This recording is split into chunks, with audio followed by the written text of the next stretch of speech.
The thing I love most about that story is everybody came back safely. That's the coolest part of it. No, they didn't get to the South Pole, and they didn't get their final journey, but their final goal, but they all survived, and that is an incredible story.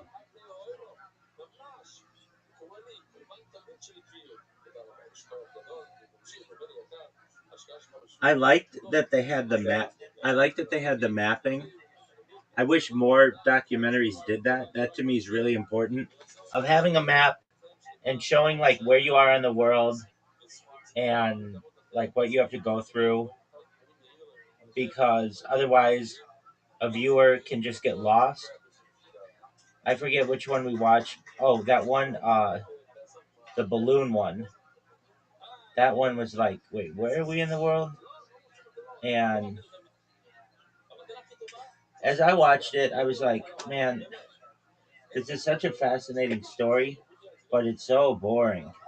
It's like, dog, we have no. I mean, this is it summarized in like a paragraph. Dog, we're gonna go to the South Pole. Oh wait, no, we're not because it's cold as fuck, and all of a sudden we don't have any food, and our boat is trapped in the ice. They didn't go into this, but as I know that story pretty well, they fought a lot when they were on the ice, just like over little shit. Like they were at each other's throats to the point where, like, I think they even like physically wanted to fist fight, and maybe at one point they did get into some kind of fight. I listened to like the best podcast of which I know, perhaps aside from like hardcore history, which is good, but I think this one's even better. It's called The Explorers, and it just goes into like these tales of explorers of the world, and it has a really great website. It's just the Explorers podcast, and it's incredible. Are you ready to lose at Scrabble? Uh, yes. All right, that's what I Thank like. you for finding the Word Wars documentary. Um, I appreciate that. How you were able to find the documentary for Word Wars for free on the internet. You're welcome. Thank you for watching the movie Michael with me. I very much appreciate it. Anytime.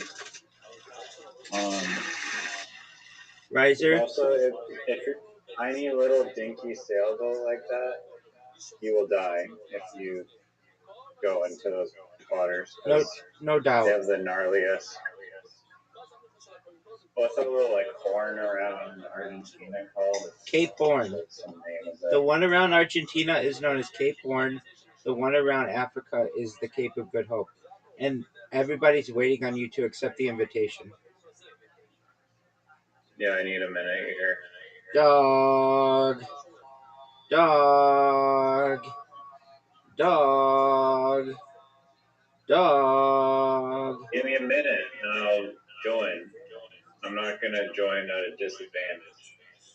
Oh, You so already have hosted Guinness. do you need me to pass on the first play? No, Do you want me to? you have host advantage and you get to go first. That's why I lost the last game. I decided to go first. Why would it even matter if it's just, in your opinion, a warm up game? No, I feel no shame at all about losing the warm up game.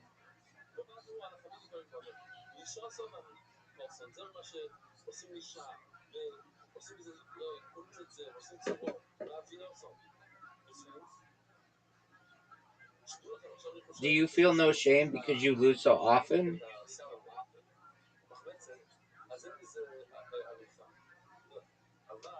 Um, I don't lose. Sometimes I allow you to win, but I never lose. Dog, that's what I say. You can't steal my line. And I never say sometimes I lose. I just say sometimes I allow you to win. You can't steal my line. Sometimes I say, I allow you to win.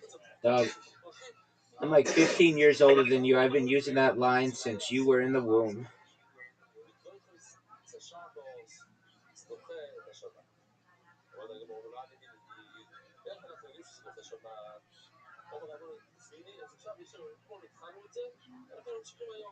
Okay, just give me 1 second here to get my lemon water.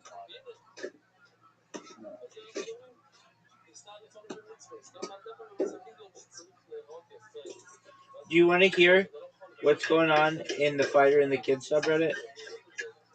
I want to hear. Wait, did you say he was meeting up with a female?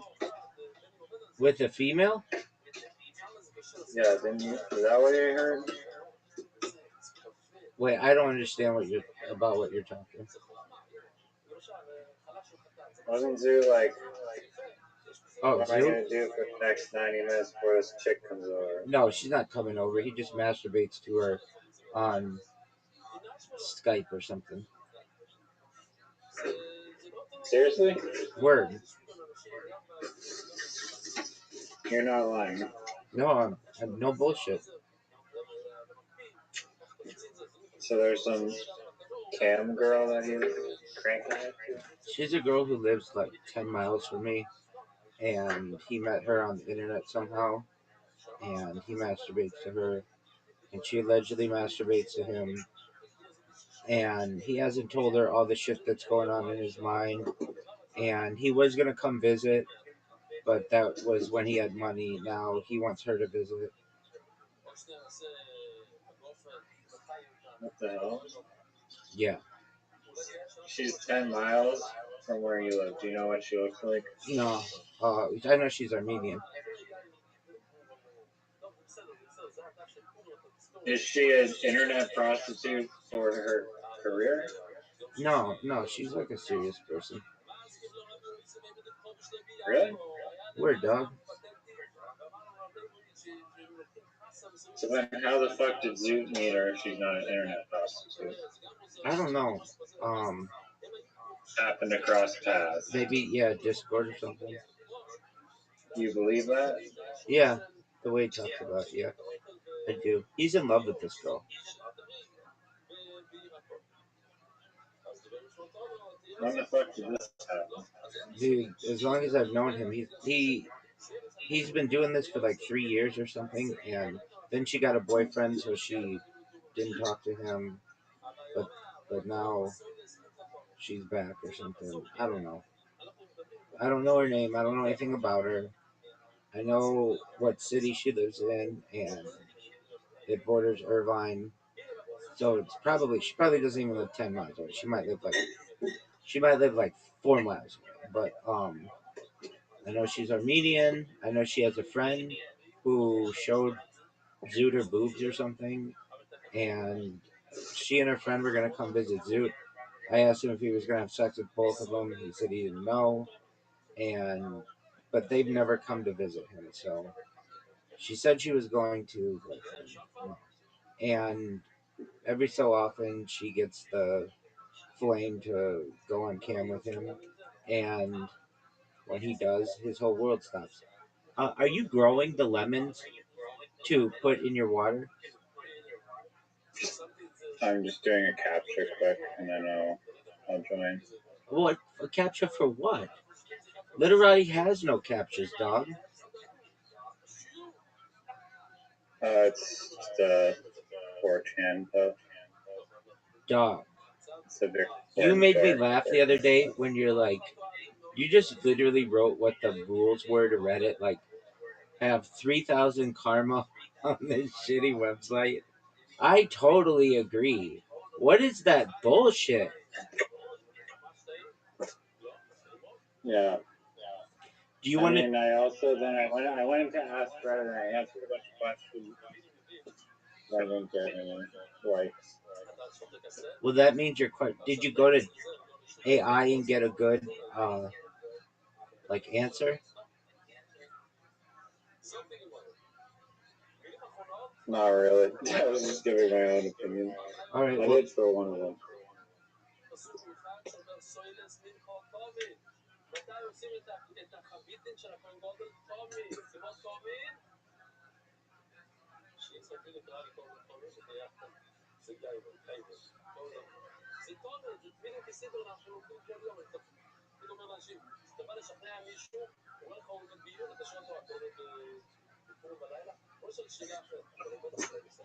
Dog, everybody's waiting on you. I'm playing. Mm.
I don't understand why Mormon is not a word in this game, but Jew is.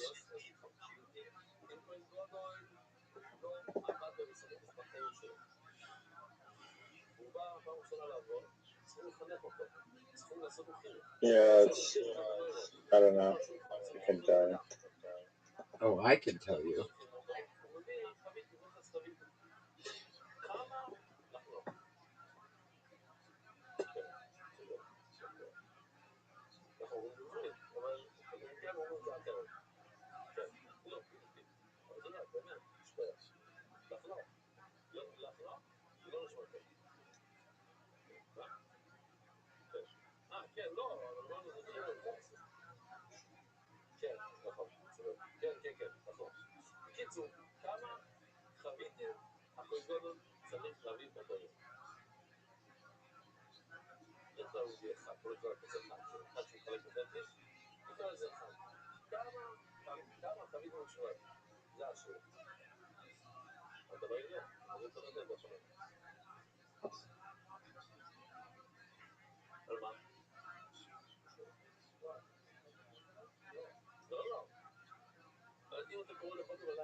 West side.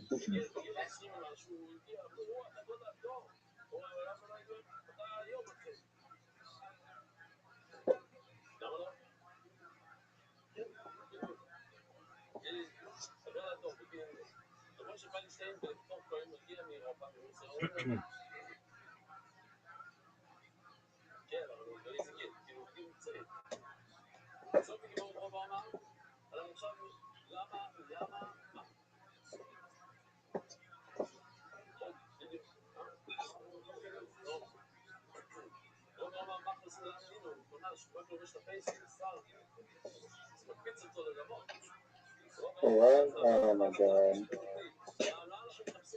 Fucking.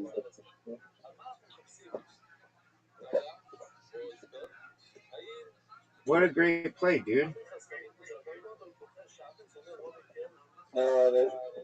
It wouldn't let me play another one that wasn't really.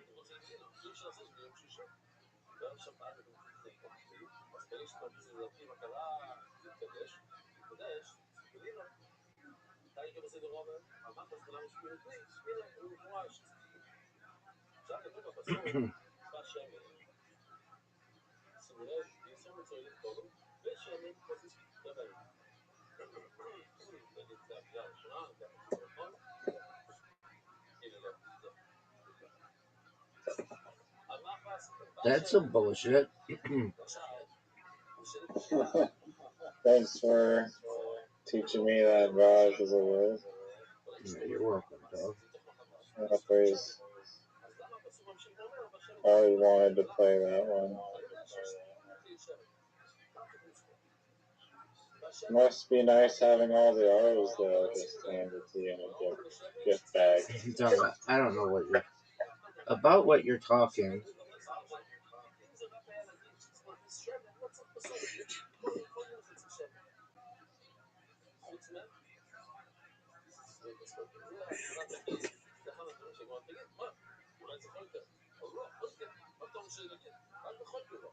Can't stop.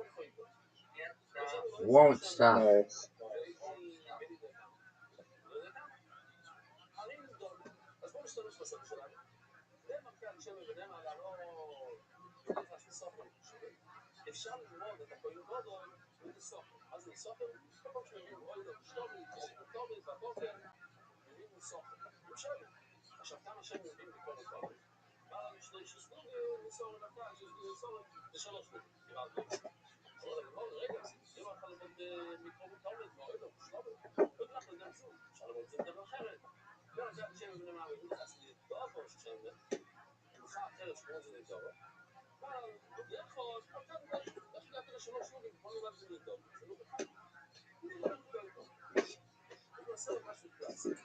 Bullshit.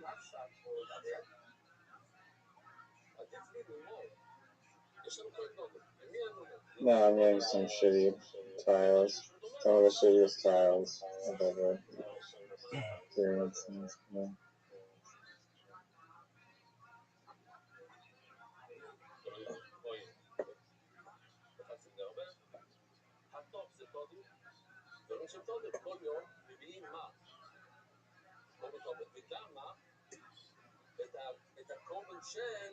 Oh my god.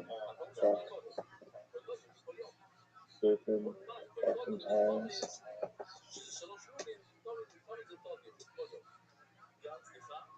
It's bullshit. It's actually bullshit.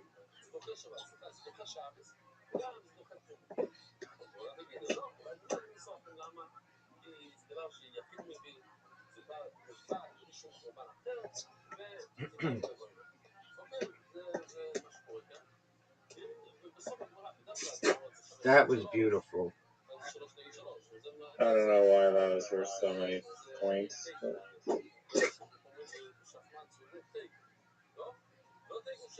It'd be nice if they weren't ridding me of all equal opportunity. But Dog, I had the C, I had the V, I had the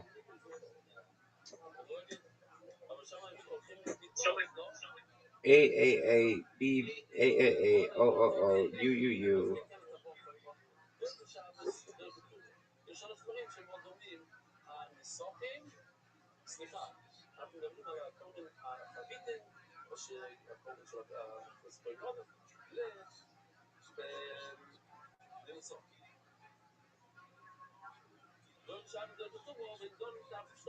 I again think science words should be worth more.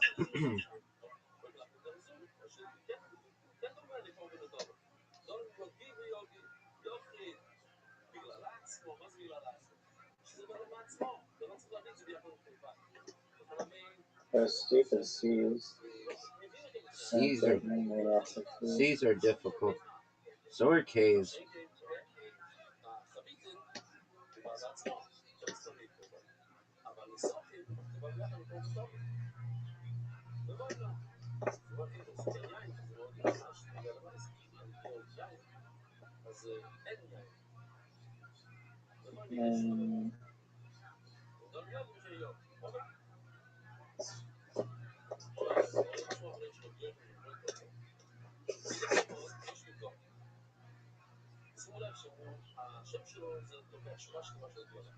Quag? Are you fucking serious? Quag? Quag? Are you fucking serious? Legitimate claw? Yeah. You play Yeah, it's known as a G-less quag, dog.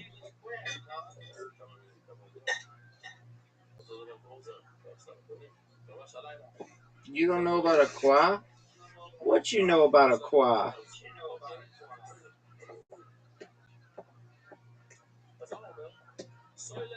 What the fuck? That's weird that that's not a word, but No, it's not. It makes complete sense that that's not a word. Not a word.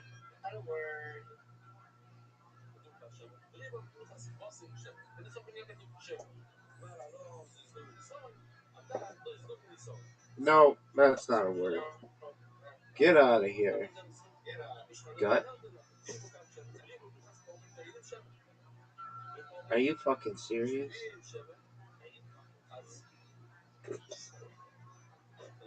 it wouldn't allow me to play talk as a word, but like TikTok as in like TOCK, which I thought was a clock sound.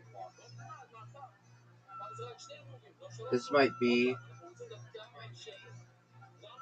What the fuck? Yogurt? What the fuck? Woo, woo! Woo, Oh woo! How do you like that? yeah, that was just amazing. Now, Again. normally in the game, I get to go again because I used all my tiles. What'd you think about that, son? That's a record. 92 is the record. I want you to burn that into your fucking skull. 92 is the record. Yeah, I should just give up now. Don't you dare. I'm on pace for. You want me to resign right now? Is that what I heard? Please don't.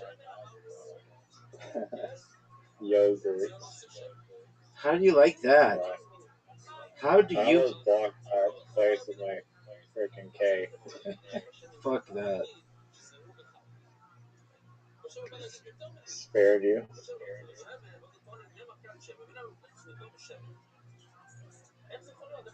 Yogurts, dog.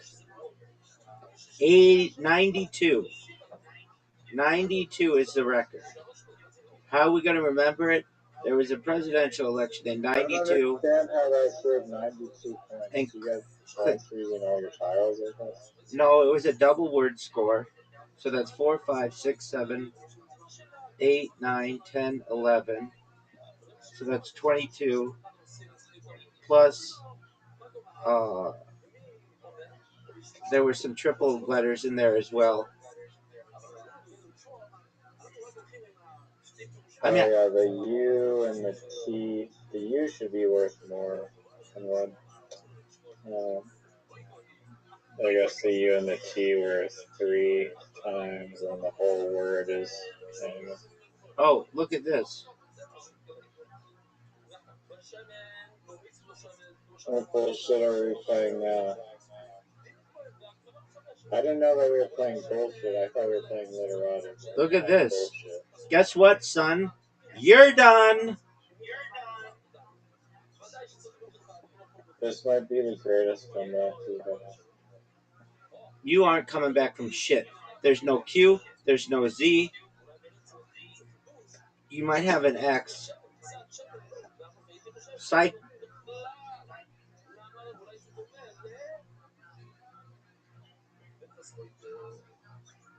92. I feel like with a 92 play, I should have a much bigger lead. Like if I didn't have that, I would be getting my ass kicked. 92. 92, son. 92.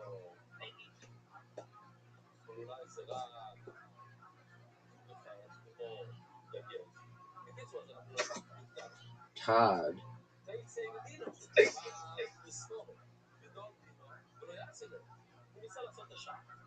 I'm only 192 pointer away.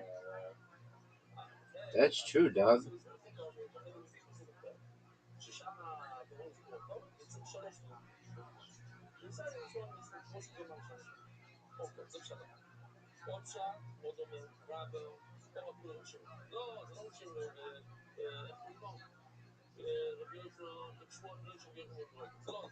What a zinger.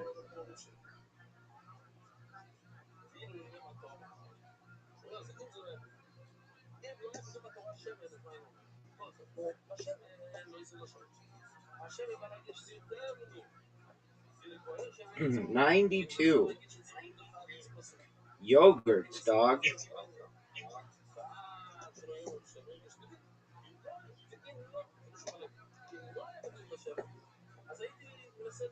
$92. It was more than I thought. I thought it was 80 at first. 92, dog. Yogurts.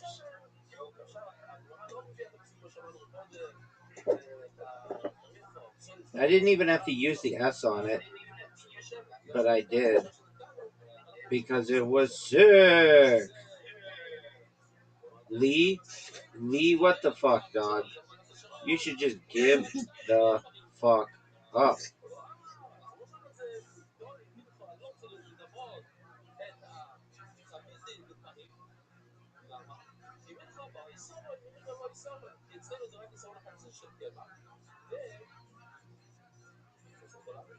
Six tiles left.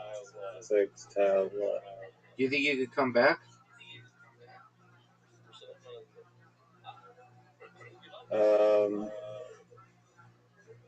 Yeah, I think I can. I don't.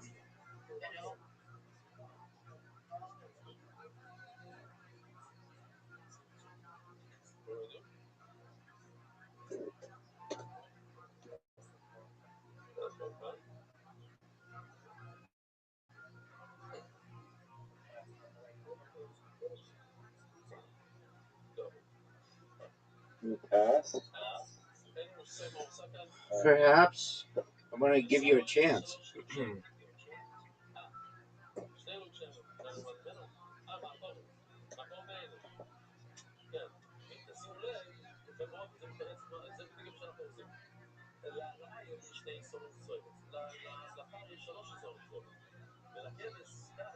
No way. You do not have a word that would align there. Fuck this. Another 92 pointer coming in. Guessing and swapping tiles. Guessing and swapping tiles.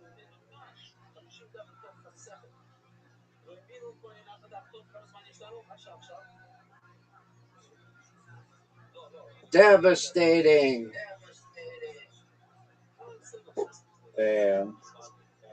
Did someone piss in your damn yogurt this morning? Multiple yogurt, dog. It was yogurts.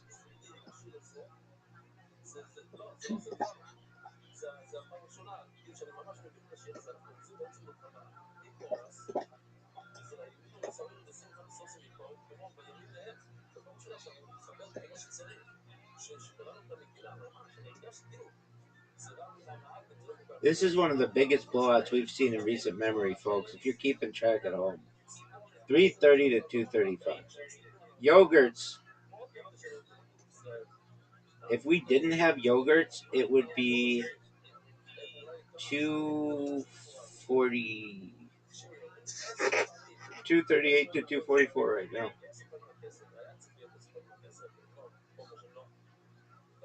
Yeah, you're gonna win by 93 points. Okay.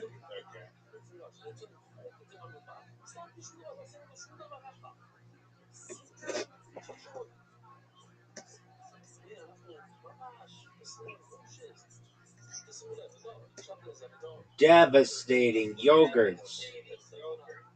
What a play, dog. I was going to play something else that wasn't a word. Then I was going to play you. And then it just dawned on me. Dog, I've got something for everything in this bitch. 343 is a good score. But 358's better, baby.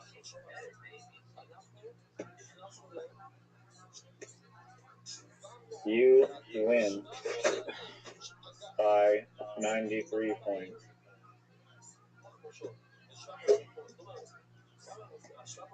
If I didn't have that 92 points, I would have still won.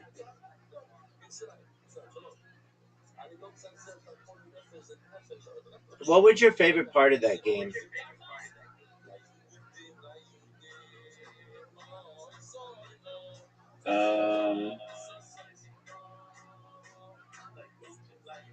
The 93 points. No, it was 92, dog. I told you, don't forget it.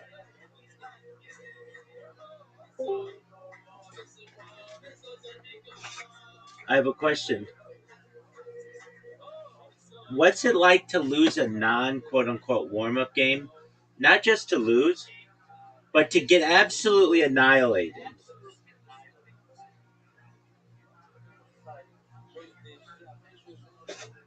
And my prize for winning in such style is I get to tell you about the fighter and the kid for 25 straight minutes. I either get to tell you about the fighter and the kid or Ernest Shackleton. Pick your poison, baby. We can have a discussion about a topic that's actually moderately interesting. Dog, It doesn't suck. Dog, what are you talking about?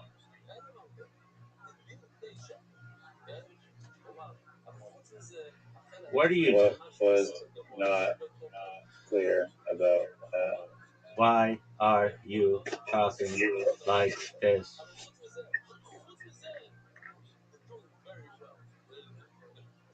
Dog. 92 points, man. Do you think you're ever going to get something that's 92 points?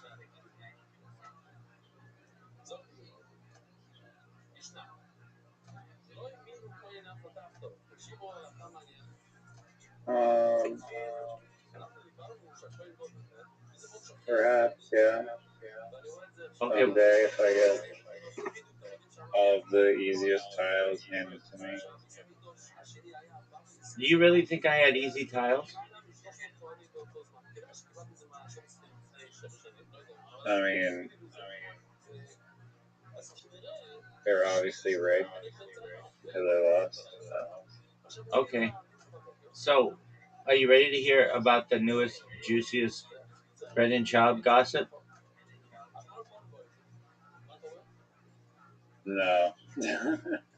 Okay. I don't want to talk about Here, tell me about your podcast. Okay, I'll do that.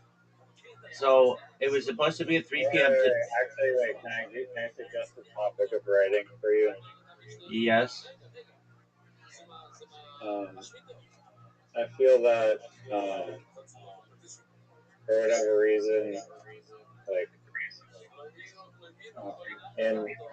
in prison or jail, even if you get thrown in there, um, there's a good chance you'll get potentially violently assaulted or even worse.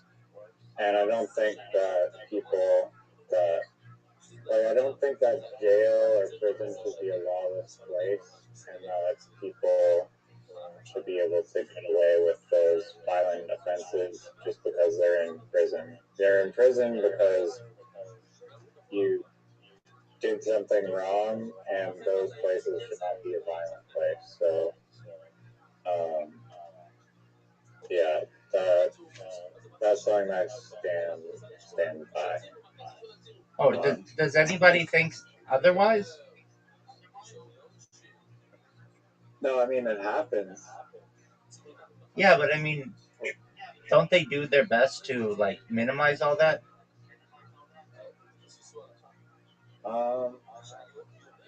From what I gather, no, it's just a part of what happens. I mean, I would hope that there's some deterrence, I guess, but I don't know. Yeah, I'm in agreement. I want to think about that one. Like, I guess the way that you get hurt is by guys ganging up on you. So maybe everything should be um, solitary confinement within reason. Like, uh, so that guys can't beat up on you, and Like you can still talk to people, but maybe it's just through glass or something, so that like somebody can't fuck you up. Um, but I want to think about that one. You had one the other day too that you never elaborated on. You think everything should be returnable, Um, yeah, even like used sex toys? within reason. Well, dude, that's a big what if within I mean, reason. no, not used sex toy, but like an unused one. Okay, what if the company went out of business? Well, then obviously you're who. not obviously, a company could have gone out of business and somebody could have purchased them. And then would the new company be on the hook as a liability? I'm not sure exactly from a legal standpoint how that all works, but assuming, I mean, I would assume so. No, Because dog. No, dog. I mean, usually no. that company that's purchasing the new company should be aware of the policy of returnable items. Okay, so you say within reason. Like that's not like legally. That's not like easily defensible because the I didn't idea. say that's how it's worded in the law. But No, because somebody may say no, like the reason you gave like is like use sex toy, which is like obviously that's not that should not be allowed for various hygienic reasons. okay, how about an apple that you bit into that is spoiled? No, that is also qualify as some. If you did not bite the apple and it was not beyond spoiled, then yes. What I'm saying is okay. So then let's take it to this. Let's say I buy uh, a thing of bananas. Of what do you call that? What do you call that? Like a what do you call it? A bush? Not a bushel. A bundle of bananas. What do you call that? When they're like 5 bananas in a, it's like a bundle or something. A group of bananas was a bundle, a bunch, or Oh, stalk. a bunch. There you go. A bunch of bananas. Okay, so let's say I buy a bunch of bananas, not like tons, but like one of those bunches. Let's say there are 6 in the bunch, and I break one off and I eat it, and inside it's nasty. Should I be able to go back to the store and say, "Here are your 5 unused bananas back. I'd like a refund for my 5 bananas"? I mean, I've done that with the grocery store. I got sold really shitty coconuts, and then I called the store and asked them, and then I returned them, no questions asked. Yeah, So, they usually do that because it's so rare. I've never returned fruit. I think it's ridiculous to return fruit, but I could see how somebody would. yeah, I mean, maybe, except with food, it's also delicate because then you don't know how it was stored. So if All it's that, something that needs to be all that. refrigerated, and To when me, it is outside of refrigeration and you're giving back like even like raw meat or something, like if you just return meat that's just been sitting on the counter for 3 days and then you're like, oh, I'd like to return this, that would not be good. So right? with groceries, again, for health and safety reasons, you could see why they would not be perhaps eligible. I have a bonkers return story, and it's my own fault.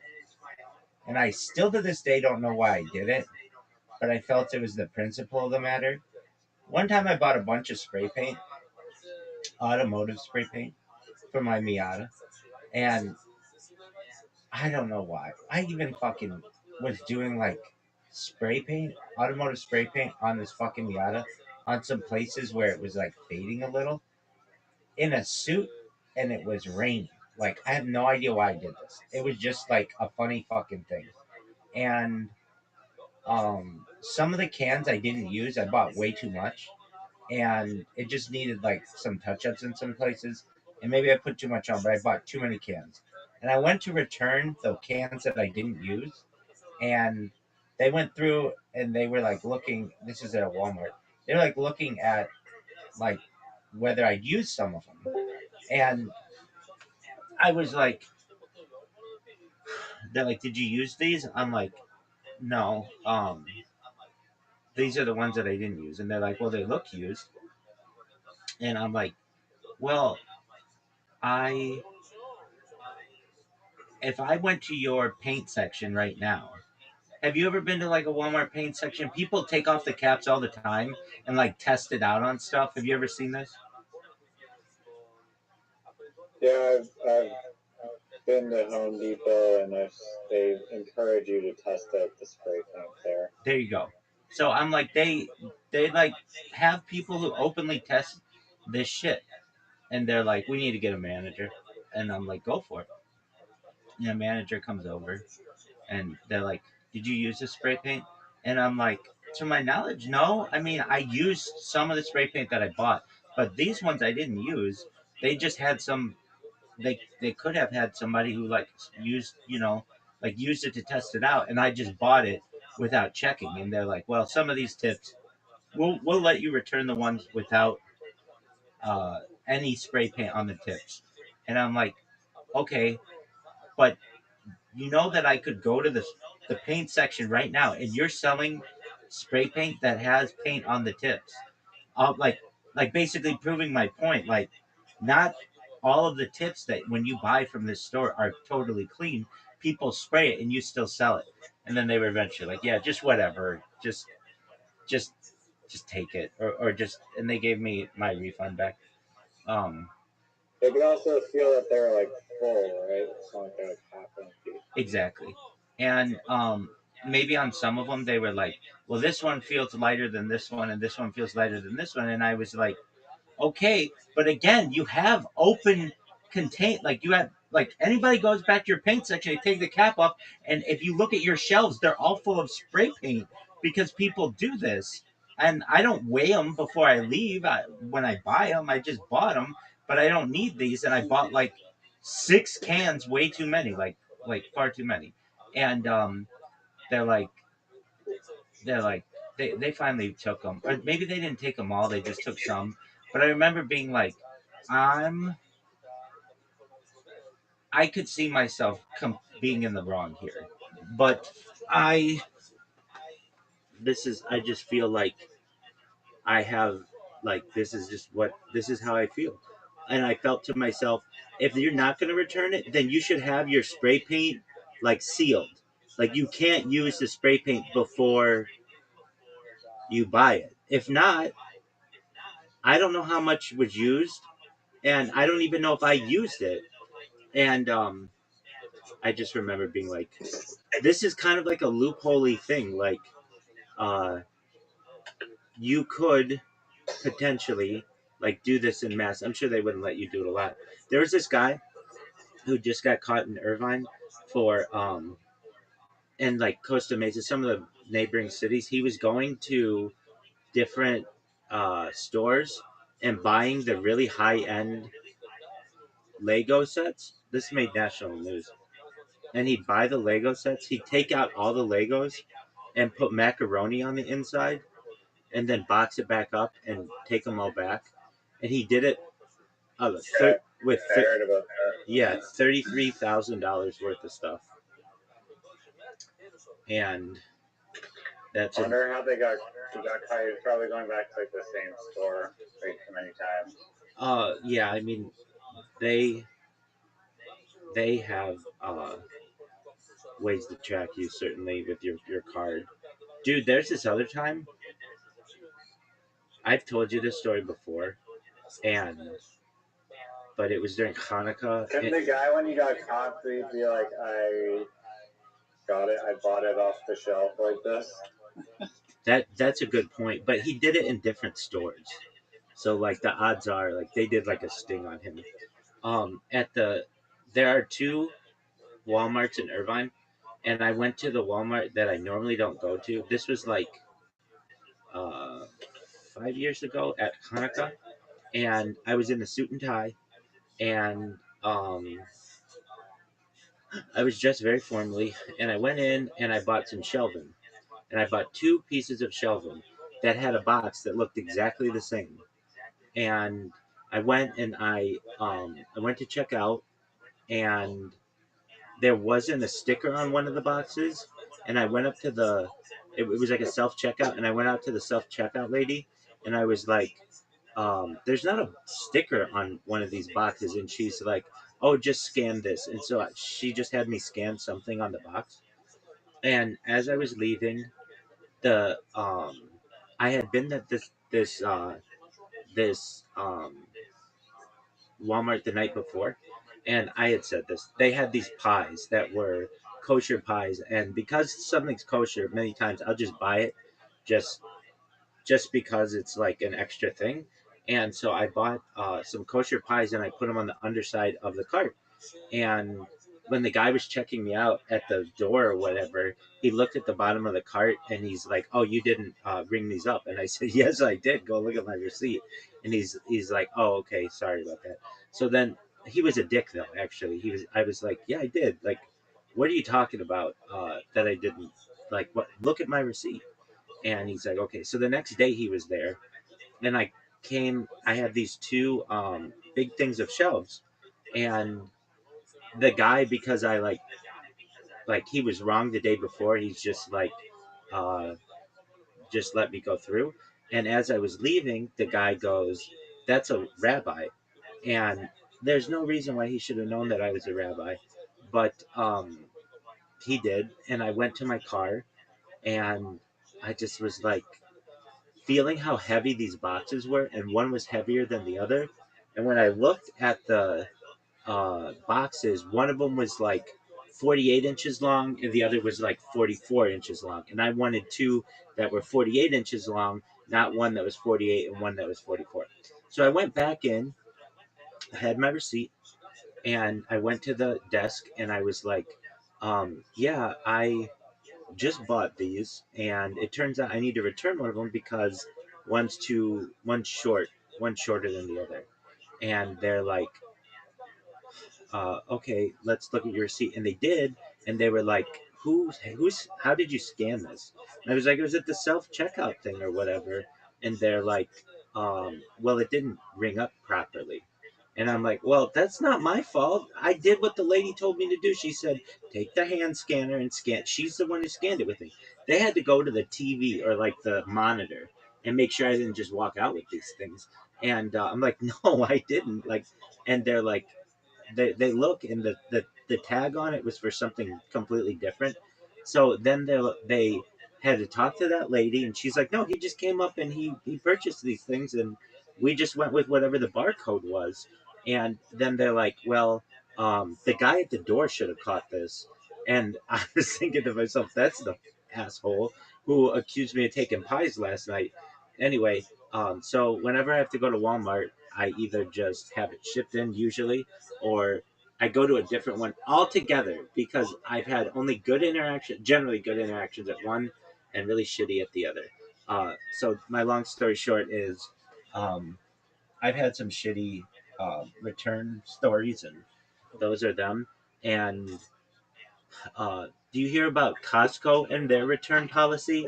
They had a return policy that could return anything ever, and people would buy a couch there and use it for 10 years, and 10 years later return it and go buy another couch. Did you hear about this? No. Yeah. So Costco has always been very customer service friendly, and so their motto, and not motto, but their philosophy was, we'd rather have a long-term customer than burn a bridge with a person and not get their business.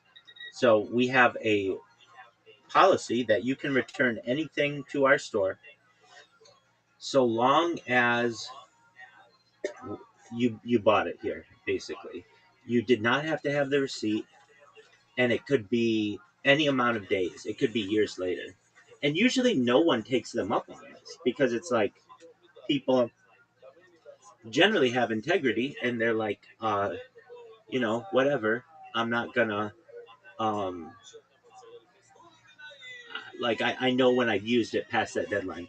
But because of how people are in recent years, people were like, hey, they were abusing the system. They're like, hey, we've had this couch for like 10 years and we bought it at Walmart, or not Walmart, Costco. And, we could probably take this back and get a new couch. And, then they make a like TikTok video and do it, and they're like returning it. And the people are like, we haven't sold this couch since like 2007. And they're like, yeah, but you say you can return anything. So then once one person made a TikTok of this, a bunch of people were returning televisions, like old like CRT televisions. And they're like, yeah, I bought this here in 2002 and I'd like to return it. And they're like, this isn't even a style of television that's used anymore. And they're like, your policy says I can return anything. So, because of these like loopholes that people were using, Costco has had to re-evaluate their return policy, and I think now they have a return policy of 2 years, and I think that's what it is. So That's a tremendous return policy. yeah, definitely. I had one. This was a bad one. Um, I was living in a place where uh, it or it where it was so like generally in California you can have your windows open 365 days a year without having an issue. But in some parts, in this one part of Long Beach I've lived, some parts of Irvine, some parts of Fullerton, just depending. Some parts of the Valley of California, of Los Angeles, can be pretty hot in the summer. And so I bought an air conditioner in like May or June or something. I bought this air conditioner in June and used it until September. And I had like 90 days to return it. And I waited until like the 85th day or something, and I returned it. Now, I bought a bigger one, so they didn't make out too badly on it, as I understand. But I basically used this air conditioner the whole summer, and I thought to myself, you could do this, like never have to pay for an air conditioner. Just go to a store, buy it. They have 90-day return it before the 90th day every summer, and then get your money back. I thought that was a loophole.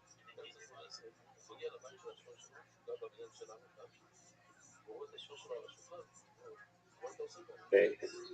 Based is right. Um, I knew a woman who would return fruit. She used to work at the grocery store, and she was like really picky about fruit. And to me, to return fruit is like absolutely ridiculous. I almost feel like let the buyer beware. Like you know it's fruit, you know it's not going to be perfect. But if a piece of fruit was not perfect, she would go back to the store, and the store at the time had a 200% satisfaction guarantee on their produce, and she would like make money doing this. Now she wouldn't do it like to the point where it was like a super big scam.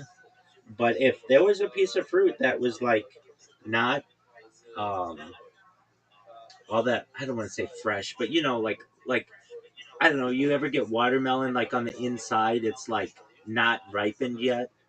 She would return it. But like, yeah. Uh, so you think that people should be able to return anything? Oh, dude, this is one. Uh, they this is a funny thing. In the mid 1990s, they sold these computers that said something. They had like I don't know 1,064 kilobytes, so like 1 megabyte of RAM or something very small, and they put stickers on it. Never will go obsolete. It was like so state of the art that they felt that you could put a sticker on there that says never will go obsolete. And then I think they had some other kind of thing that said like unlimited upgrades. Like you could always go to this company and they would continue to give you upgrades if the computer went obsolete. Now that company went out of business, but I think that's fascinating. You know, So wouldn't that be like false advertising? I mean the company went out of business, so and yeah, it would be. People do that with tools, like stuff that doesn't go bad. They'll buy a tool at like a tag sale or like secondhand on like eBay, and then return that to the store and get their money. I know people who do it in How the do they return it with no receipt? so like a lot of tool companies, if it just has their logo on it, they'll return it. They'll accept the return, like without a receipt. Sometimes those tools are in like an industrial plant or something, and there really isn't a receipt that you get. You're like accounts payable might get an invoice for it, but the actual person using it doesn't get a receipt. And the tool company, just to ensure that they keep the customer, will return it. I know one time some people in my family had. Uh, this is when the Cadillac biggest Big Bertha came out. This was like they first came out. The reason why did I say Cadillac Callaway? Pardon me. Callaway wasn't really that well known until they came out with the Big Bertha driver, and they did this huge ad campaign with the Big Bertha driver, and then they got the bigger Big Bertha driver, and then they had the biggest Big Bertha driver, which is just huge headed driver, and uh, my my dad and uncle were playing golf, and my uncle, who was the absolute worst golfer, he was he was so funny. He was a member of country clubs like all over, and he always had brand new cars. Always had like the Armani suits. Like he just was always like always had the best of everything. And but the funny thing was he was such a bad golfer. He would play golf. He'd play 9 holes at a country club, take a shower at the turn, have lunch, and then play the other 9 holes. Like incredibly like ridiculous, like a cartoon character. But anyway, he and my dad were at the driving range, and my uncle topped a ball and dented the top of the biggest Big Bertha Callaway driver, and Callaway sent my dad a brand new um, driver, and without without a question, that kind of stuff they'll do because it's not like they recognize that like my dad used Callaways like his whole life. Like they don't want to lose that customer.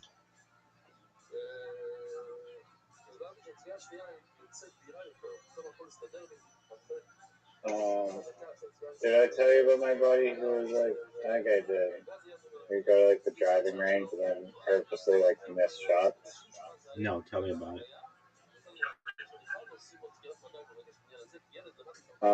So he worked at like the Toronto Star, and there's like a driving range like really close. So he'd like walk over there, Is that a and then he newspaper? noticed that like, yeah, and he noticed that like the netting was really shitty, Yeah. and so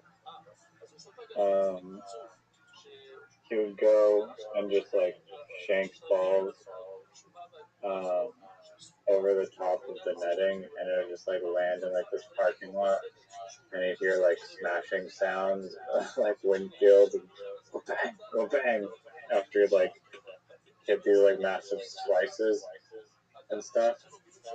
And so the parking lot belonged to like this car dealership, and all these golf balls were smashing like the cars, like denting the hoods and all this shit from him.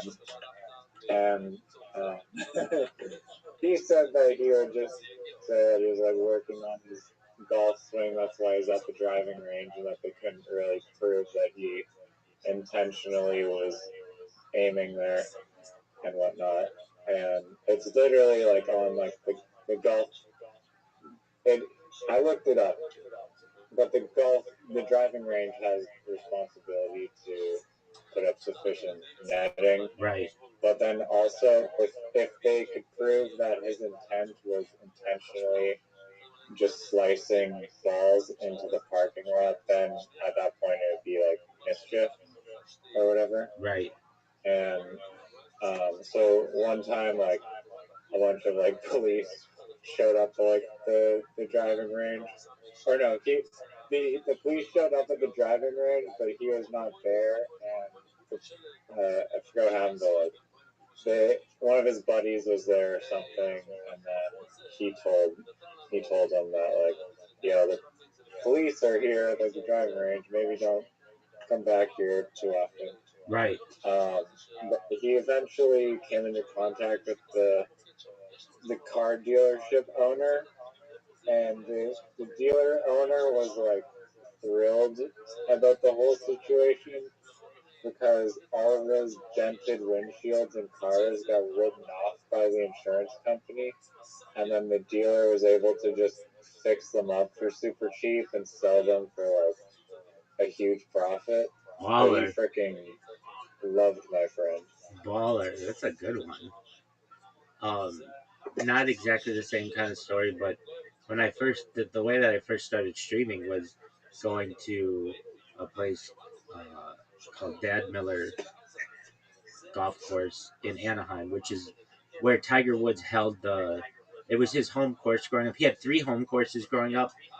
He had the Naval Course, Dad Miller, and Cypress golf course, and uh, he was just like a phenom in Southern California with Earl, and they would go to this golf course all the time. And so Tiger Woods, his charity is located on the grounds of this golf course. It's called the First Tee program, and then he built a building there as well. And I love this golf course, and I love the driving range, and they had like these really big nets, like really big, and the nets didn't have holes in them. But imagine like the thing that holds up the net is like a long pole that, like a really tall pole that goes into the ground and goes up like I don't know 150 feet or something. And I would notice if I would ever play like really close to the netting and I hit the ball sometimes because I was hitting so many balls, and I have this on camera. Um, I would hit the ball into the net, and it would hit that pole and come right back at me. And I was like, "Wow, I could get fucking drilled by one of these balls." And I wonder if I could sue Tiger Woods for like liability because this is he doesn't own the golf course, so I don't think I think I'd have to sue the city of Anaheim. But um, I just thought to myself, like, this is a major issue that they have the netting up, but they have to have something holding the netting up, and it's a big pole. And if you hit the netting and the ball has the velocity, it will continue through the net a little bit and hit that pole and then come right back at you. And I mean, it comes back at you really, really quickly. How far away was that netting pole though? I thought aren't the driving range nettings just along like the side usually? Yeah, it was along the side. That's why I said when I would hit balls on the side, like if I ever like shanked one to the right or something, Okay. I could hit that, and that's why I avoided playing. Sometimes I would avoid playing on the far right because I have more of a um, slice. So I would always try to play on the far. I would generally try to play on the far left, and yeah, that was one. Another thing that I can recall. I do you know Christopher who you've talked to on the phone? Yes, sir. Apparently he like doesn't go to he doesn't like going golfing or going to a driving range because he's a bit of a spaz. And one time he went to a driving range and he was with like his like dad and his brother, and he was taking a swing and he somehow he whacked like both of them in the head somehow with his swing, like one on the back swing and then one on like the follow through, and like they had to like all go to like the hospital. Oh wow! Accidentally. Yeah, yeah. When I was a little boy, I did that to my cousin, and I felt so badly for it. I hit him in the eye, just above the eye, in like the eyebrow, and he had this small little scar.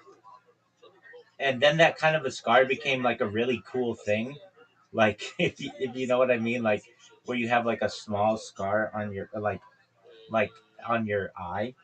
And I remember when I did it, how hard I cried because I felt so unbelievably bad and guilty about it because like he's my cousin and I love him, and um, he's just I was young. I was like maybe 5 or 6 or something, and he was like maybe 4 or 5, and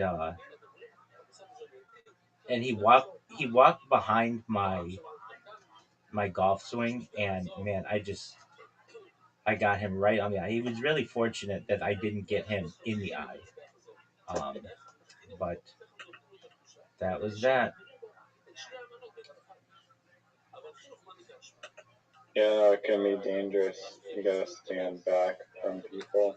Right. And we were just little kids and we didn't know um, how important it is to give people their um, their space. And oh man, I still feel badly about it.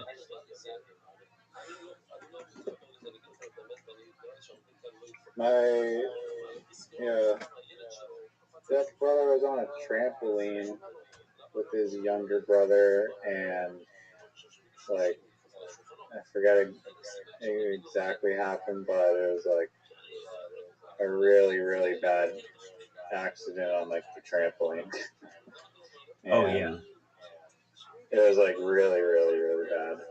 And then he felt super super awful. I could see that. Trampolines are dangerous. Um, yeah, I mean, depending on how you land, absolutely. 100%. Um, Trying to think of any other things like that. Uh, One time I was at a surprise party, and this isn't anything like that, but it happened to me twice. I was playing pool against some girls I knew, and they went to go hit the ball. And I think about this whenever we play pool on mini golf or mini on Play-Doh. Um, and one of the girls hit the ball too low, and the ball flew off the table and hit me right in the nuts. And then it happened again like 20 minutes later, and kind of taught me not to stand behind this girl. I guess that's bad for, or in front of the girl, or whatever. I guess that's bad form to stand in front of a person, but we didn't know. Anyway, she felt really badly, and you know that feeling when you get hit in the nuts and your body gets really cold, and then you get a stomach ache, all that shit.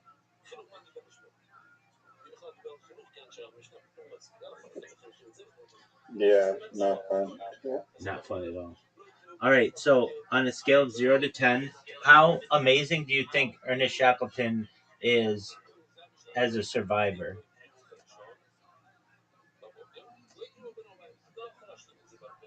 That was pretty good, I'd say. You hated it. I mean, I thought that the story was boring, but it was the the grander story that wasn't retold through that specific documentary was good. Yeah, I agree.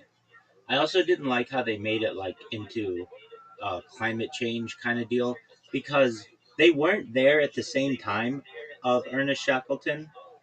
So, like, of course, the glaciers are going to be like retracted. They're not there in the middle of the winter or whatever. They were there like in the summer, um, which I felt was just kind of disingenuous. But um, who am I to make a determination on that? But when they were like going through their like look at the impact that climate change has had on this area. And it's like, well, unless you're there at the exact same time that they were in the year, you can't really use that as a like a determinant. Like I see people do this all the time with like before and after pictures of like Alaskan glaciers, and the one will have been taken one picture will be taken in the middle of the winter and the other in the middle of the summer when of course they're going to retract to some extent. Have you ever seen a documentary on the largest tsunami in global history, or in recorded history, that happened in Alaska?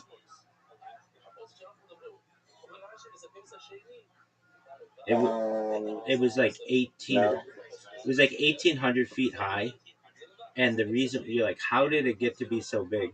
Um, there was like a little.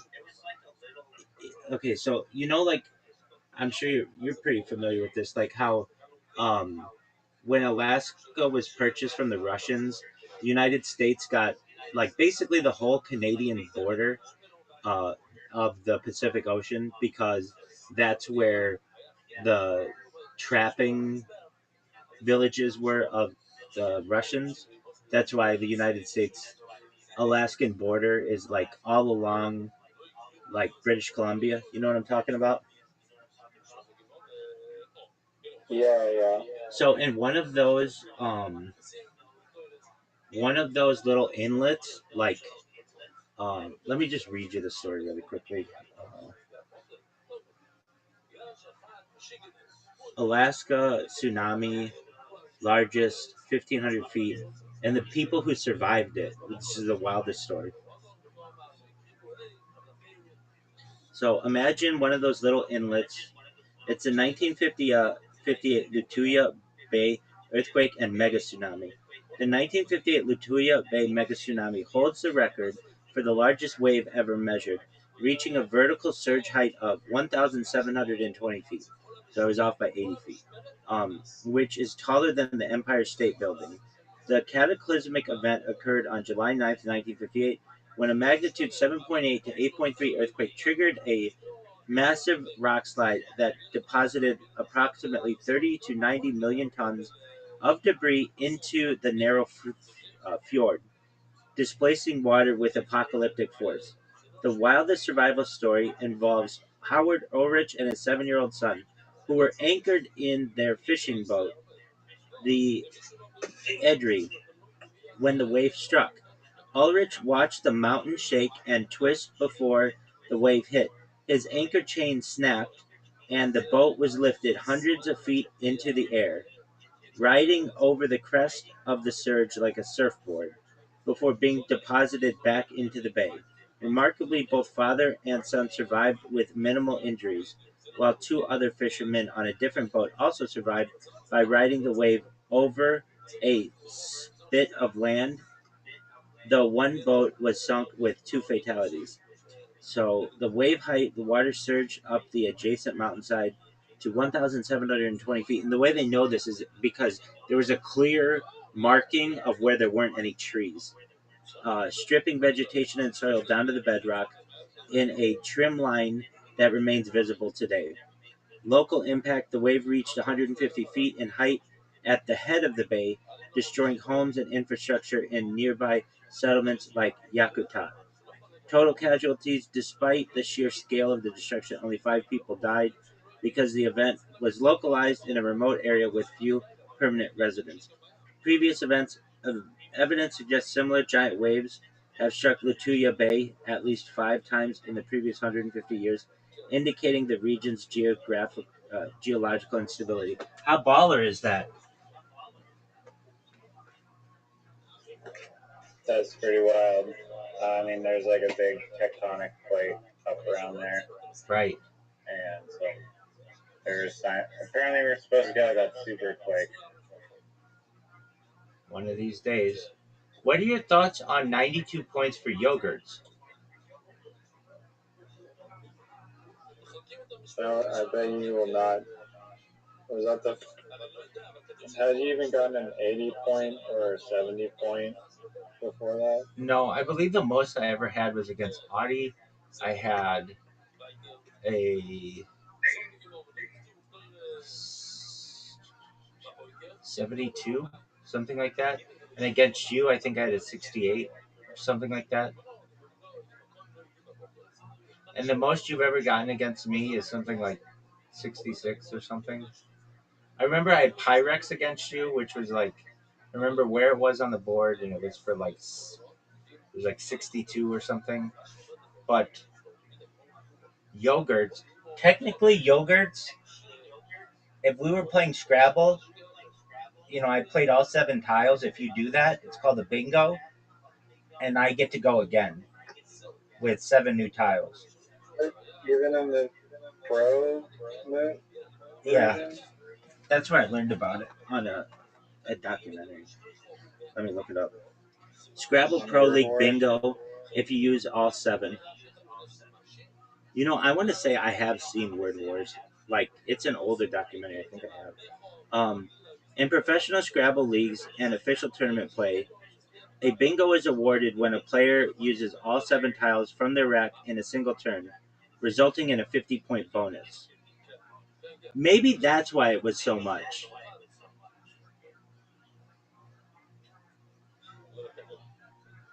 What?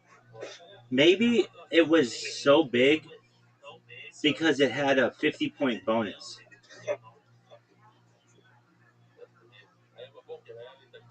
Um.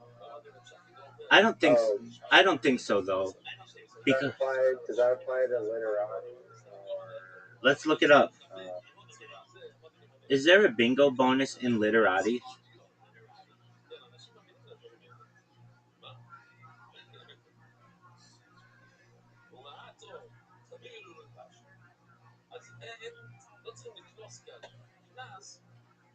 Plato, Plato.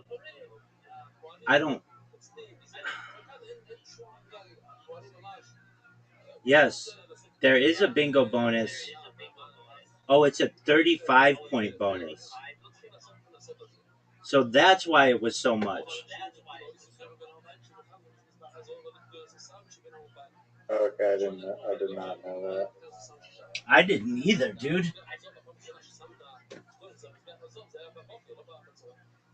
The bonus is added to the total score of the word form, making it a key strategy for maximizing points and ending the game quickly.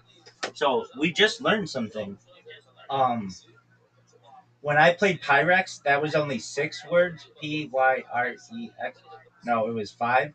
But it was on a triple word score or something. So that's why it was worth 92 because it was a bingo. and I almost didn't play it because I didn't want to waste my S. But it's a good thing that I did because that gave me the bonus. So that's why it was so much. That confused me too because it wasn't a triple word score. It was only a double word score, and like a Y is a good one and a G is a good one, but URT there's nothing great about that. So that means yogurts was probably worth. There was a double word score, but it probably wasn't worth that many points. It's probably like 25 points plus the double word score. Plus, I had two other words in there, really short ones like yo, ya, yo, and go, something like that. Or no, it was Y and A and G and O, or Y and A and O and R, something like that. And um, because I had played above that solar, SOLAR. And so the Y and the A for solar, and the O and the R for the R in solar. And then so it went YOGURTS. So I did not know that it was a 35-point bonus. That's a good thing to know. I wonder if that's in the rules anywhere. Is it in the literati goddamn rules? I'll play you again in one moment. No, we're good. No, the basic rules are score more points than your opponent by forming words using letters and tiles on the board. Scoring, bonus group. There's nothing about a bonus, which I feel like there should be.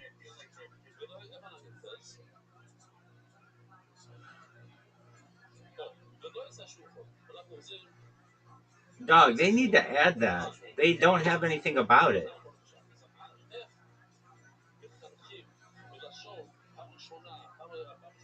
Zero goddamn transparency. Word, dog. I mean, that could have really changed things. The only reason why I played yogurts was because I knew it was a bingo because I had heard about that or read it somewhere that that's what a bingo is. And I thought I got to go again, which in professional play you do, but not in literati, apparently. But I got a 35-point bonus. I feel like I unlocked something in the game, like a bonus level. 35 points. I feel like they should tell you that.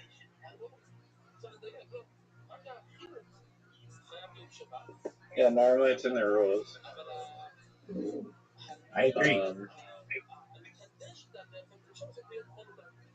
I feel like I want to contact them and tell them, hey, guys, is there a feedback button?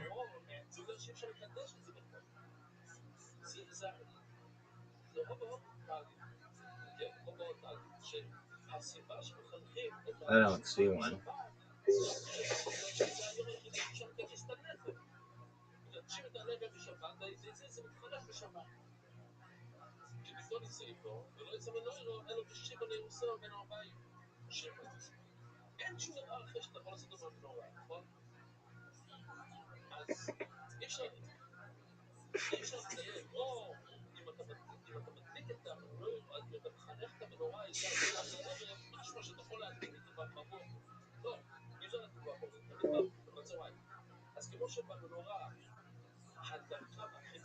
Was yogurt's the best play of any word you've ever seen?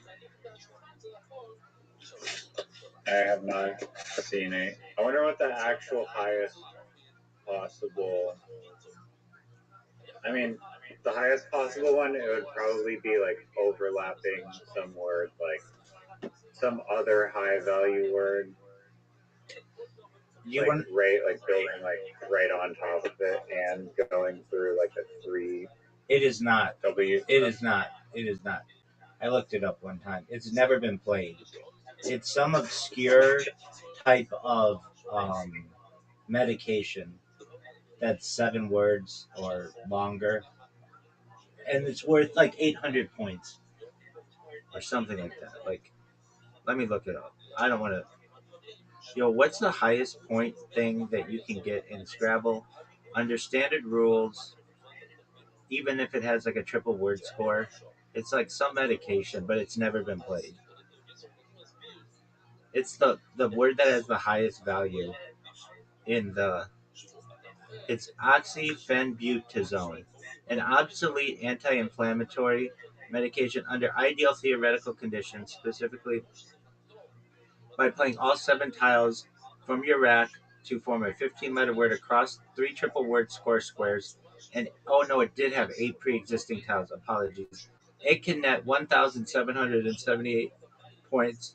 This move has never been played in an official tournament and is considered statistically improbable. Oxyphenobutazone. We have to play it someday. So let me look up. I think the highest. What's the highest word ever played in a tournament game for Scrabble? I thought it was like 800 words or 800 points. Guinness World Record. Nope, 392. The highest word score played in an official Scrabble tournament is 392 points, achieved by the word Kaziques. Oh, dude, we could probably play that. Caziques. The record was set by Carl Koshnaw in Manchester on April 11th, 1982, during the Open Scrabble Championship.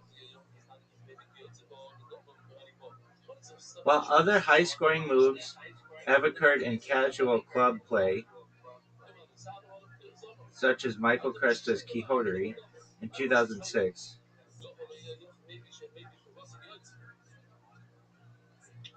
or are theoretically possible with specific board setups such as oxyphenbutazone, potentially scoring over 1,700 points. Kazik stands as the highest verified score in sanctioned tournament history. A similar score of 392 was later tied by Godfrey Magri Damajo playing Mesquite, but no higher score has been officially recorded.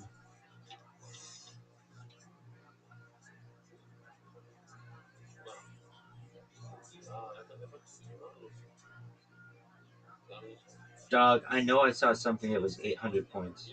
Oh, wait, hold on. Um,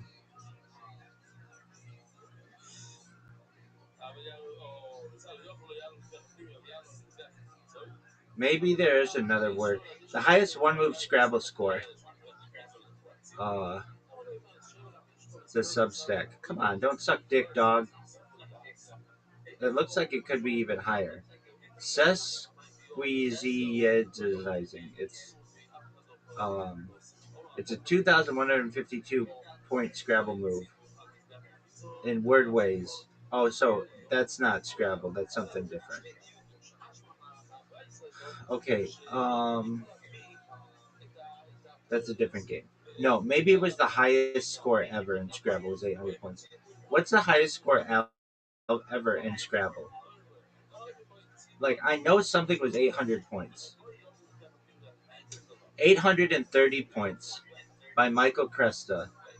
That's where he played single turn Quixotery. The highest combined score in a game is 1,320 points. What are your thoughts on that, son?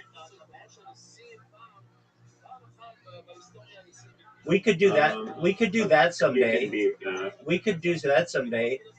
I knew it was going to be some like weird pharmaceutical name with like a bunch of weird letters in it. We could work That's together. like 20, We could work. 20 letters long. We could work together to try to score the highest combined score we could ever do.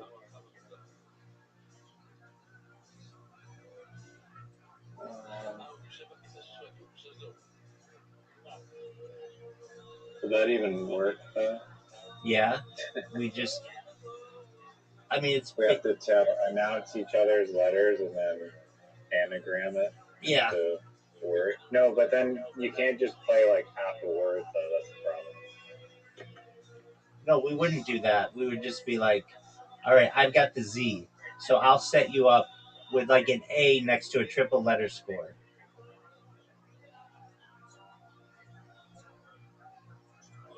Oh, I see what you mean. I mean, I like whooping your ass, but sometimes it gets boring because I just do it so often. You haven't won in so long. It's like I don't know the last time you won in mini golf. I don't know the last time that you won in Scrabble. You had these cool down games, and that's just foggy in everybody's memory anyway. Everybody knows that I was Send me the invite. No, Send me no, the no, no, invite. no. It's over, baby. It's over. It's over. It's too late.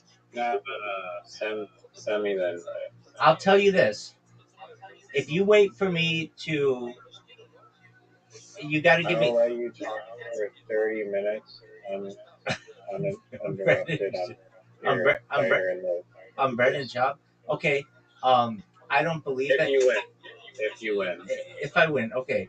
But you have to give me approximately 10 minutes or so to reset my streams. And I know you're going to be like, dude, it takes you so long to reset your streams. It's not going to be 10 minutes. But you've got to let me do that. That's that's first and foremost importance in my life. Yeah. In the meantime, dude, you mean when I win, I get to tell you all about Brendan Chubb?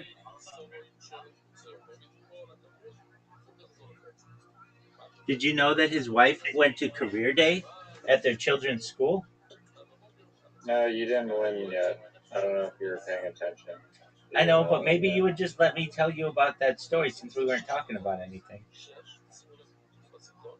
No, you don't. You don't get to talk about it unless you win. Talk Okay. about aliens. Okay. Oh yeah, you said that I got to tell you about how the podcast went. And today's Did you talk about aliens in the podcast? Yeah, today's session was on extraterrestrial life. And so, as I had previously said, it was supposed to be at 3 p.m. and it ended up being at 5, and this is the third one in a row to which he was late. But I was really nice, and I was like,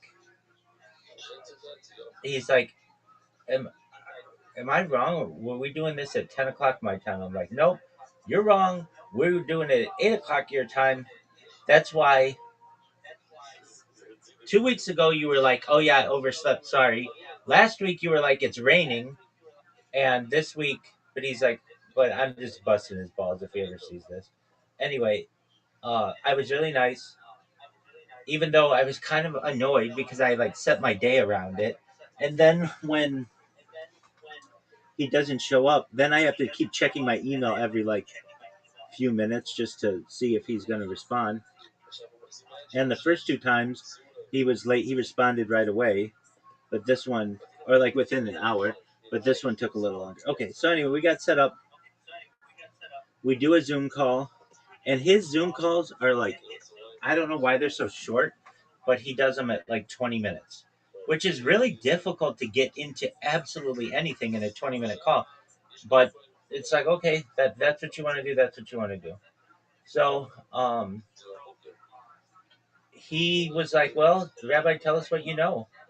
And I was like, well, I used to be a skeptic on this subject, and I used to publicly debate people because I just thought it was bunk and just not realistic. But then I saw the Disclosure Project from May 9th, 2001, and I talked about Dr. Stephen Greer and how he had all these whistleblowers at the National Press Club, and I was beginning to become convinced, and it changed my life. And then I got into uh, like the Bob Lazar story. I didn't say that immediately, but that's what happened. And he's like, "All right, well, what kind of aliens do you think are here on Earth? Like, there's the alien Greys." And I was like, "Yeah." And then we talked a little bit about the reptilians, and I was like, supposedly they're like shapeshifters, but I don't know. And I even said like, no one who you're gonna meet like knows for sure. So I don't mean to say that like I'm the ultimate expert in any of this, but this is just what the lore is of ufology. And I'm like, And I talk about ufology, and I think you hear when I talk about it like it's a science. And he could tell that I was talking about it like it was a science. So I went back to Roswell, and I said, like, he said something like, I think that the aliens have been here for a very long time, that they didn't just come recently. And I said, no, I agree. But the first, like, recorded downing of one of their craft is in Roswell in 1947 in Mac Brazel's farm in Corona, New Mexico, but it's called Roswell because that's where the nearest um, military base was. And basically, that we've had slow disclosure, what's known as soft disclosure, where the people in the know like that aliens exist, that they have been here for a very long time. And I talked about panspermia, the idea that perhaps aliens have been uh, aliens seeded us here in our part of our creation story. And again, I said nobody knows for sure. We talked about um, that allegedly the Grenada Treaty in 1954, around then, between President Eisenhower and the aliens for like an exchange of technology for alien um, an exchange of technology for aliens to be able to do experiments on people or continue their experiments on people. We talked about Colonel Fravor and the Tic Tac off the coast of um, San Diego, and that happened in 2004. But the New York Times published the article in 2017, around 2017, about ATIP, which is like a government program for studying this kind of stuff.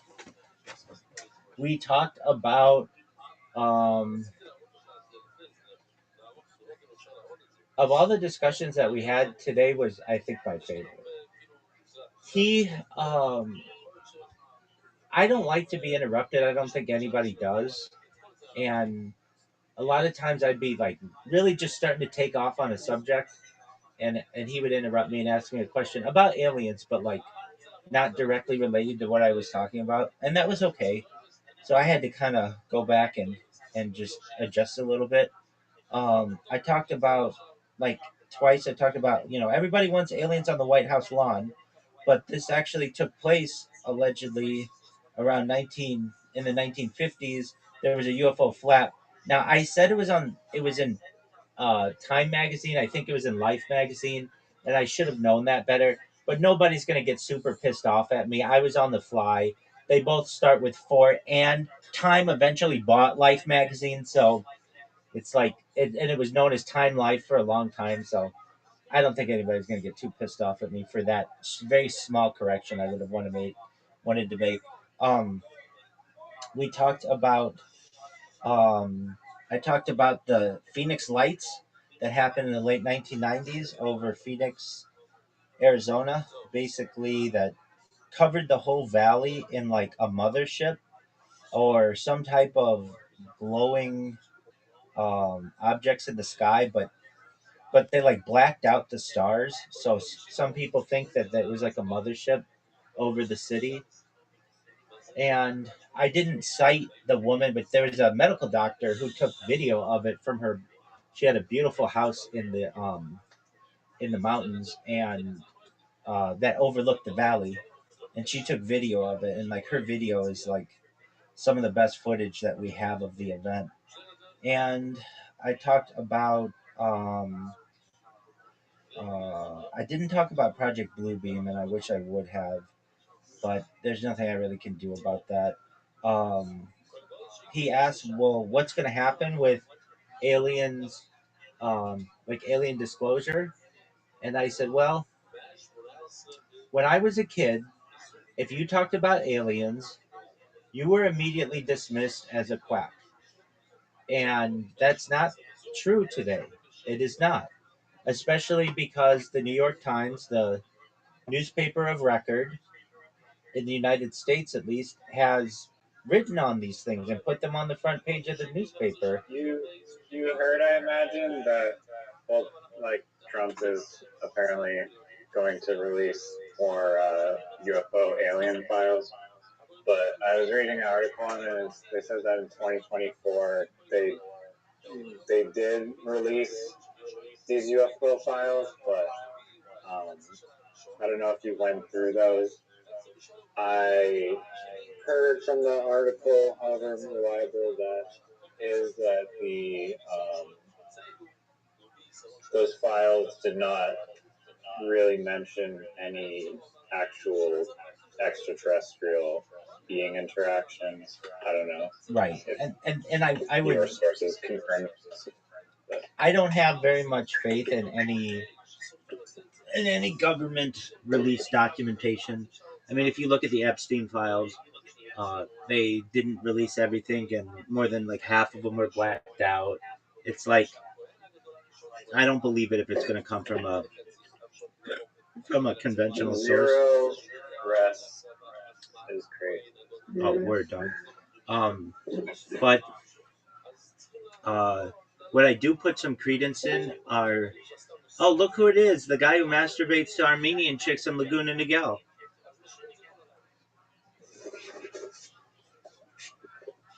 Hey, Raza. Yeah, we have exciting news, but I want to hear about this Armenian girl. Sorry? Were you just, you have a girlfriend that lives 10 minutes away from Rabbi? Is that what he told you? No, that's what I know. That's what I know to be fact. Who told you that? He read it in the National Enquirer. I also am very connected in the online world. I know the girl too. He does. No, just kidding. What's her name? He can neither confirm Nor deny that she even has a name. Yeah, I hear she might be an extraterrestrial, possibly from a half-cat, feline, female race type of civilization. So I spoke to the aliens. They said everything's gonna be okay.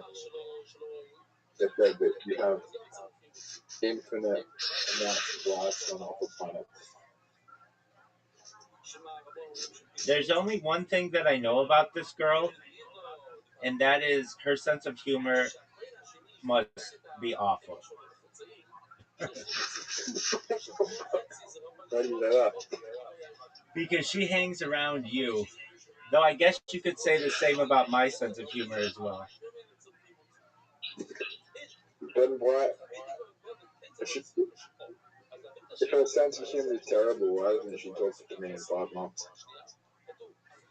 It's been 5 months? Yeah. And then you got to talk to her again today? Not tomorrow.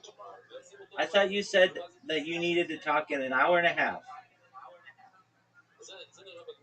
She said she's going to bed and she'll talk to me tomorrow. Fuck this chick. I'm going to her house. I'm going to her house in an IRL stream in honor of Zoot. We're going to get down to business. I'm going to say, listen, woman, don't you dare play with my friend Zoot's heart.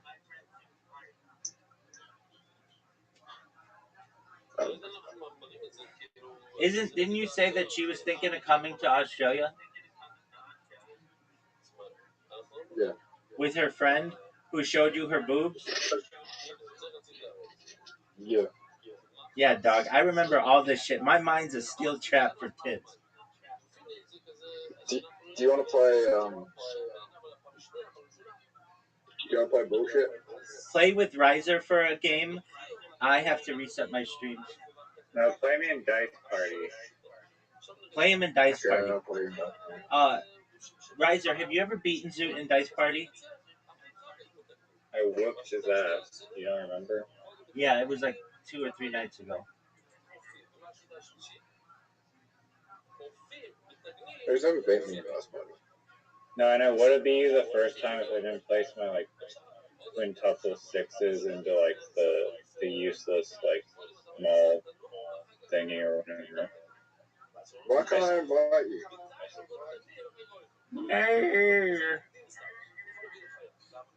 Why can't I invite you?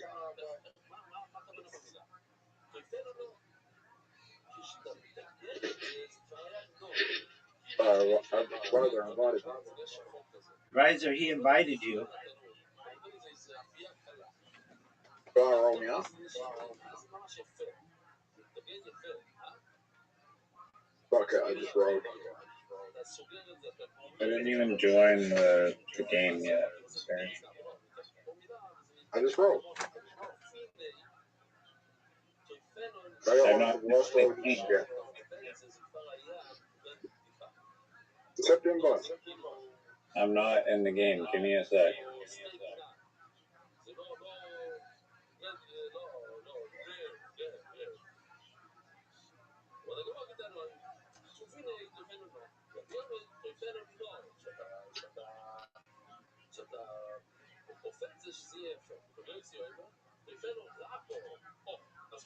Roger, did you know that you're going to jail?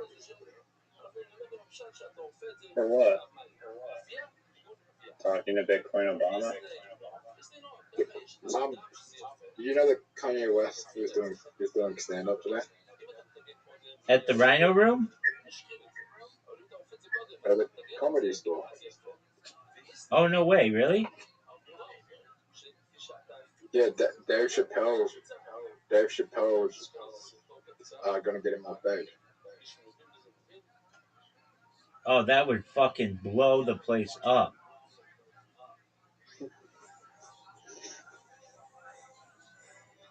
Imagine Kanye just switched to being a comedian.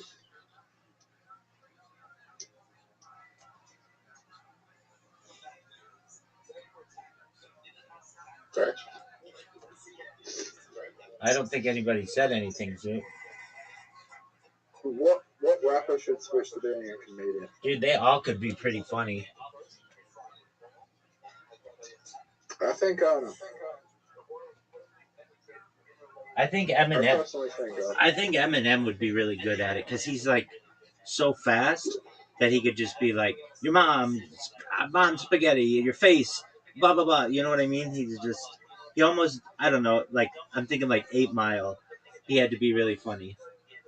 He would be really good in roast battle, which is different. but Kid Cudi did stand up as well recently. Was Kid Cudi a finalist for South Australia Raw Comedy? No. So fuck him.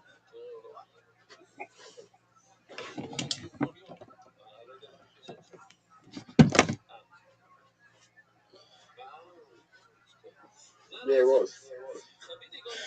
Tight. Rabbi.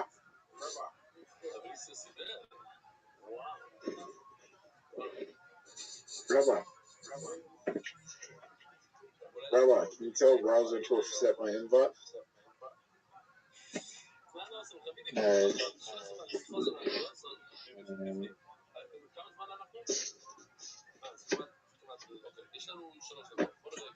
You ready to lose? Yeah. I keep thinking that Rise's profile picture is really him. But no, it's not. I'm hella Asian. Doesn't look Asian, it looks kind of white to me. Long distance. Give me a 3. That is so high risk. That is so high risk. Well, what the fuck was I supposed to do? This game is good.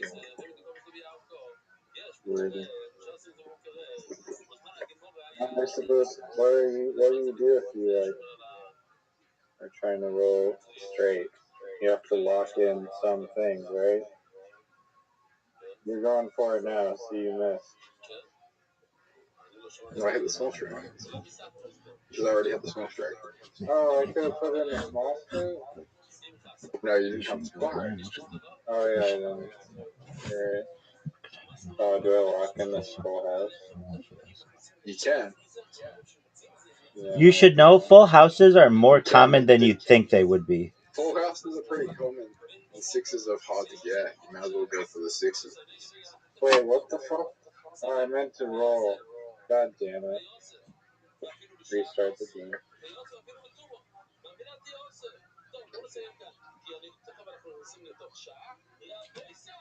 Oh, yes.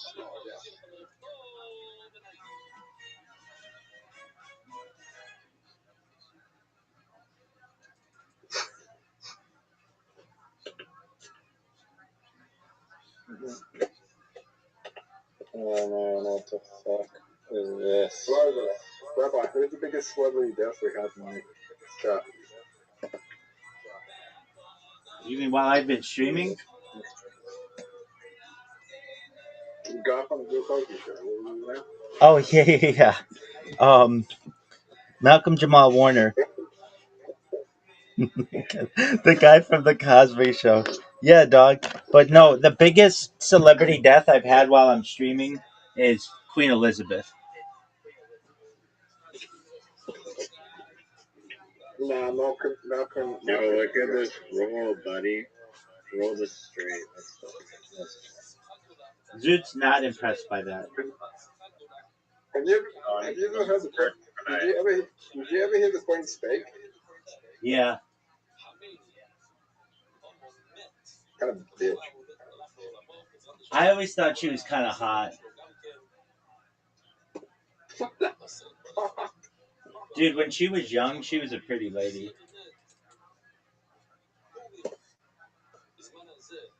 Hey, what the fuck? Oh my god, I would have gotten 5 of a kind.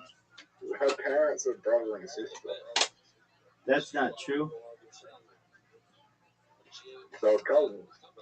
Yeah, that they're all fucking like that.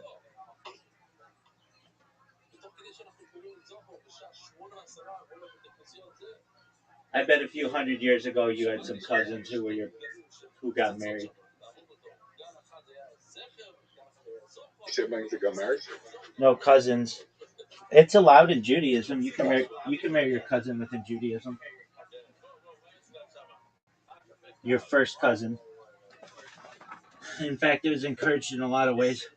The reason why is because our shtetls are like Eastern European villages didn't always have that many families, and sometimes they didn't have people who were of your age, so you might marry a cousin.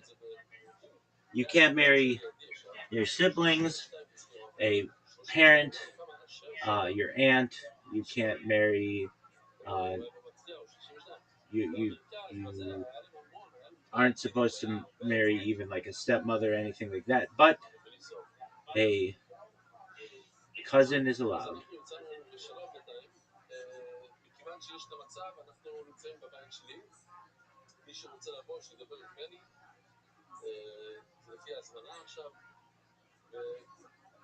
Rise of Royal. Okay.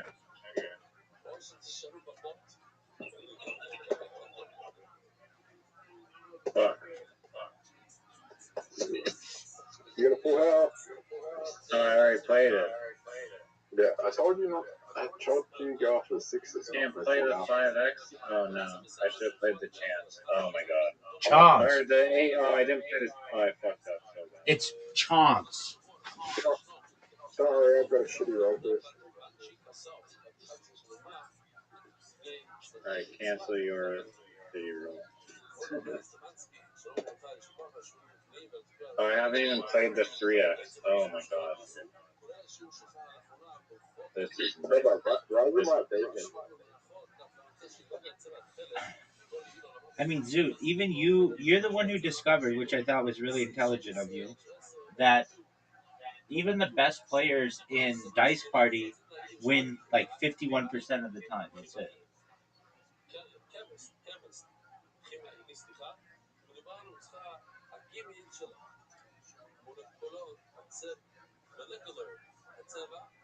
Fuck.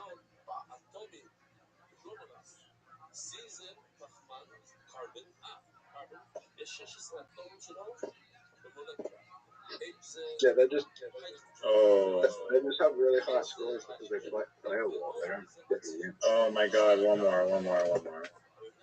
Oh, are you kidding me? Okay. Get I him. can't play the forest. Get him, or the Riser. fire. Zoot, send him another game invite.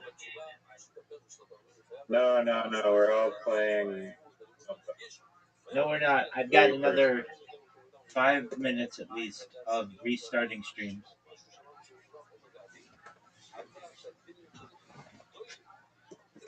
Try to play. I am.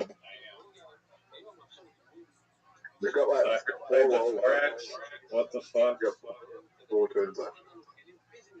You already played the 4X. 52. I don't know what the fuck that was.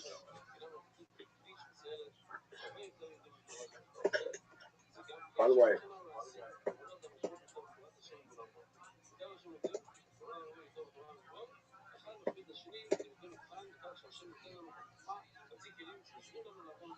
What the fuck do I do here, dude? I won't play anything there? Sick.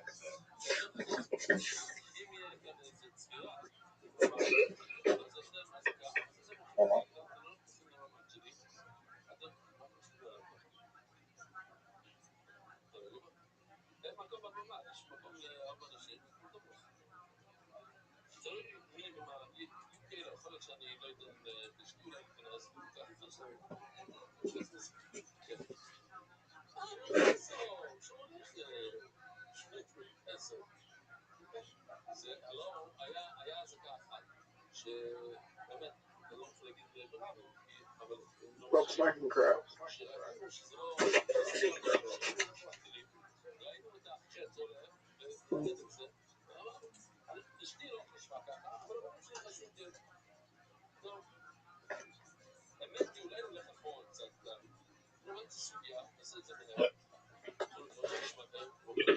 Where's the play? Where's the fucking I swear I need a large. Oh, what a shit roll. So 1, 2, 3, 4. I need 4. Oh, angry. I got 2, 3, 4, 5. Oh my god. I don't think that helps me at all. No, this is bad. I just need to resign. This is horrible. Doug, you got him.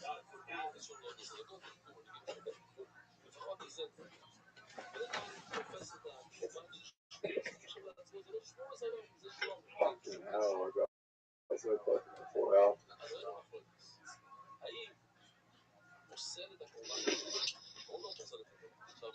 He can't win.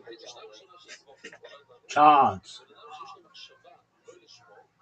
He needs to get a smoke straight. Even if he gets a smoke straight, he's can't win.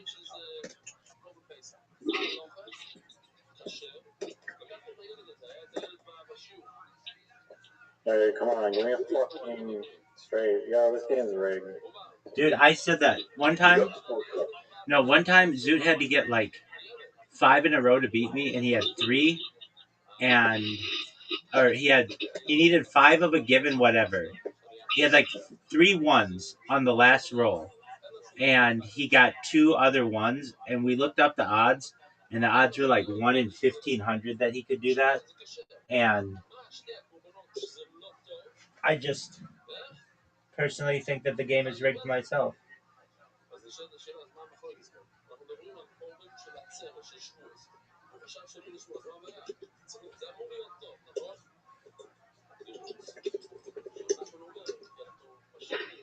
See?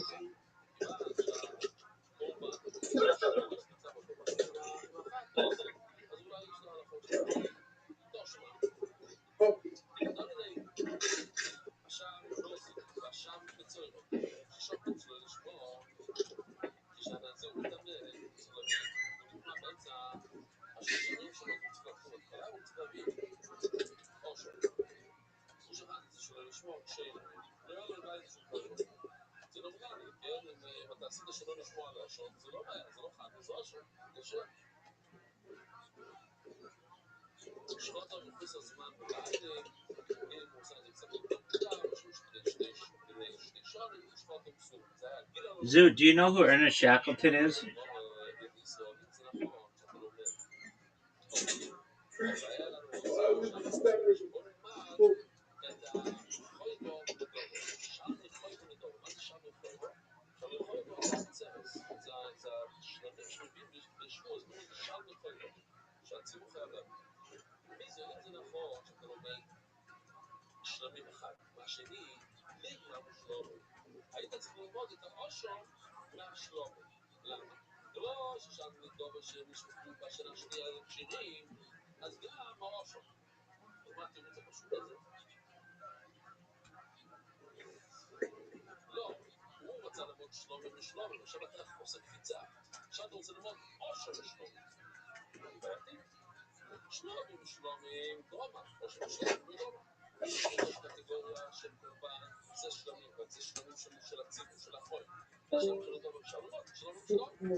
What the fuck is going on?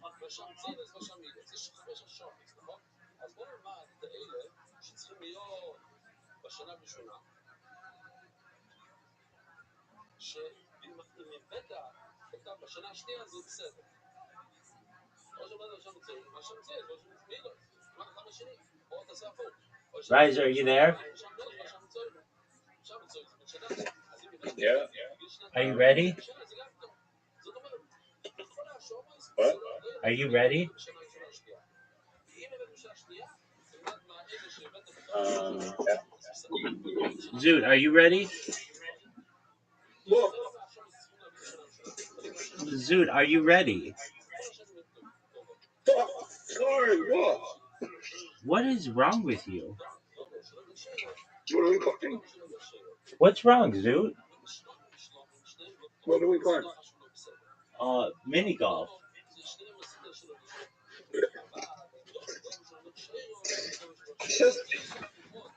Dude, are you crying? No, I'm okay. You are crying. What's wrong? Sorry. What's wrong, Zoot? Here, let me go. Okay, we're gonna play mini golf, but you gotta tell us what's going on, big man. Nothing. Dude, people don't just. Nothing. What happened, big man? No. We heard something in the background. What happened? No. I mean, something happened. What happened?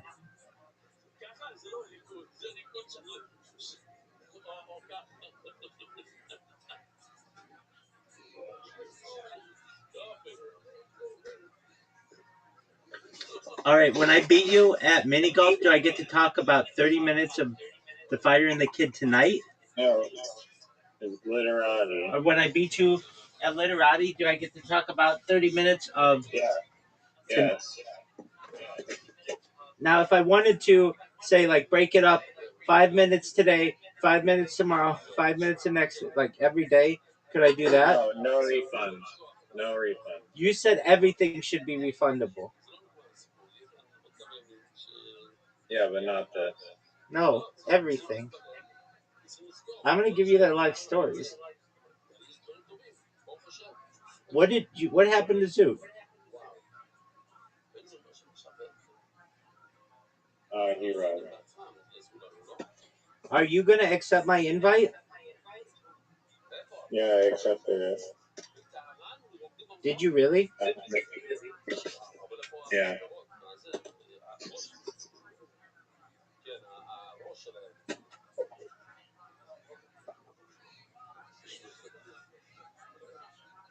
You're up, dog.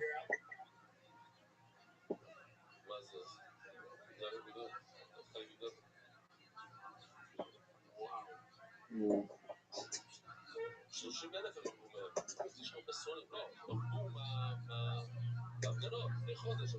Zoo didn't just rug, he started crying. Didn't you hear him? I heard some weird noises.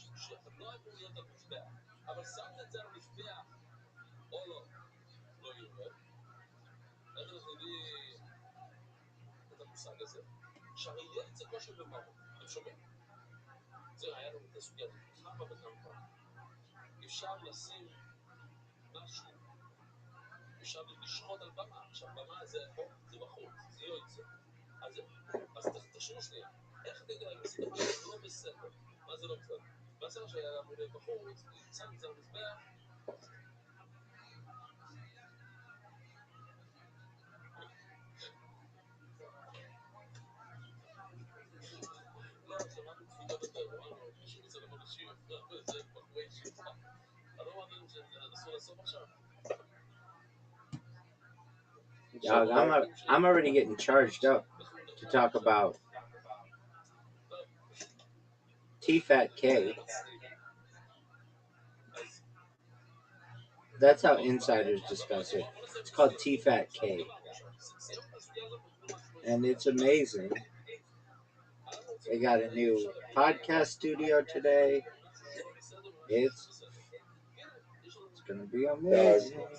That's cheating if you mention that. Wait, no, I didn't mention it. Oh, you sure did. Oh, so who else got the new studio, sir? I didn't say who. I know, but who else were you talking to that got the new studio? Honda's not a fucking word. That's a car company. Get the fuck out of here. Dog. Are you fucking... Dog. Dog.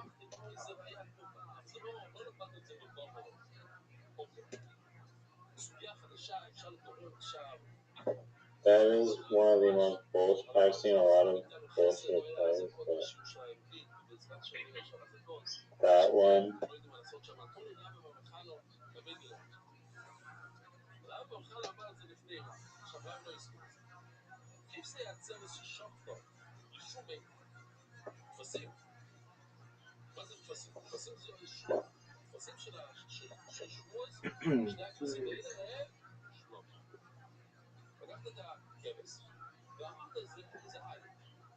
Honda is not an English word. That's a car company. Anything, it's a Japanese word.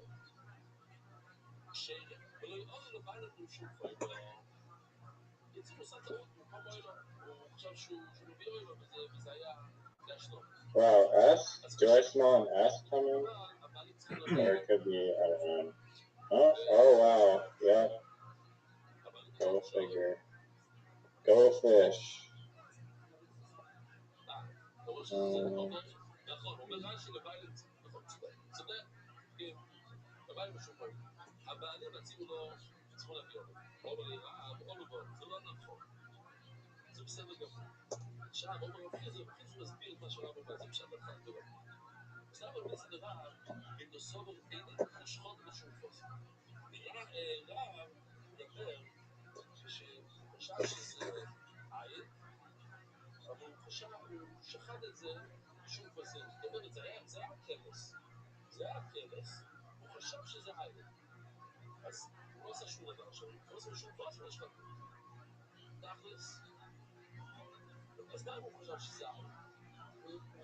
That's not a word. That's not a word. That's not a word.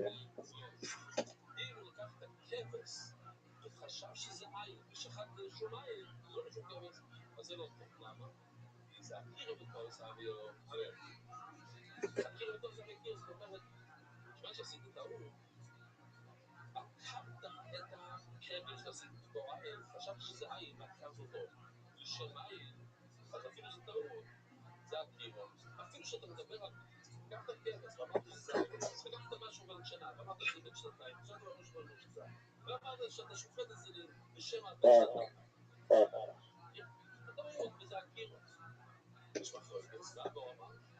spend like 10 hours making your damn word joy.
G.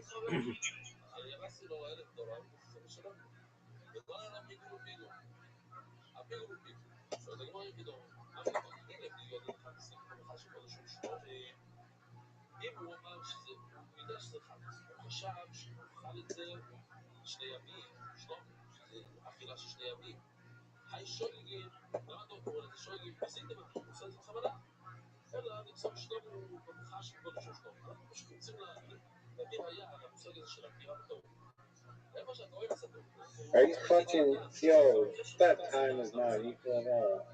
What? Finder and the kids on the line. Do you want to go again? No, it's okay. Are you sure? Or wait, let me place one tile down. Because sometimes, whatever.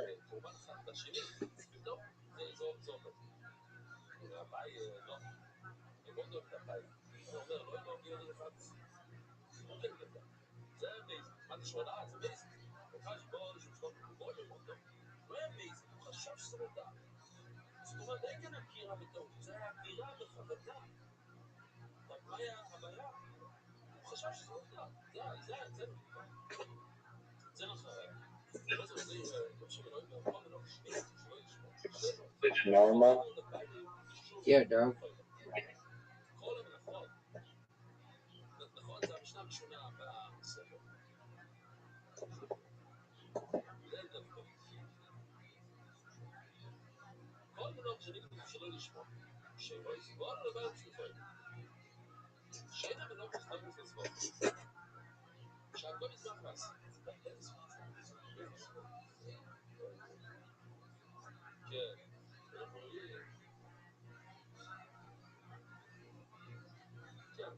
It's your turn.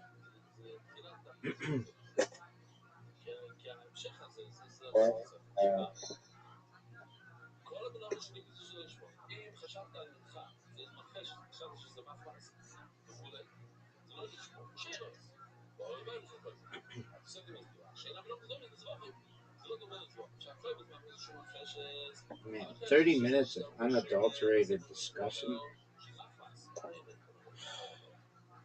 I'm not going to play it up because I don't want to have it counted. And I don't want to distract you. But that's exciting.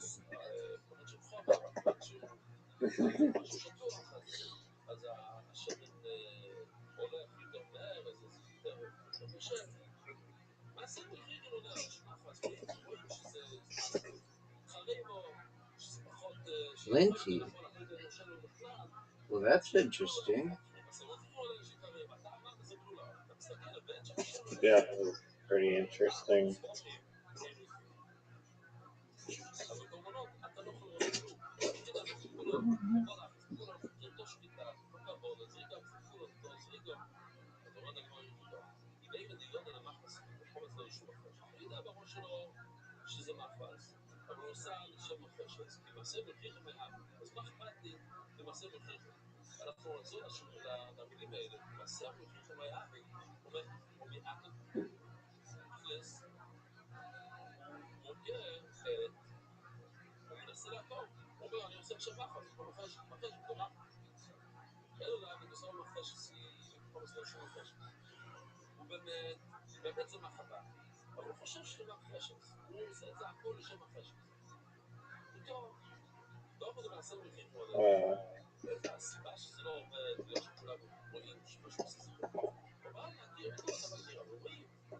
Way to block it out.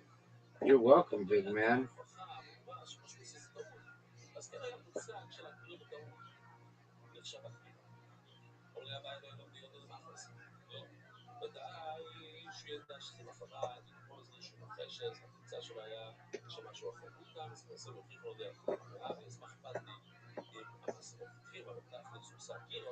You know, now that I think about it, because of the 35-point bonus, the one that I had, yogurts, is 57. So I guess it's not the biggest one from a word standpoint, but because of the bingo, it was.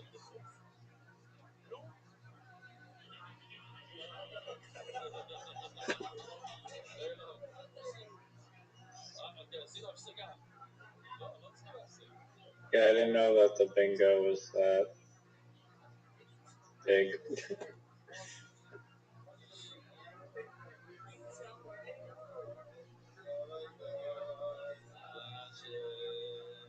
Get out of here with that shit.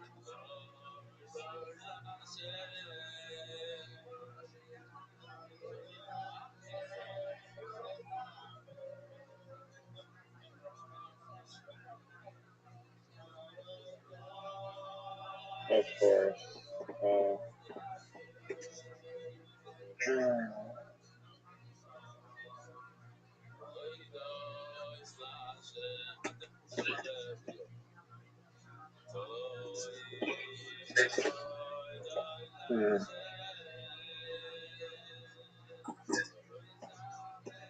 What the fuck is there to build?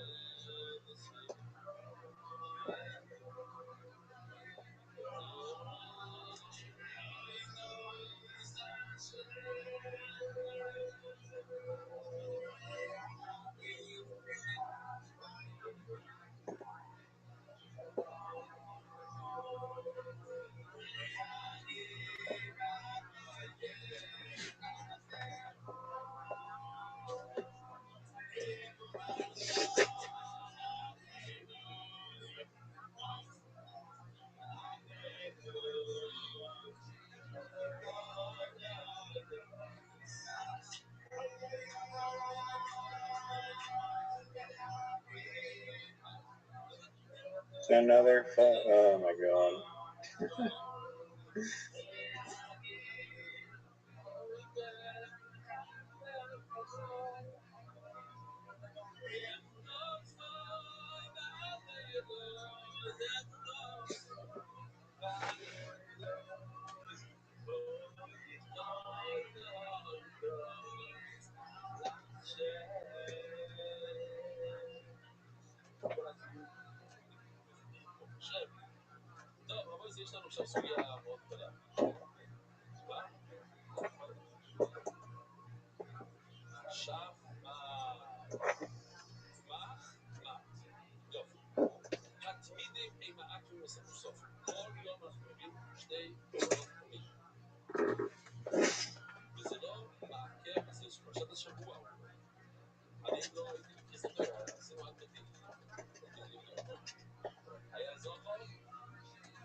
That was good.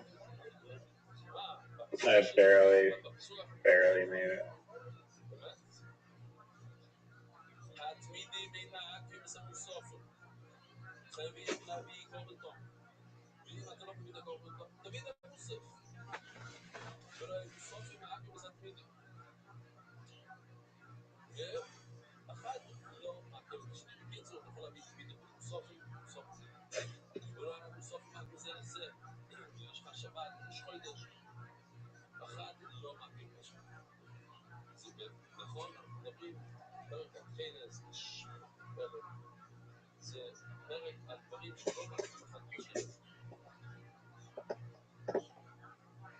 I'm gonna send you something that's really interesting. Do you remember I told you I was making all kinds of vlogs? I mean, I'm always doing something to like to skirt the system. That's just my way. And look at my Google Trend results. Just since I've been building these blogs. Can when you Okay. when you have a chance, I know you're busy, but look at your Discord messages, which is like really positive from what I see.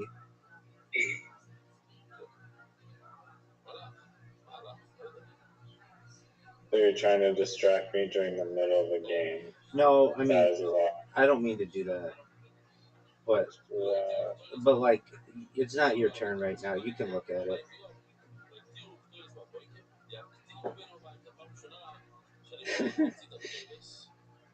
This seems like strategy. No, it's not. It's not.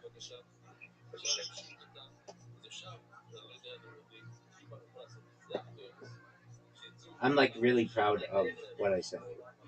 Like more proud than if I share it with you. I think it's time.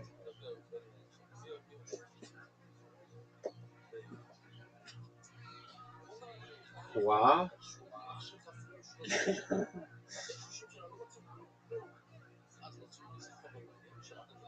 That No way you could go up there. dog. Look at what I sent you. Yo, that's actually like, that's low even for you. What's low even for me? Literally distracting me with messages during a game of Glitterati so that you can talk about this fucking piece of shit show. No, it's not. It's about what I've done with Google Trends. Okay, well,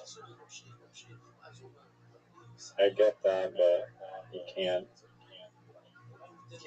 like do what you're doing.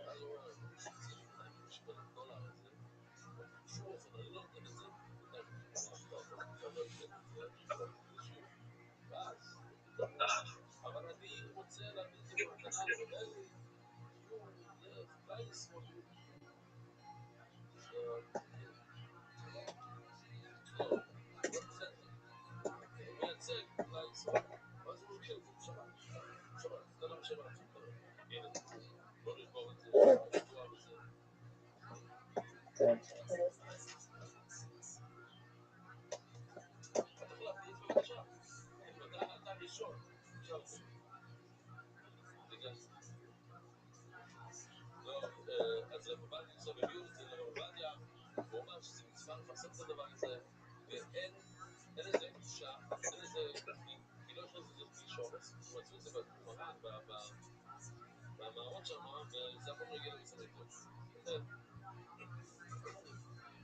Where the fuck did you put that?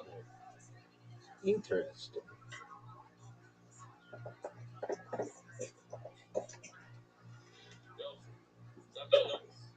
Man, you got so lucky there. Why, So you play this stupid fucking clan blocker. Doug? There's like nowhere to play anything. We've like cut each other off. I know. And I literally have 0 vowels, so probably game leaving no choice but to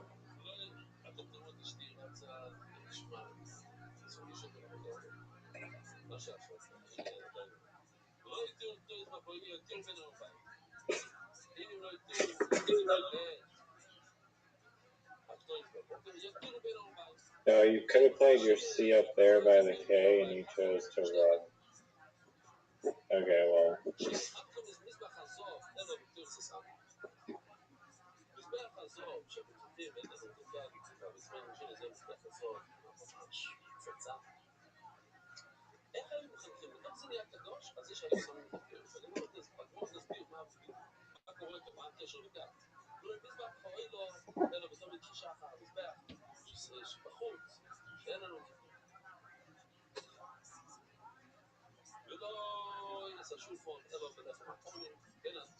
Wasp. Yeah, but lost.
That was great, dude.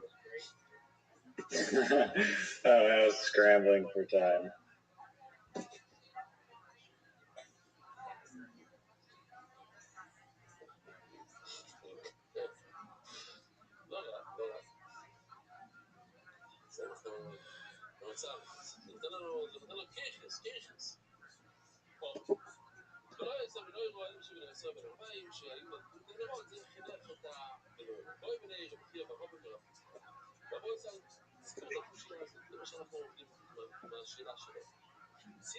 Do you think that TH OT. do you think that THICCC should be a word? 1000%, dog. I do too.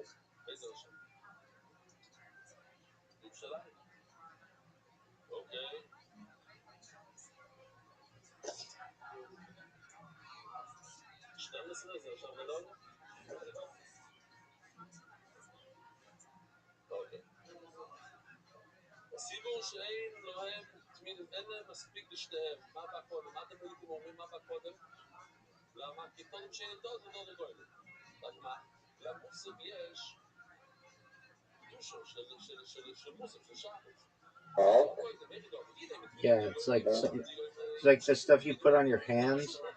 It's like talcum powder. yeah, no, that's what I thought. Okay, then why did you question it? I didn't think talc was an acceptable short form of talcum powder. I don't know what it is. It's something like that. There should be a thing in literati where you can be like, bullshit, that's not a word. Like you can like try to. That's a cool game. You can be like, no, that's a word, and they're like, no, it's not. Bullshit. You get like 3 bullshits on somebody. Oh, that is a good idea for a game. I agree. That's why I said it, son. And then you play some bullshit like talc, and you're like, that ain't a word.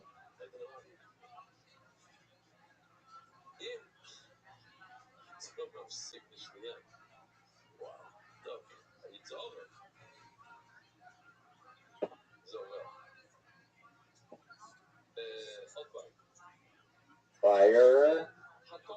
Yeah, somebody who fired somebody is the firer. Someone who's fired is the fire. That's a, I guess, yeah. I mean, what language do you speak?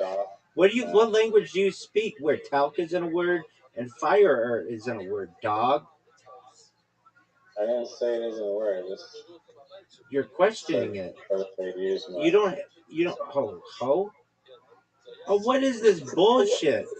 Oh, we didn't complete the game, so I don't have to listen to your speech. Oh, that is incorrect, dog.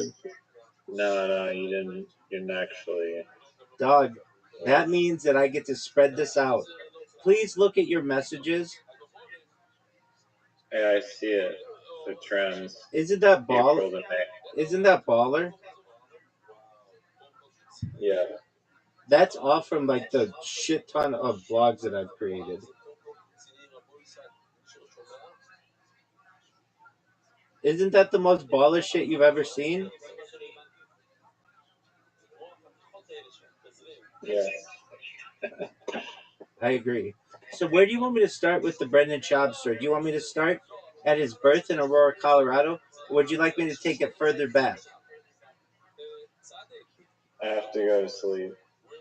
Then I get 20, what did we say, 25 minutes, 30 minutes in the future of pure Brendan Schaub discussion and uninterrupted, unmolested. And you should know that tomorrow would be better anyway because there's not only a fighter and the kid, but there's also a what was once known as the Big Brown Breakdown that changed to the Schaub Show, which is now back to Big Brown Breakdown. And you saw my Google Trends, which is the most baller shit of all time. I mean, it tells me somebody's looking at my shit.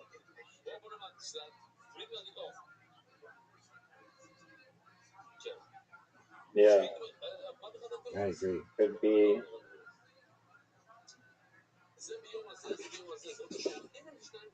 All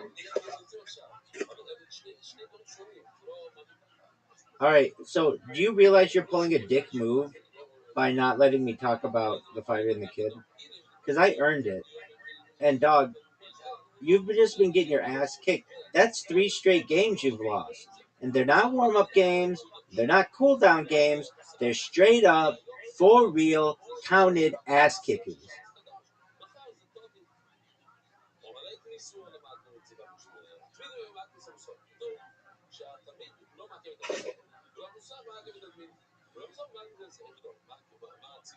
Alright, so you wasted like 5 minutes of your Schwab time already. No. You said you're going to bed, so. You wasted 5 minutes of it. No. Then I get. Is gone. Are you gonna keep wasting time? No. Because your time's ticking, just so you know. Okay, so if we're starting it, then I guess we start the 25. No, it already started. It started 5 minutes ago. You know that's not fair. No. I told you you get to go. When you win, you get 30 minutes to talk about it. When you won, and you're not talking about it. But then you said no because you resigned. So I said I would delay it until tomorrow, until after I could tell you about the. Said, oh yeah, wait. Repeat that. You said you wanted to delay it to tomorrow. Well, I said it would be better because that's when they have moved into their new studio, and the first episode of Big Brown Breakdown, formerly Schaub Show, formerly Big Brown Breakdown, airs. Okay, can we watch it live in exchange for not talking about it? 100%. Okay, cool. Let's see if it's up. I doubt they posted it already.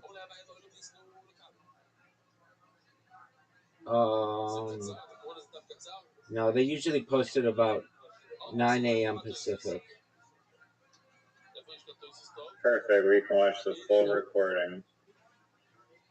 All right, you're gonna stick around till 9 a.m. It's only another 6 hours or so.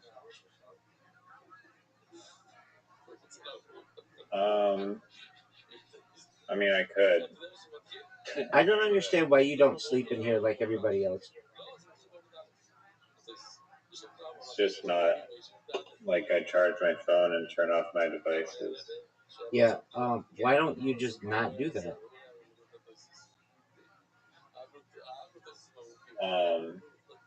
Because I get enough Wi-Fi radiation every day. I don't know. Okay. I mean, what do you want me to do about it?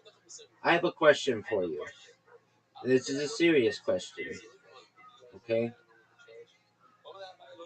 If Arnold Shackleton was still alive today, would you vote for him if he were a competitor in South Australia Raw Comedy 2026?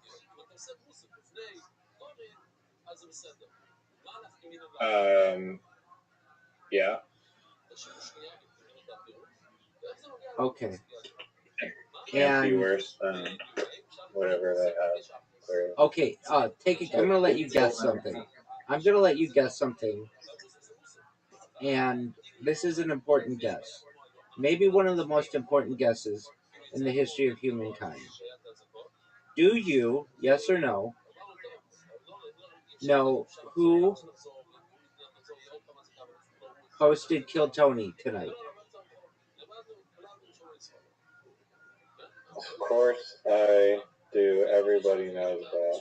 But Okay. refresh my memory. It. What if I give you their? What if I give you their initials?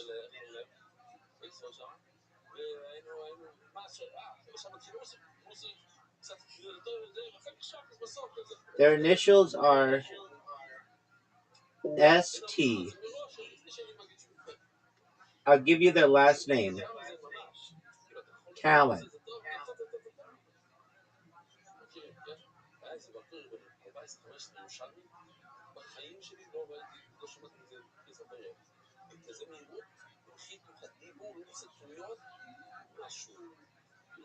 Sam Talent?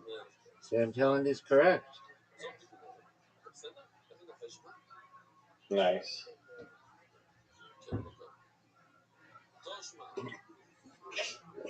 Okay. Well, you should know that I beat you 3 games in a row. I wasn't really challenged in any of them.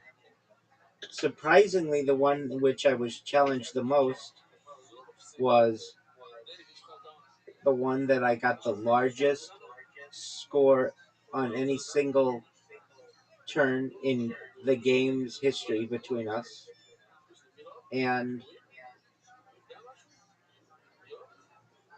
I've just got to be honest with you. I really feel like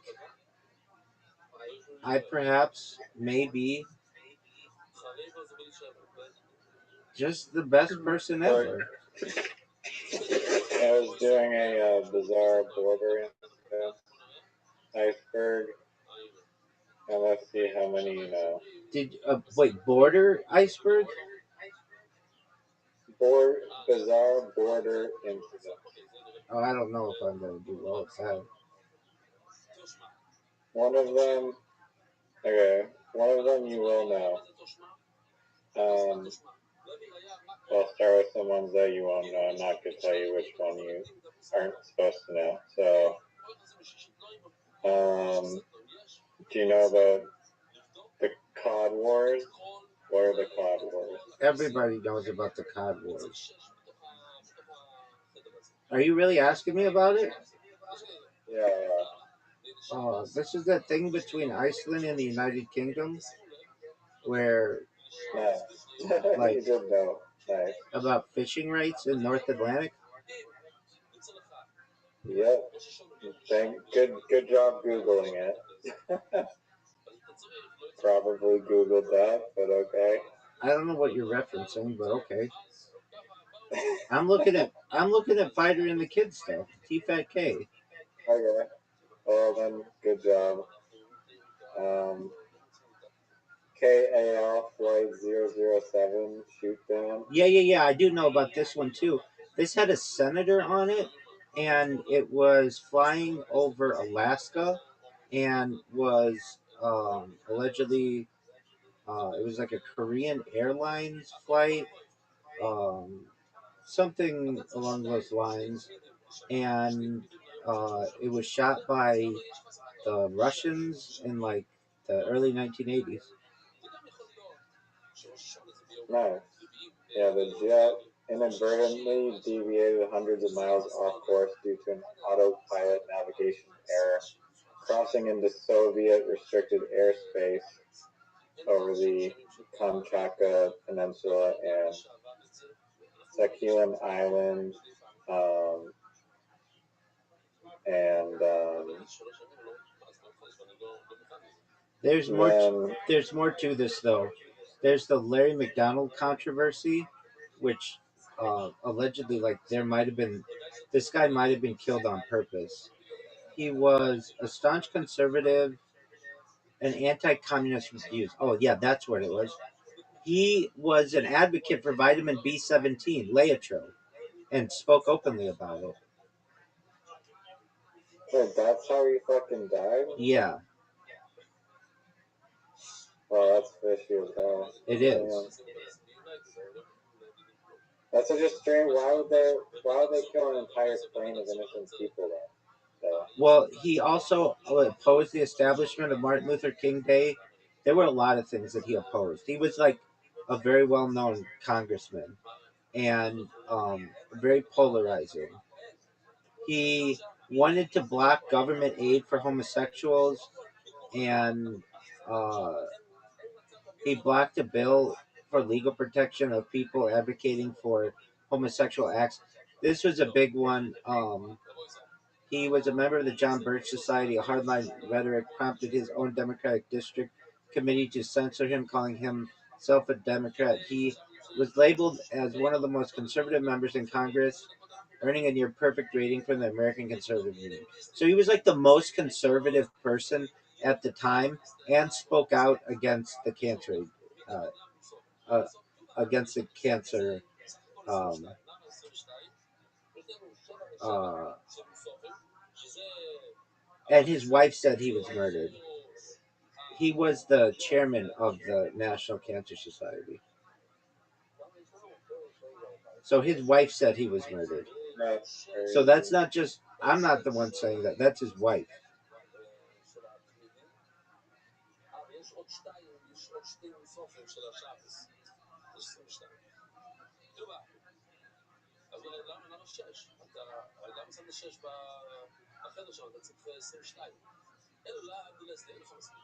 Okay, the next one, the Whiskey War. Yeah, this, believe, is this the thing with, between Denmark and Canada? Or, yeah, Denmark and Canada, um, where they put like a there's like a dispute over like an island, and like every year, 6 months of the year, they put. We talked about this the other day. Yes, yeah. No, this was the hidden one, which you know the name of. So yeah, the dispute between Denmark and Canada over Hans Island, which is a small uninhabited rock between Greenland and Canada, and of course they were disputing it from 1973 to 2020 something, and 2022. they eventually, would both countries, or the Canadians brought maple leaf or something. They brought whiskey and schnapps and eventually split it down the middle. Oh, here's what Larry McDonald. This is why he was killed allegedly. He spoke out against the Rockefeller family, which is the most powerful family in the United States.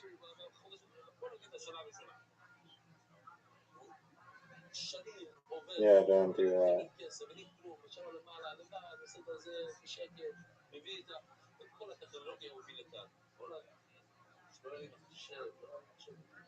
Do you know about the Cyprus Green Line incidents?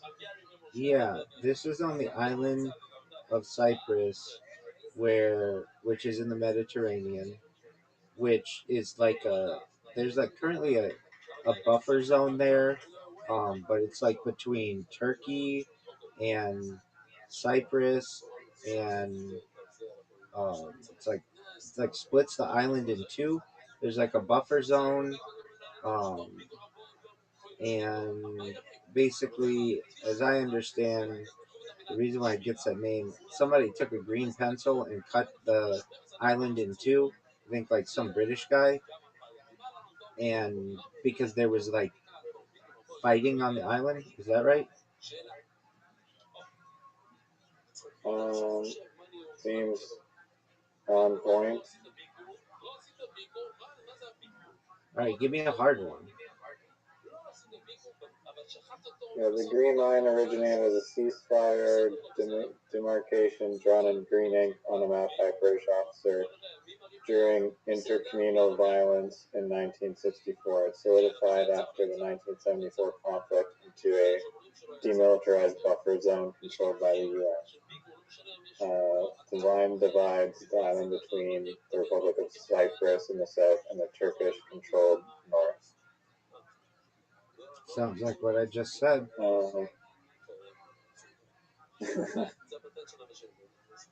Yeah.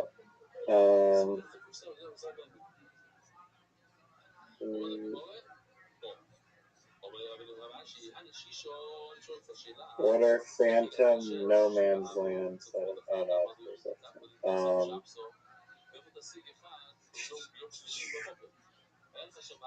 Phantom No Man's Land?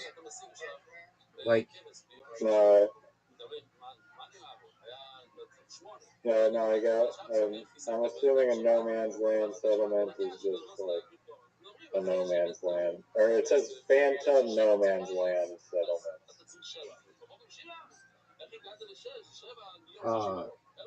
So a lot of times no man's land is used in war, like in an area you're not supposed to go. And yeah, I know about this. These are non-existent towns that map makers used to make. Uh, Actually, a few of them are in Southern California. Basically, let's say I make a map. It's very easy for you to just look at my map and steal all the information. So what map companies would do long ago is they would put a random city on the map that didn't exist. It was known as a paper town or a trap street. They do this with streets too. And so if you just steal my map, I can take you to court and say that you didn't actually do the exploring there. You just looked at my map. Does that make sense? Yeah. So it's like a decoy. Yeah, but I don't know if that's what you mean by phantom no man's land, but that's what a phantom settlement is.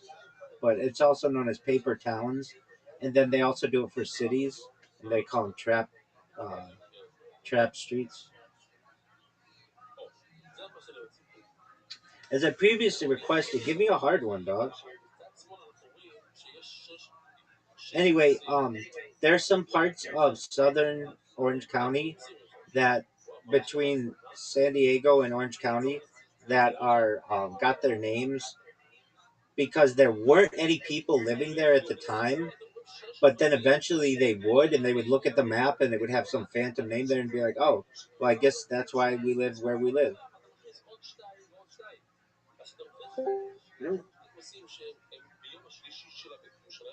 Okay, the Checkpoint Charlie standoff. Everybody knows about the Checkpoint Charlie stand up. You really asking me about this? You wanted one, so. All right, well, huh, are you talking about the one in Germany? Like, Yeah, it's in Berlin. Yeah, exactly. This is where, like, basically, you had a face-off between the Russians or the Soviets and the United States, like 100 yards from each other, at a border crossing in in Germany. Yeah. And it was like a standoff for like a little more than half a day or so. Yeah, 16 hours. Which is a little more than half a day. I mean, I don't know how specific you wanted me to get, but I mean, a little more than. Incorrect. 16 hours. That's a little more than half a day. Yeah, I know. I was affirming what you said. All right. So, do you have any difficult questions? The Panmunjom defections. Panmunjom defections. Well, the only ones of which I'm aware are were in. Uh, is this like in India, the Punjab people, and the defection of some? No. I think so. Panmunjom defection. Oh, Panmunjom. Hold on. Yeah, this is in the song. We didn't start the fire. Is it? Yeah. This happened between like 1950 and um, it's a village in Korea where the Korean War armistice was signed in 1953. Uh, yeah. Yeah, but they Yeah. hold on, let me get the lyrics for you. We didn't start the fire lyrics. The Whedon Restart the Fire refers to the Korean border village where 1951 to 1951 truce negotiations ended the Korean War. It Right, symbolizes ongoing Cold War tension. While right. the song highlights the 1950s, Panmunjom remains a sometimes violent defection point for North Koreans fleeing to the south. So isn't that what I just said? It was in We Didn't Start the Fire. Yeah, Yeah, but I'm exactly. affirming what you said. I'm not Exactly. disputing that. Still undefeated at this game. I initially thought you said Punjab.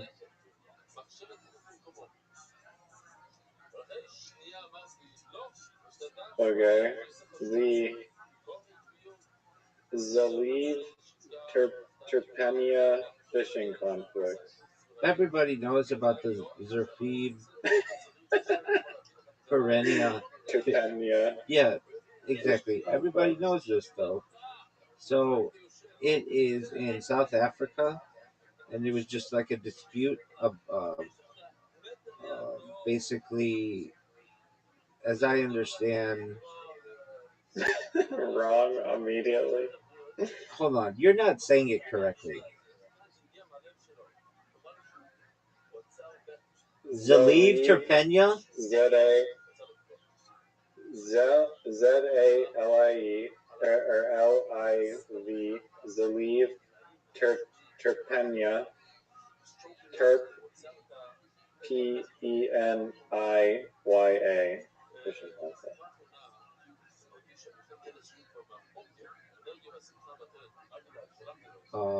Hold on. Tarpinya. P-E-N-I-Y-A. Oh, Peniya. I-Y-A, yeah. Yeah, dog. This is about India and Sri Lankan fishing. It's the Palk Strait and Palk Bay. I talked about this Okay. yesterday on a podcast that I wanted to build a bridge across the Palk Strait. Now, this is in Terpenia Bay off the east coast of Sakhalin Island. These incidents reflect long-standing Russia-Japanese tension concerning maritime boundaries and resource rights in the Northwest Pacific. Okay, I don't know what you even said of the first thing. Everybody knows though that mm, this involves fishing. Okay, next question. The Hainan Island incident. This is in China. Wait, no, that's Hanoi. Um, unless that's what you're saying, but I don't think so. The Hainan Island incident. Oh yeah, it is China. Um, oh yeah. I remember this one. I was alive for it. Yeah, so there was a U.S. plane that was allegedly like a spy plane. It's an intelligence aircraft that was downed in China, and there was like I remember in school we talked about like, are we gonna go to war with China over this? Like, um, yeah, I do remember this.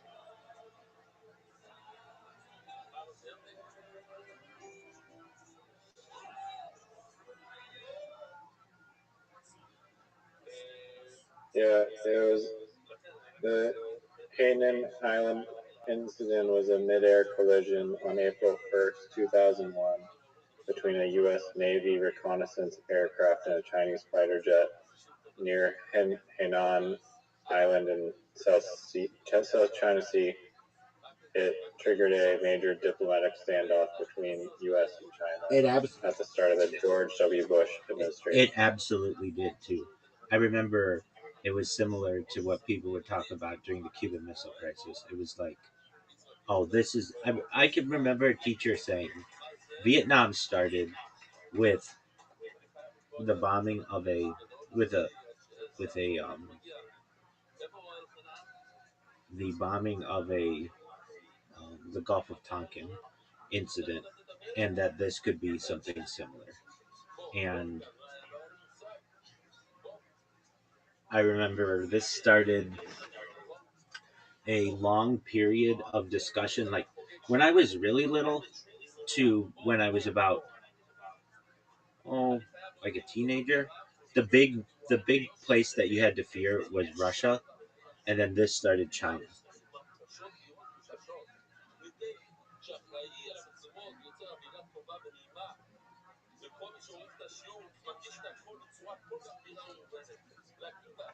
Nice.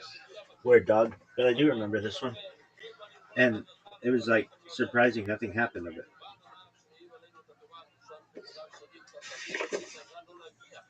Okay, you want another one? Dude, I'm like 11 for 11, of course. I'm gonna probably botch the pronunciation of it, but the Bussingen and Hockerheim. That's what. Wait, let me put it in the Google Translate, and it'll say correctly.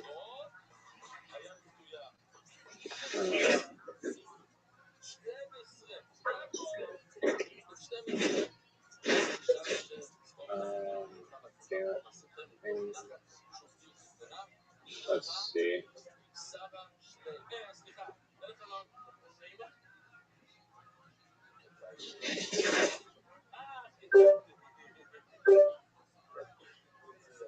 Büsingen am Hochrhein. I almost got it right. Did you hear it? Büsingen am Hochrhein. Is it uh, Chinese? No. Japanese? From Europe. Oh, are you saying Bussington Hockerheim? Here's how it's pronounced according to Google. Büsingen am Hochrhein. Busingen am Hochrhein. Oh, Boozingham. Yeah, that's basically how it sounds. Yeah. Well, you weren't saying it, and I didn't understand your robot. But the Boozingham, uh, is. Wait, this is in Europe. Yes, sir.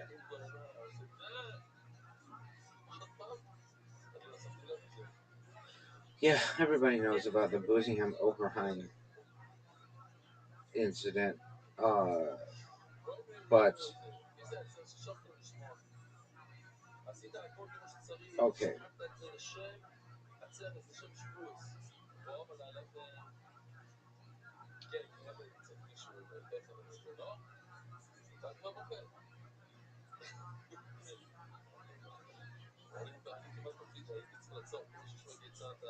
Did this involve a bus?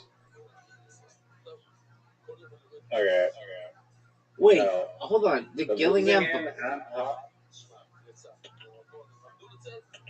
This did not involve a bus. No, it's between Germany and Switzerland. If that helps. Yeah, everybody knows that. I was just making sure. This is when Germans surrendered their weapon. This is known as the Boozingham. Is it the Boozingen affair? Yeah, Busingen am Hockerheim. This is when the Hessian troops occupied the German enclave in like around 1849.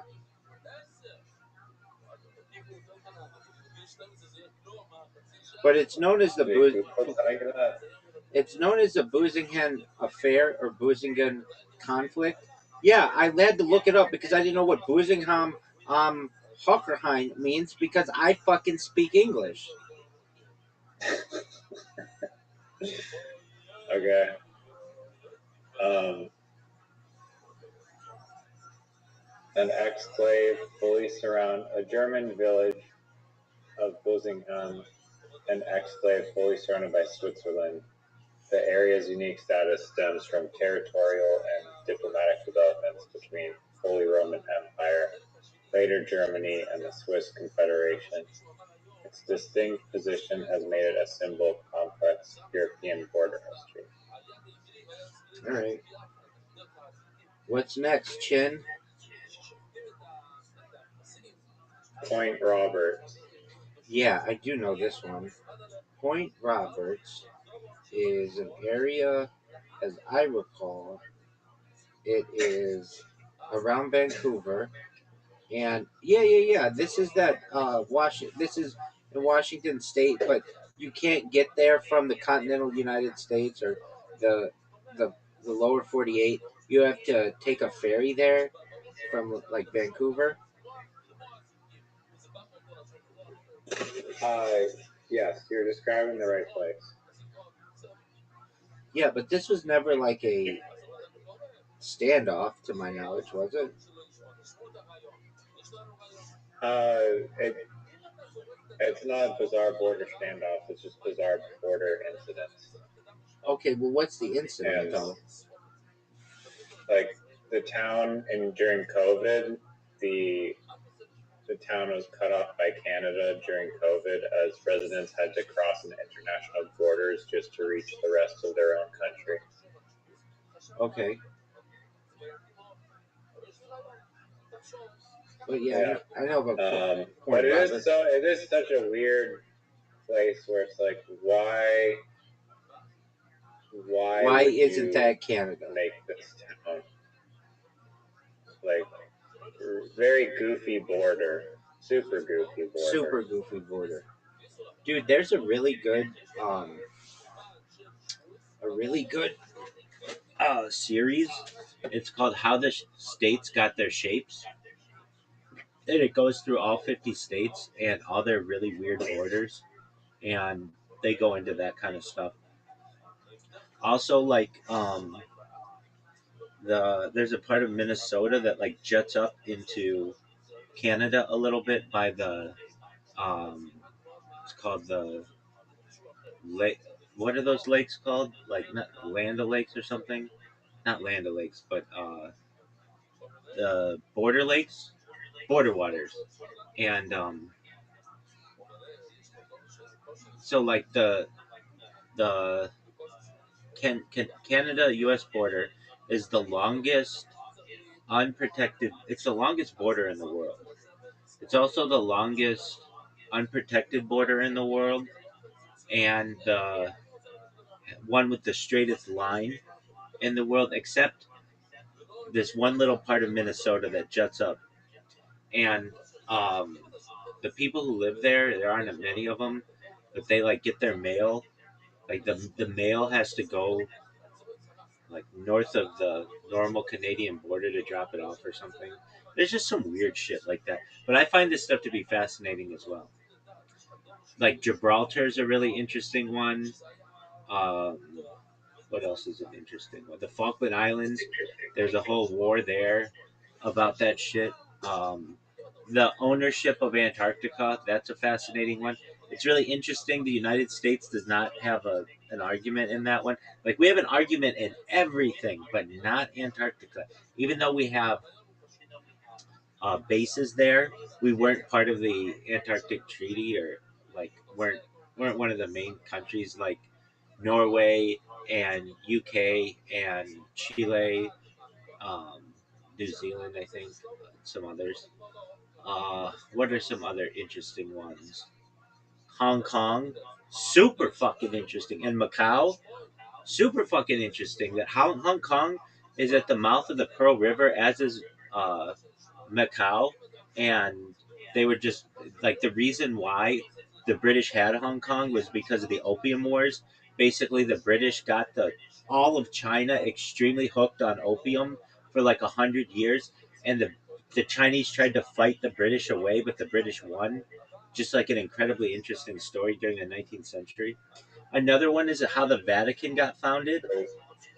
um, like basically there was like a huge revolution in um, multiple in Europe. There were so many revolutions in the 19th century in Europe that are never discussed. But basically, it was a papal state, and the Pope had like an army that was gonna like kill him, and basically called a truce and was like, "Okay, I'll do whatever you want, just don't fucking kill me." And they're like, "All right, well, you got to give all the papal states and papal lands to like the Republic of Italy, and you get to keep this little part of Rome." That happened in like the 19th century. Just a fascinating story of how that happened. Um, Another one is like I've been to the Vatican. I've been to the Vatican before. I've heard it's small. It was cool. Oh yeah, super tiny. It's interesting. It was kind of wild to see it. It was like, what the fuck is this place? Another There's like this high up balcony in like the ceiling. It had like a walkway, and I was like, damn, it'd be cool to get up there, but I couldn't get up there. one that's fascinating to me is Lesotho, which is completely surrounded by South Africa. It's the only country completely surrounded by only one other country, Lesotho. It's in So Africa, yeah, it's literally in the South heart, Africa. the middle. Exactly. Um, what else is really interesting? There's a place called um, I mean, wait. Can you argue? Oh, it's surrounded by one country. one country, yeah. Um, Okay. Aside from the Vatican, but that's a little different. Those are the only two. Uh, there's another one. Um, it's called. It's a black site, which is like a place the CIA runs. Yo, dog, what's that black site in the middle of the Indian Ocean that's like a British island? It has a weird name. Diego Garcia remains a dark British American secret. It's part of the Chagos Archipelago, a British Indian Ocean territory, which hosts a major joint U.S. UK base. Like, it's a CIA black site where they interrogate people. They did all kinds of waterboarding there. It's fucked up. Um, any kind of exclave is really interesting. Like, part of another country that's in another country. That's fascinating. Um, what else is cool? Like, the city of Istanbul is the only city located on two continents. It's located in Europe and in Asia. Um, what else is cool? Beijing wasn't always the capital of China. It was only moved there like during the Communist Revolution. I want to say Beijing made capital what year?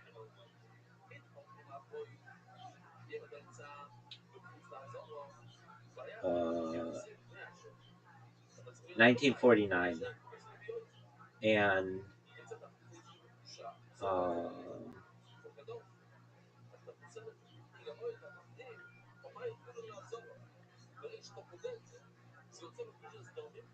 why Beijing the capital in 1949? What was it before then? What was the capital before Beijing? Pardon me. And the reason why they made it Beijing, it was Nanjing. That's right. And the reason why they made it Beijing is because Beijing is not on the water. It's like 100 miles inland, and so it's considered safer than like Shanghai, which is on the water, and Hong Kong, which is on the water, and Guangzhou is pretty close, and what else? Okay, so Taiwan is an incredibly interesting one. Taiwan are like the original OG Chinese, and they're all on that fucking island right now. But I think in the future they're gonna make a comeback and take over their homeland. Uh, just a matter of time. They own all the fucking microprocessors and stuff. What's another interesting one? Um, oh, okay. Here's one. What's the capital of Borneo?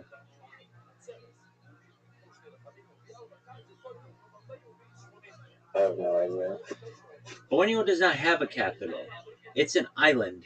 It's like one of the largest islands in the world, but it's shared by three different countries. Um, Borneo is shared by what three countries?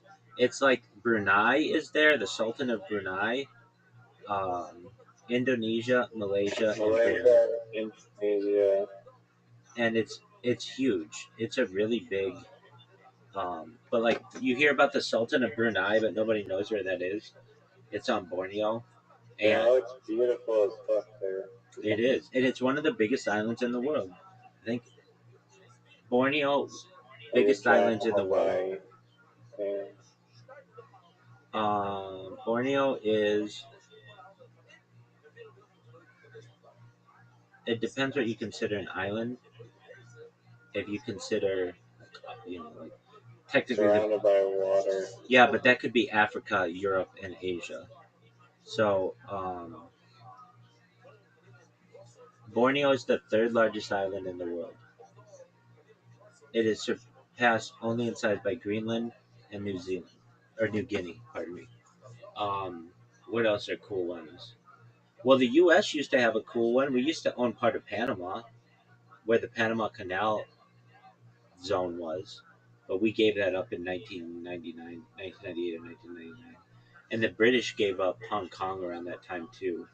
And it was a big deal. I remember it being on television. The British giving back like this part of land, and I didn't really understand it at the time, but that's how that worked. Um, there were a bunch of them in the United States that are really interesting. Like, there's this part of Kentucky and Tennessee, I want to say, or maybe Georgia and Tennessee. One of the borders where there's a bar on the border, literally on the border, and if you walk on one side of the bar, you're in one state, and the other side of the bar, you're in another state, and like you can drink. Oh yeah, that's what it is. You can drink in one side of the bar, but you can't take your drink into the other side of the bar because the other side of the bar is in Tennessee, which is has a dry county. It's like a fucked up. So you have to go to the bathroom in the dry county part, but you can drink in the wet part. Of course, there's that area by Canada and the United States in uh, like New Hampshire, where there's not like a form. There is a formal like crossing, but you can just like walk around it, and you're not supposed to, but people do. Um, it's very informal, and like that whole area, basically Maine, Vermont, New Hampshire, like upstate New York, like all of that borders Canada is pretty porous in comparison to like your main border entries. They're like in Montana and North Dakota. There's like a huge line where the border is between Canada and the United States, and you're not supposed to cross in between the border areas. If you do, you can get in trouble. Um, the United States has some weird ones with like our overseas territories and our military bases. So, like, let's say you're born. I don't mean to get into this, but this is just, I have to say, Brian Callen, you know who that is. He was born on a military base in the Philippines because the U.S., because his dad was an international banker, and, like, basically the closest place that he could be born and still be considered an American was at a military base. Senator John McCain, has a similar story. He was born in allegedly he was not born in the Panama military zone, but they say that he was so that he could have become president. But allegedly he was born a little farther away, like 100 miles away. No, I don't know that for a fact. Um, what else? Um,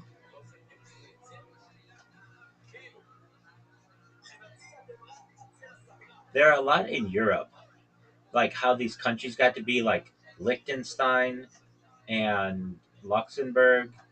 They were like really powerful. Um, they were really powerful, like like kings who lived there, and then like between World War One and World War Two, like Luxembourg became a thing. But then these countries became really really wealthy. Like Luxembourg, if you ever meet anybody from Luxembourg, their chances are they're very wealthy. Luxembourg has the highest per capita income of any place in the world. Um, what else are some interesting ones? Like how like Somaliland is like not a country, but it might become a country pretty soon, and like how that all works. I saw this documentary on a guy who was like the ambassador to Somaliland from like England or something, and they were just like, "Yeah, do you want to be the ambassador?" And he's like, "Are you serious?" I'm like, I don't know what to do." They're like, "Yeah, just just show up. If you can get here, we'll make you the ambassador because we're just starting a country. And when you're starting a country, you don't have like all kinds of international ties. But now Somaliland is gonna perhaps be something. Um, South Sudan became a country. It's like the newest country, but like it'll continue. Djibouti is an interesting one on the Red Sea in Africa. Certainly, how the Emirates became a country, and Kuwait and Iran and Afghanistan. Afghanistan, but like how all that was like, well, a lot of it was the Ottoman Empire. Um, Another one that's really interesting is uh, like the border between France and Switzerland is like Lake Geneva, and how they work it out. Like they split the lake down the middle. Another one is the Jewish Autonomous Oblast in Russia.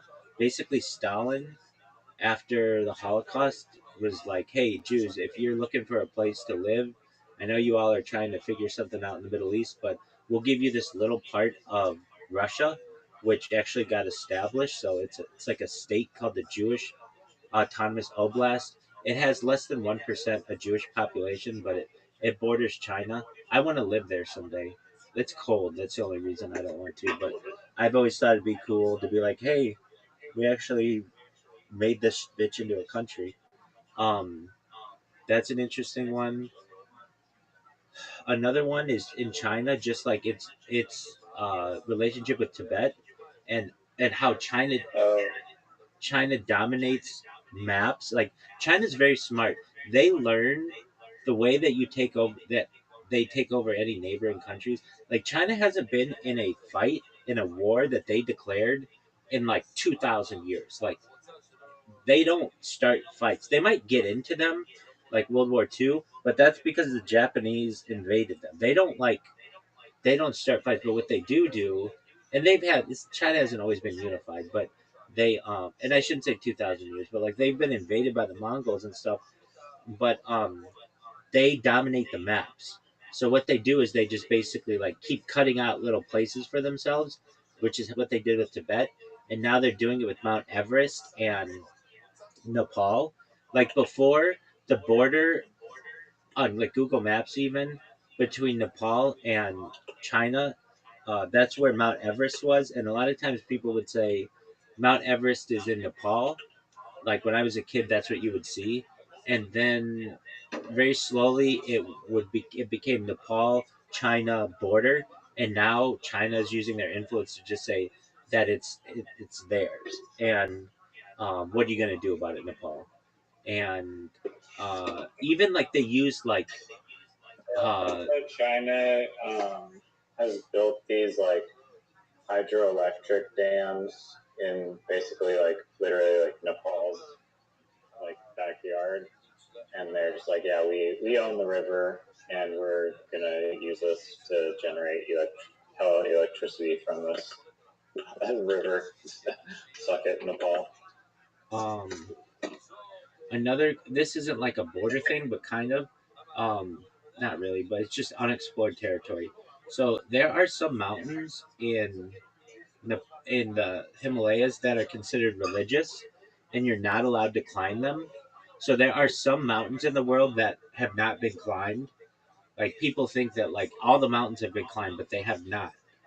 There are some mountains that are considered religious sites and have not been climbed. Um, what And else? some people sneak up, sneak and do like the Great Wall of China, and I have like videos of them on YouTube sneaking into like the Great Wall of China and just like keep walking. Yeah, that's one. So the Great Wall of China actually it's like 2,000 miles long, but it actually goes to the ocean and like runs into the ocean a little bit. And like if you wanted to, you could build like a floating bridge and go around it. I've always found that to be interesting. That that's kind of like the weakest point of the Great Wall of China. If you didn't want to just blow it up, is just go all the way to the very edge of it. It goes out into the water, but you can like build a floating bridge and just walk around it. I've always thought that was interesting. Um,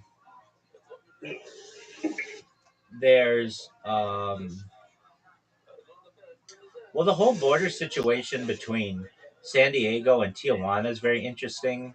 Even LA and Tijuana, like there are a lot of people who drive to Mexico every single day to do business, and it's like it's the most traveled border in the world is between San Diego and uh, Tijuana, and uh, Really? yeah, in the entire world, so including China and Japan and all that shit, it's between Mexico and the United States.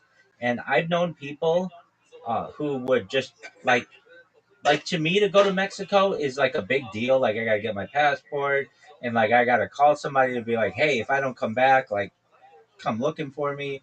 But there are a lot of people who would live in Tijuana and work in San Diego, and some of them would even go to school in San Diego. But because it's cheaper to live in Tijuana, they just live in Tijuana, and so it's like a 45-minute drive, including the border. Now, if the border gets really bad, there's a difference, but there's like a faster way to go through. But yeah, that's the most traveled border in the world along the 5 freeway. Um, what else? This is unrelated, but what have you heard of any absurd like drug smuggling techniques used at the border? Yeah, the tunnels are big, and like people putting drugs in like their spare tires, and people what else do they do? Um, oh yeah. Well, like they make boats out of cocaine. Like the boat is made out of cocaine, and you don't know it because it feels like fiberglass, but it's actually cocaine. Um, there's another one that I've always been fascinated about. So you can there's like Walmart is in Tijuana, and you could go to Walmart in Tijuana, buy a dinghy, get a little motor there, and just put the dinghy in the ocean, and then drive the dinghy around the U.S. border, and basically land at Trump International Golf Club without too much of an issue. Like, um, we get people all the I feel like they'll definitely like be pissed. yeah, we get people all the time who find boats just randomly on the shore, like almost every day, and then the people have just made it around the border and they just abandon ship on the beach, and then they just run into town and find somebody who speaks Spanish and start living here. Another one that's pretty common are There's jets. one. Wait, let me go. I have one. Maybe you're about to say it, but the Rio Grande, I believe, is like the river in Texas, and or there's like one town that's like right next to like this fucking river in Texas on like the border of that and Mexico, and it's like tons of illegals just like cross the river and get into like this one town and shit. Yeah, that's probably Brownsville.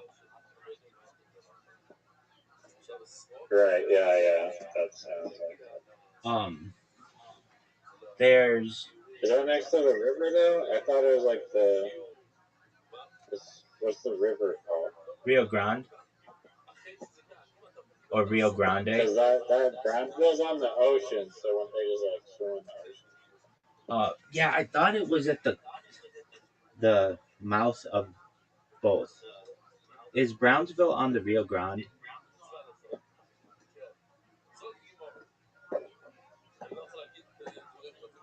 Yes, Brownsville is located on the Rio Grande. Rio Grande. The city sits at the southernmost tip of Texas on the northern bank of the river, directly across the border from Matamoros, Mexico.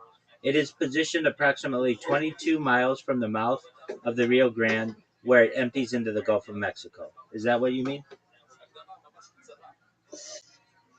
I thought it was a town that was more north. I'm trying to find a good image of the river.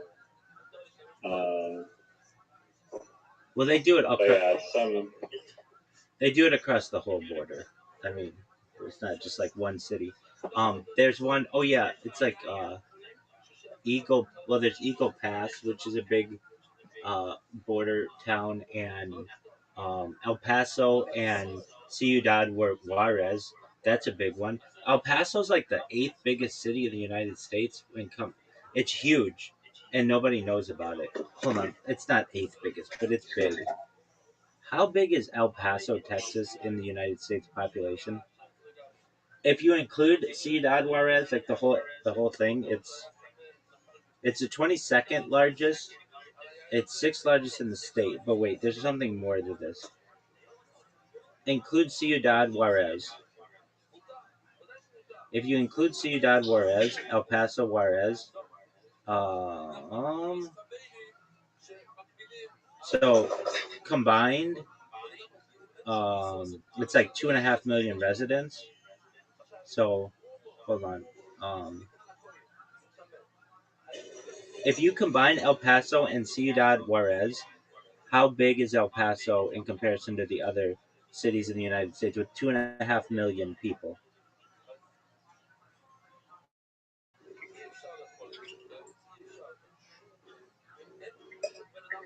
Um, so it's like number 4. It's really big. Oh, it's the fifth largest city in the United States, which you don't think about El Paso being that big, but it's got a ton of people there.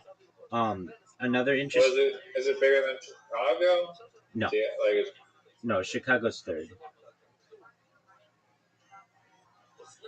but it's fourth. It's fifth. It's fifth if you include Ciudad Juarez. What the fuck? Where's that? It's on the border. It's on the other side. Oh, where's El Paso? It's in the middle of fucking nowhere. It's on the Texas Mexico. The Juarez one. It's the city immediately on the other side of the border. Like San Diego has Tijuana, El Paso has Ciudad Juarez. And another weird thing about El Paso is that it has a giant mountain in the middle of the city. Like the whole city is surrounds a mountain. Is there a legal like border there between the towns? Yes. Like Yeah. In fact, a lot of times people in the United States will go to Ciudad Juarez for hospital care. It's like, why would you go to Mexico for hospital care? It used to be the other way around, where you would go from Mexico to the United States for hospital care, but it's because of the price. Yeah. I didn't know that really for hospital stuff too, but I know for dentists, I've heard people doing dental stuff there. Definitely, it's a big thing to do in Southern California. Um, all right. Other things that are really interesting like that. Um, yeah. Well, there are all the like disputed borders that are interesting. Like, um, well, we talked about it yesterday. The North Korea, Russia, China, that 3 points place. Um, but that's not disputed as much. What is disputed? North and South Korea, that's disputed. Um, of course, like all of Israel is disputed. We have Cyprus, which is disputed. Um, all of those little city states like San Marino and Monte Carlo, those are all fascinating. They were basically just like really powerful kingdoms around the turn of the 19th and 20th century that were able to hold on to their power, and now they're like the Merovingian dynasty. They're like part of the royal families of Europe. Um, what else? Oh, I think I've asked you this question, but what country has the most amount of islands? What do you consider an island? A piece of land surrounded by water.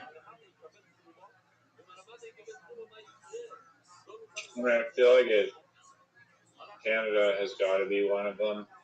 I don't know if it's number one, but I feel like it should be number one. Canada is number 4. Oh man, Canada has in 50. Russia. Canada has 52,000 islands. Russia is not in the top. Oh, I think I know that's it's like Finland or something or It's no, Sweden. it's Sweden. it's Norway. Fuck. Isn't Nor it? Right? Is Sweden and Finland also like yeah, two and three? yeah. Norway has more than 6 times as many islands as Canada. And it's true. What do you consider an island? Like that changes every second that the water comes in and out. So but isn't that fascinating that like a country up there doesn't really have like uh, they are what am I trying to say? They're not that big, but they have so many islands. That's wild. It just tells you about like what um the shit is, the How many landscapes like. bridges they have to build? No, they don't build bridges. Most of them are uninhabited, and they would take ferries otherwise. Uh, okay. Other interesting things: the South Pole is over land, but the North Pole is over. Which country has the most bridges? It's a good question. You should know this because you're the bridge guy. Oh, dog, I'm the ultimate bridge guy. Uh, Norway. Is that your guess or the AI answer? That's my guess. I feel like it could be like China or something. Oh fuck! You don't know the answer. No. Country with the most bridges.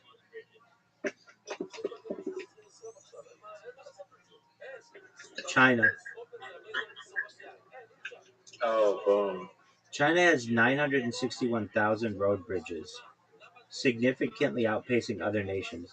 The U.S. has 79,000. So China has more than 10 times the amount of bridges as the U.S. That's incredible.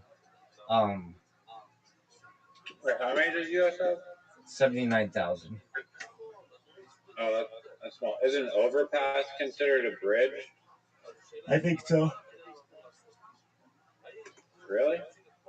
I consider it that. But that's a good question. Okay. What do you consider? I hold on. It said overland bridges. No overpass. Wait. Road bridges. China has over 1 million modern bridges as of recent counts. Wow, can you imagine that? Like, that's one bridge for every like 1,000 people or something in China. That's wild. Have you seen some of those Chinese bridges? They're like they're like over like giant valleys. Like they're freaky looking. I don't know Yeah, how, yeah. you know what I I mean? have seen them. They're like, how Yeah, the fuck? I mean, like the Golden Gate Bridge is cool, and like I've been on it, and it's high, but it's nothing in comparison to those. Those are like, dude, like, those are like connecting two mountains, which is wild. Um, okay, what else is a cool thing? I mean, Uh, the U.S. has some good bridges too, though. Nothing like that though. Nothing like that. And we haven't built one like that in like a long time. Like they're rare. We can't get our shit together to do that kind of infrastructure. China just goes. Um. Okay, what else is a cool border thing? I could It's like look. they were trying to make like some crazy ass bridge in like Hawaii or something, or like tunnels and bridges through Hawaii. That'd be baller. I'm down for that. Um. Okay, I say this stat all the time with Zoot, but Honolulu is the largest city, over 1 million people.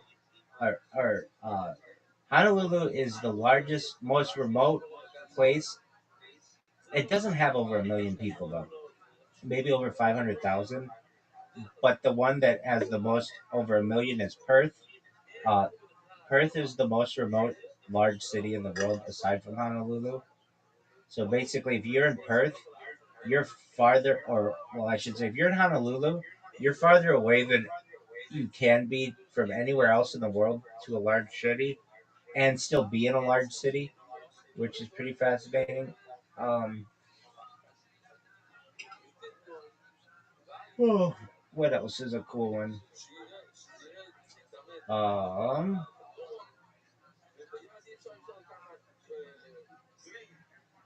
there's a place in the on the border, I think of.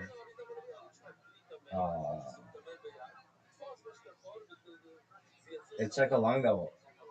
It's somewhere in the Midwest where the state has been cut off. Part of the state has been cut off from another part of the state. I think it's in like Kentucky and Illinois or something. Like because of the Ohio River, there's like an ox. It's called like an oxbow, um, part of the river, and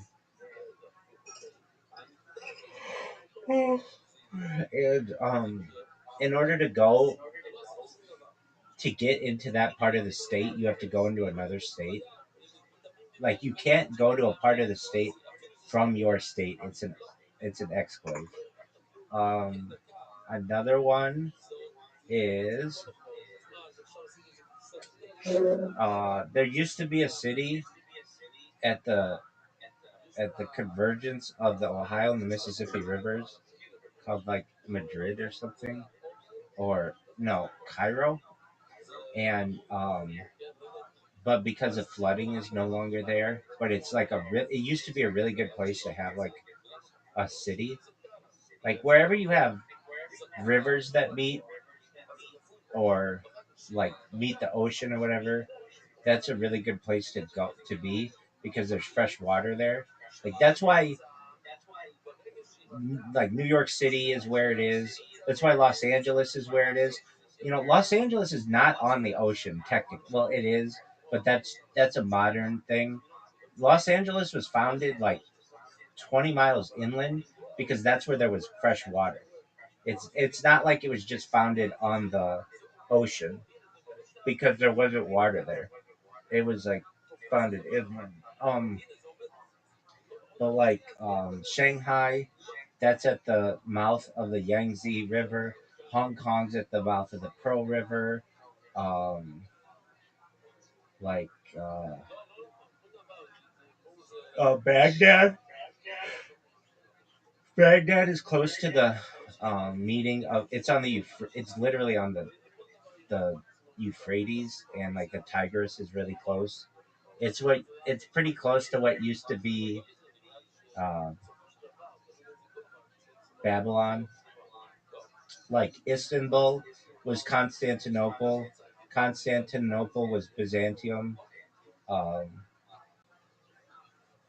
those are all the same name for the same city. Uh, what else? Like Gibraltar's a fascinating one.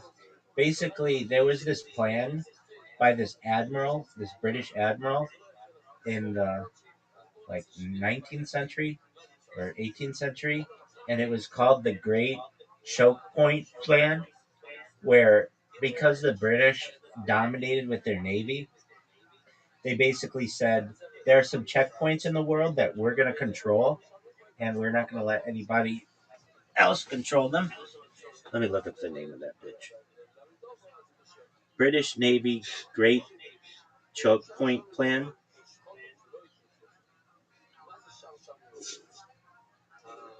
It was called the Guick. Yeah, no. Churchill's grand strategy. Um, Greenland, Iceland, and United Kingdom. No, it's different than that. Great Choke Point Plan. Choke Point.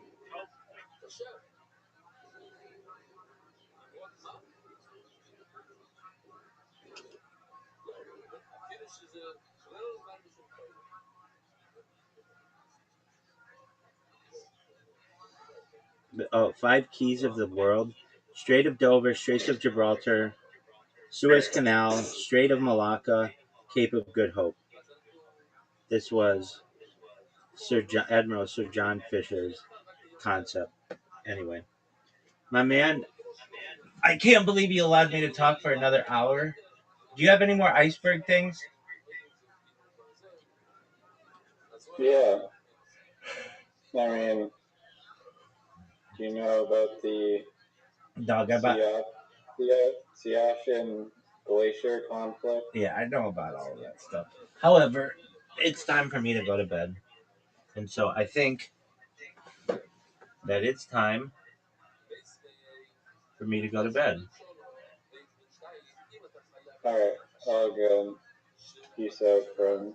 Okay, so tomorrow, Thanks what are for we watching? sharing all your Tomorrow, what are we? information. Tomorrow, what are we watching? I don't know. We'll find something. All right. Do you know who Ernest Shackleton is? He's a guy who went to Alaska to explore why the polar bears aren't melting.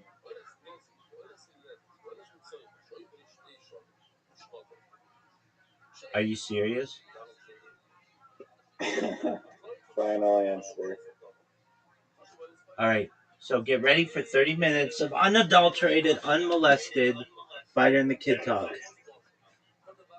No, you're tomorrow. Tomorrow we're watching it. We're watching the Fighter and the Kid. Dude, it's so bad though. That's a waste of our time. I refuse to allow you to watch it. No, absolutely not. I'm serious. I will not watch that show with you. Our time as friends is worth more than that. We could be watching a documentary or something. If we were gonna watch anything, it would be one of the fan cuts of like the best ofs. We can't just watch their thing. It's so bad. Okay. I got bored with the fan cuts too after 5 minutes. But all right. After See you 5 minutes? tomorrow. After 5 minutes? Yeah. Did you join the Fighter and the Kid subreddit? Yes or no?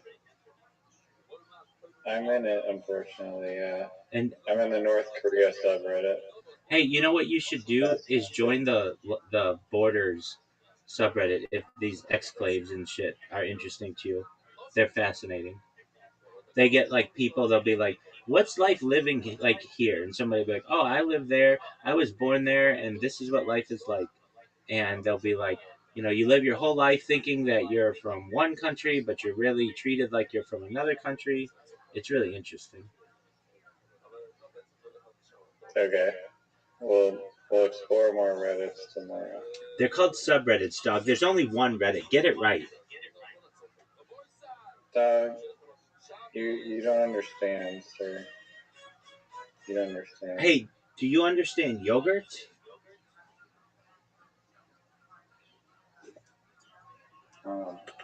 Yeah, that was a wicked move. And I hope you took a screenshot because you're never gonna hit anything even close to that. I did not take a screenshot. Hold on. You got lucky. Hold on. Extremely Hold on. serendipitously lucky. Hold on. One time. I did not take a screenshot. I was too happy celebrating. Do you think it's too late? Yeah, I almost took the screenshot for you, but I'm like, oh, obviously you're going to take a screenshot to get that framed on the wall, because that will never happen again in our lifetime. Dog. Guess what? I've got a screenshot of it. Did you know you can go back into the game? Yeah, but you didn't see, like, you didn't screenshot the 93 points thing. You screenshotted the game. Dog, why do you say 93 points? It was 92 points. It was 93.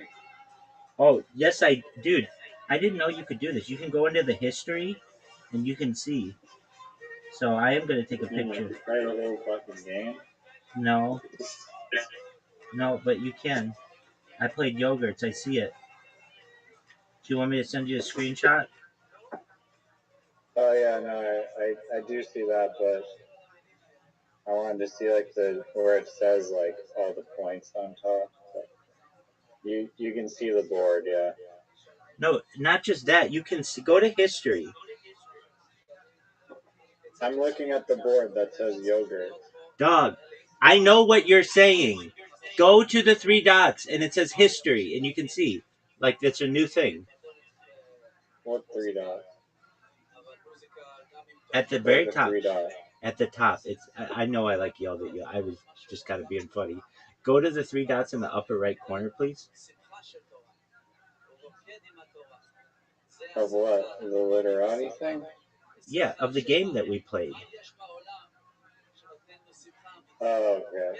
There you go. Now go to history. I see it now. Now, nice. Now do you see where it said 92? Yeah. It doesn't look as cool screenshotting that, though. Well, yeah. It's provable for the people of the future. But you know what is a disappointment to me, in all honesty, is knowing that got a 35-point bonus. So it's not my biggest. It's my most amount of points, but it's like not my proudest play. Pyrex is my proudest play. Perhaps maybe there was something else that was a little bigger than that, but because Pyrex was like 66 points or something like that, but didn't get the bonus. But 90. Do you think anybody will ever get over 100 points? I'm sure it's possible. And like the professional Scrabble channel that I watch online, they like rip like crazy points. But I think it's different scoring, so it might be easier. And also, I think the board of Scrabble is different. It is. I think you get the tile, right? You think they get 8 tiles? Bigger board with like one extra tile, which opens it up a lot more. They get bored with one extra tile? Yeah, they draw 8 tiles, I think. We have to look this up.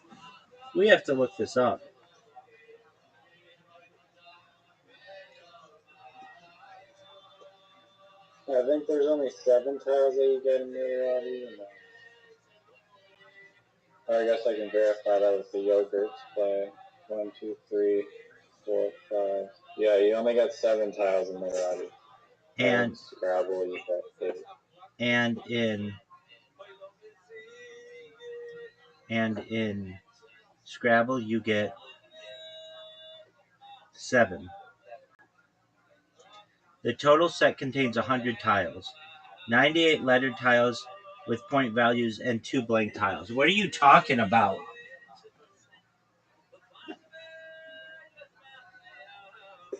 was right. No, you start with 7. Oh. Okay, well. I don't understand never how. mind. I don't how. I mean, I get, but it's kind of like a workaround that Literati just changes the board and keeps all the exact same rules as Scrabble, and somehow that's a different game. You're the person who says you can't like patent software because you just tweak one line and it's different. So That's true. I mean, That's true, dog. All right, I could talk to you all night, which I have, and I don't want to get into the fighter and the kids, but just know that there are very exciting things coming about for the fighter and the kid. They're moving to a new studio. There's kids t-ball we have to hear about. It's Brendan Schaub's. She made a TikTok or an Instagram about this. She's so excited. May is her birthday month. It's Cinco de Mayo. It's Mother's Day. It's Mexican Mother's Day. It's their anniversary. How amazing is that? that is amazing. All right. All right, Night, have a night. good Keep your sleep. butthole tight. Peace. Shout out to Riser. Shout out to Yogurt for 92 points. Sickest shit ever. What's that guy cackling about? Probably pissed off that fucking dome's in that spot. Worst stream ever. Are you pissed that dome's there? I mean, it doesn't really fucking matter. But if everybody wants to move in a safe way, we could do it, baby. Look at this move. Come on, you little bitch. Dog, what is this? This guy's. Oh, don't tell me it's those fucking guys on carpets.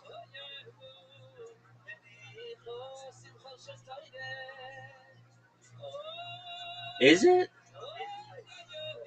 Man, I want the guys with the fucking hats, not the carpets. Worst stream ever. Worst stream ever. Steven Brody Stevens. Yes! Count it! Bing, bing, bing. Bing, bing, bing.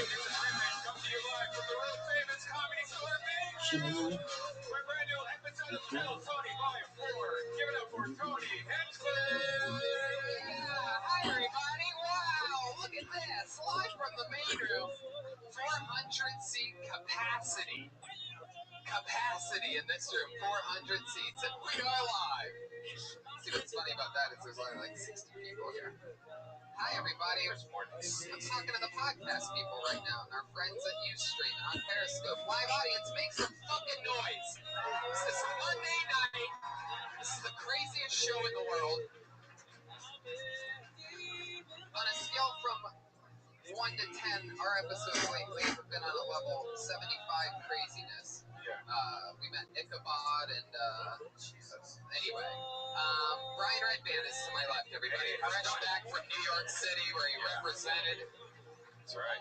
We got the skate fest out there. Big J. Ogerson. Did you see Big J. Ogerson's new special? Yeah, it's unbelievable. Comedy Central. Go get it. Go find it. DVR it. And then find it on the internet and watch it again. Yeah. Hi, everybody. How's it going? Just keep getting them to make noise over and over again until it feels like a show. What did you do this week? Anything exciting happen for your old kids? A bunch of crazy stuff. But it's boring. What I can say is this. I'm going on tour, everybody. I'm going on tour. They say that if you call it a tour, more people get excited about it. I mean, I've been going on the road like every weekend forever anyway. But now I'm calling it a tour. That's right, you sons of bitches. It's coming. More about that soon. The dates have already gone on sale. TonyHitchcliffe.com. You guys ready to start tonight's show or what? Our house artist Ryan J. Ebelt has started drawing tonight's episode with a blank sheet of paper. And a shit ton of comedians are here. Shall we bring up the band, Brian? Sure. Every single week, we have a band here at Kill Tony. They're the Kill Tony Band. We are huge fans of them, and we know you are too.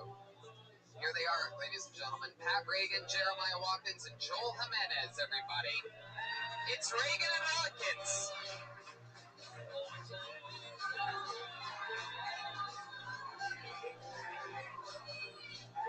Reagan and Watkins.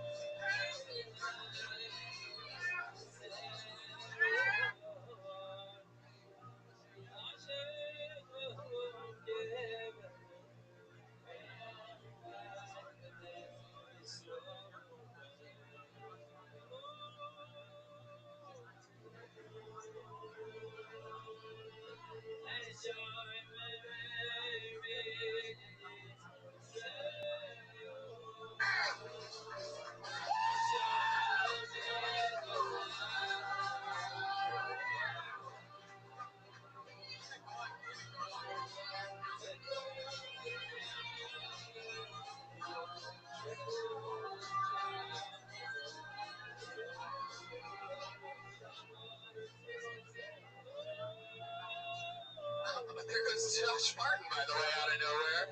Fuck yeah, here they are, Reagan and Watkins, the band, ladies and gentlemen.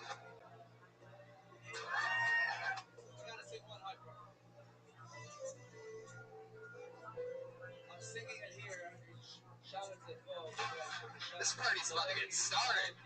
Their mouths are cold as fuck right now. Pat has the upper half of a drumstick in his mouth. Full commitment. The ring of nipple hair that Jeremiah has around his nipple really makes it. Rabbi, you make it sweet. You make it enjoyable. I'm sure your parents and everybody that's around you, that's such nafas to see that you bring the joy and the happiness. And what comes with the Torah, Look like he has dark. but the blessing that you have, should look at yourself and say, and the blessing that you are, to bring Torah to so many people. I see children in the blood. I see children, I see adults, I see every type of Jew over here.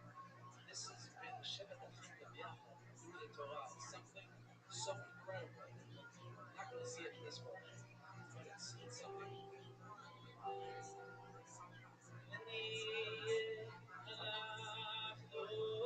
You do have low hanging nipples, Jeremiah. If there's one thing.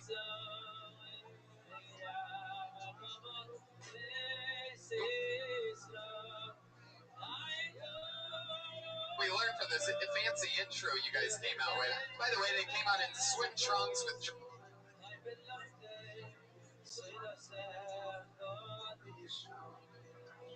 drumsticks and a boogie board because to the song Heat Wave, because believe it or not, there's a heat wave here in Los Angeles. Guys, it is hot outside, and boy, are my arms tired. I'll tell you that much. Yeah, your nipples look pretty tired too. They have gone down. They have gone down for the night. Down to rest. That sounds like if you ever want to have a spin-off.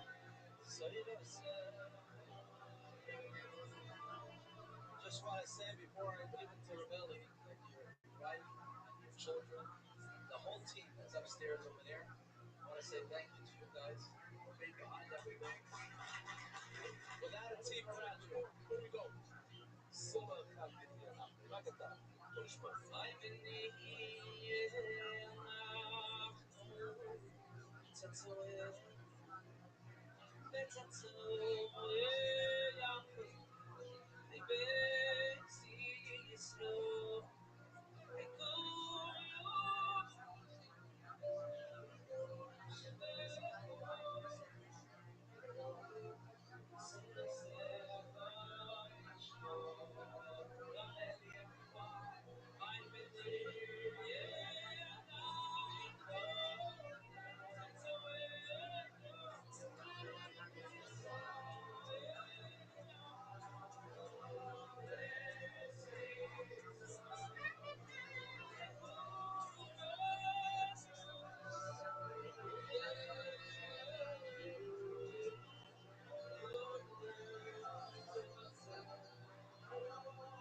פרופסור מרדכי, איזה זכות.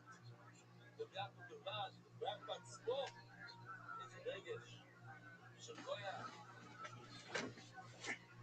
תגיד את הספר הזה, שהוא קיבל ביחד עם הזמיר של שבס, שעכשיו שרנו. מסביר שירים, מסביר את העומר, מה זה אומר לא.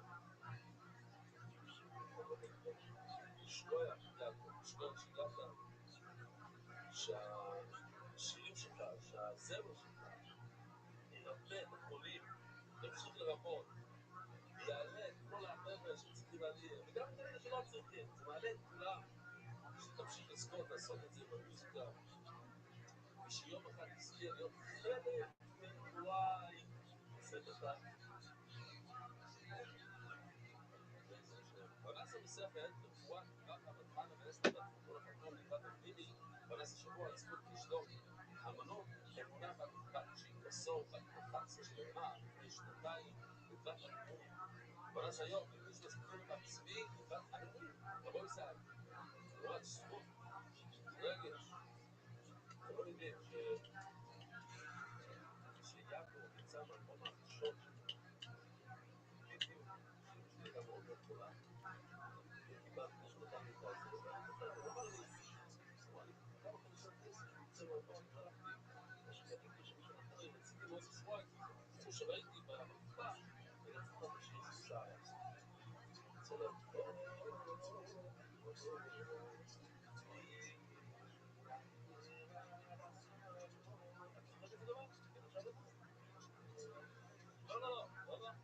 לא.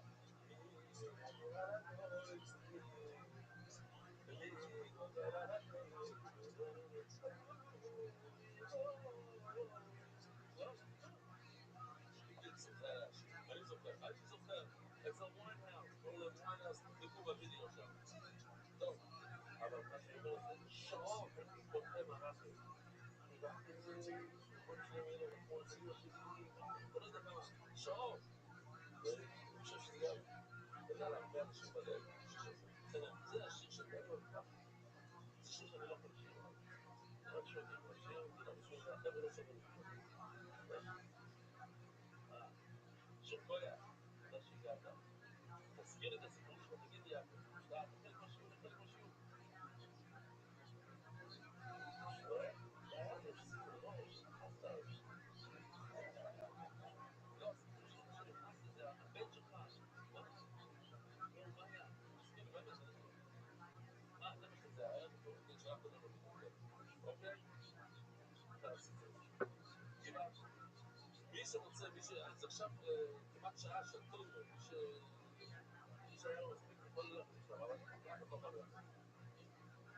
אנחנו יוצאים בעצם בדף בפורום פריס. או ברמבו, ולא אמינו. 18 שורות מלמטה. לא. כן? לא, לא ברמבו. מה לא ברמבו? היום, יש שלא למד רוטשילד. יש כמה חבר'ה בחדר שאנחנו Hey, this is Griffin, coming to you live from the world famous Comedy Store Main Room for a brand new episode of Kill Tony Volume 4. Give it up for Tony Hinchcliffe! Yeah, hi everybody. Wow, look at this. Live from the main room. 400 seat capacity. Capacity in this room, 400 seats, and we are live. See, what's funny about that is there's only like 60 people here.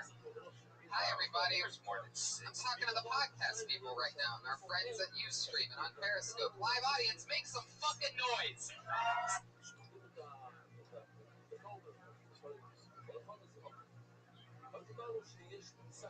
This Monday night, this is the craziest show in the world.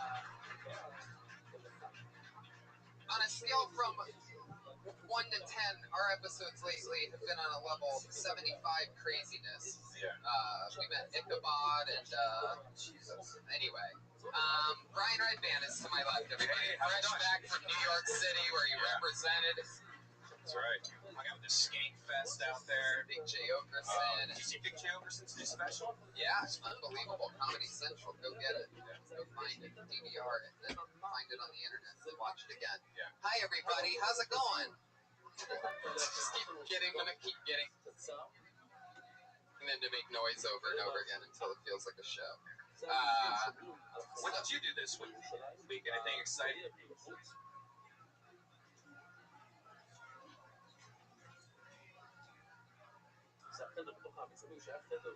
Thing happened for you in Amsterdam? Bunch of crazy stuff. But you know, it's boring. What I can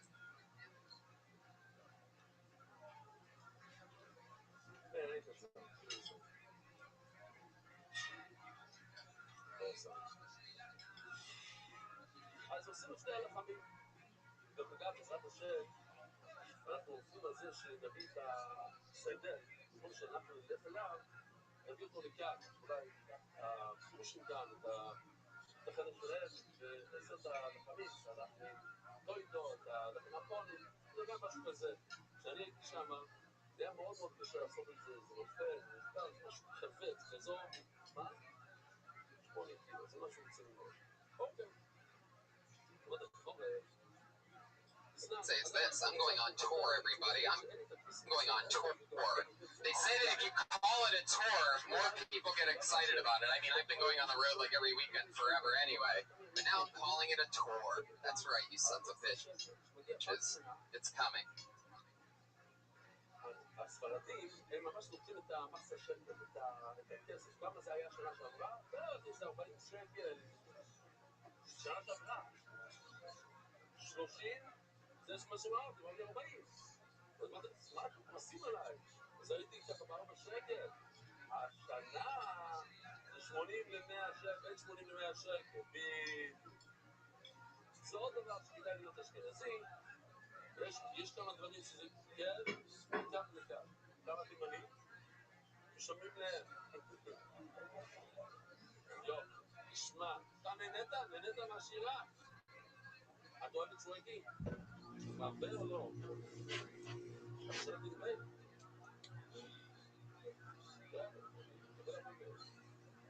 אני כנראה נקלטתי, תודה. זה היה משהו טוב? מצוין. אנחנו ממשיכים הלאה. היי, ובוכי ביארנה, בקוין ששויקר עם הקוין. עם הקוין. אז יש כאן שאלה. קוין, מי נותן למחסה שקל? מי שאומר לך לפני זה, מישהו צריך לבנות אותו. מה נכון?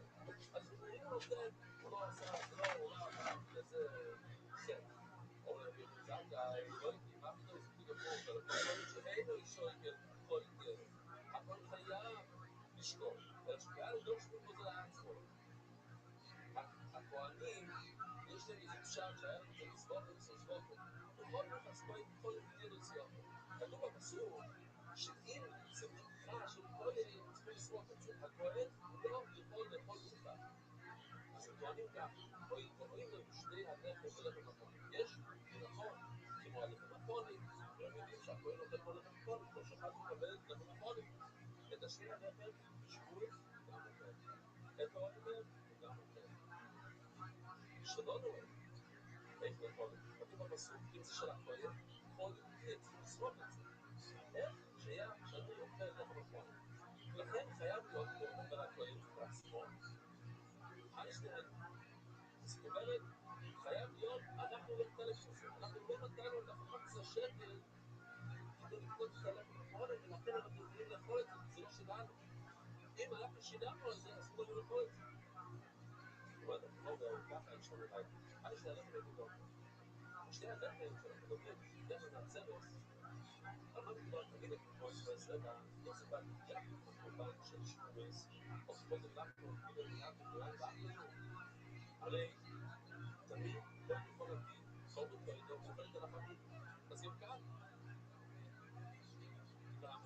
כי כאן זה לא נחשב כמכון, זה נחשב טוידו, זה נחשב חלק מהקורבן. למה הכהן אוכל את הלחמים שבאים מהטוידו? כי זה נקרא טוידו, זה לא נקרא מלחם.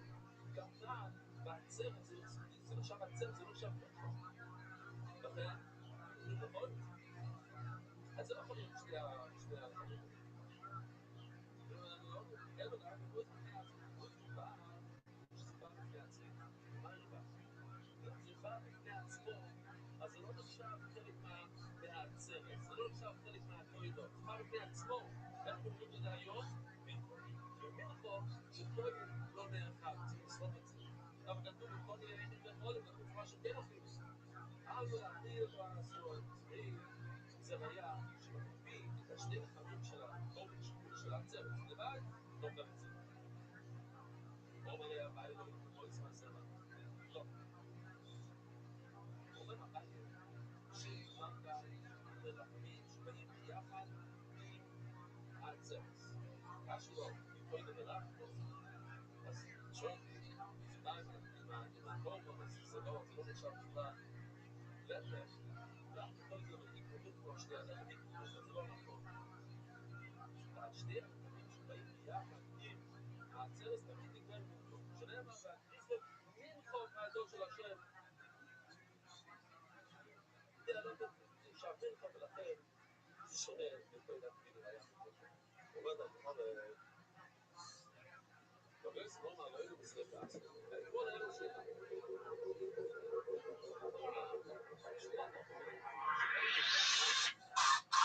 Hey, this is Rabbi, come to you live from the world famous comedy store.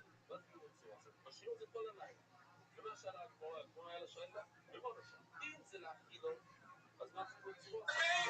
For a brand new episode of Kill Tony Volume 4. אז הוא בעצם אומר קיוט. לא יודע מה צבעים בו. זה בא, צריכים לשרוף את זה. אז למה אתה לא שורף את זה? לא יודע מצרים בה. היו פעם לנו סבינות, גם נושאים פנייה, שיצאו את זה. For Tony Hinchcliffe! אין לך זכות לשרוף משהו. אתה יכול לבשל, לאוכל, או בנפש.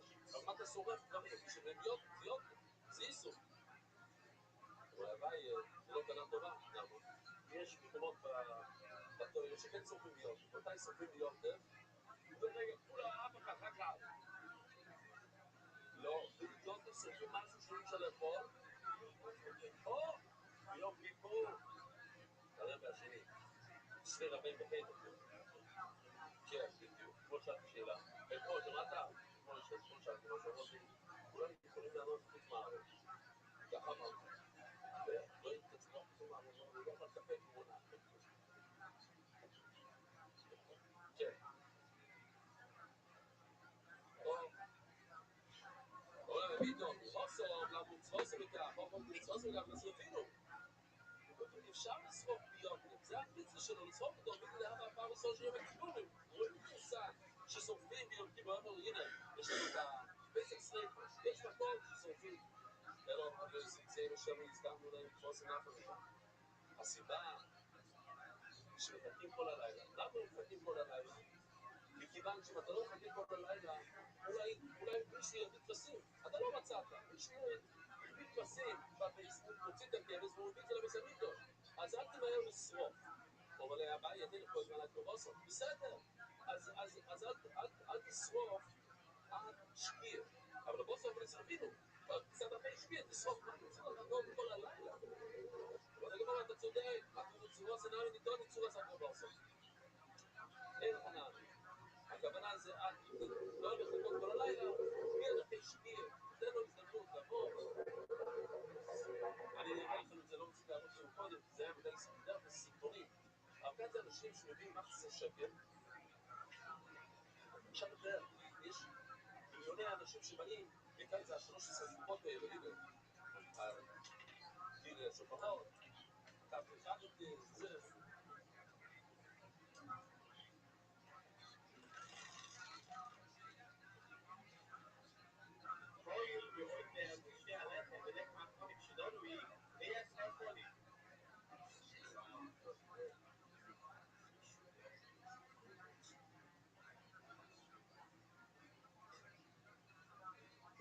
אוקיי.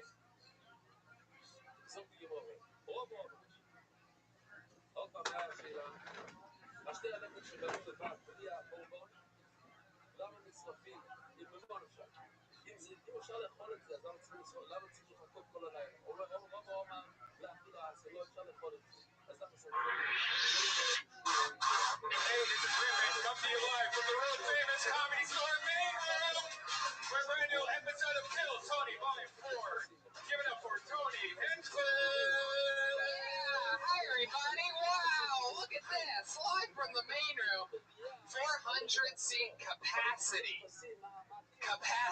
this room, 400 seats, and we are live. See what's funny about that is there's only like 60 people here. Hi everybody. There's more than I'm 6. talking to the podcast people right now and our friends at Ustream and on Periscope. Live audience, make some fucking noise. This is Monday night. This is the craziest show in the world. On a scale from 1 to 10, our episodes lately have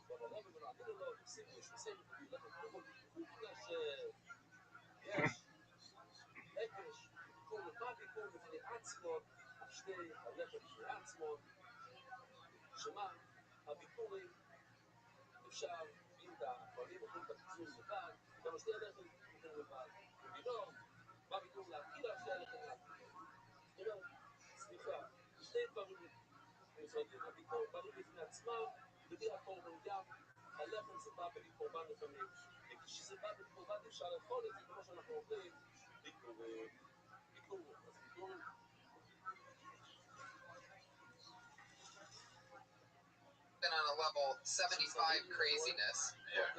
We met Ichabod and Jesus. Anyway, Brian Redband is to my left, everybody. Hey, how you Fresh doing? back from New York City where he represented.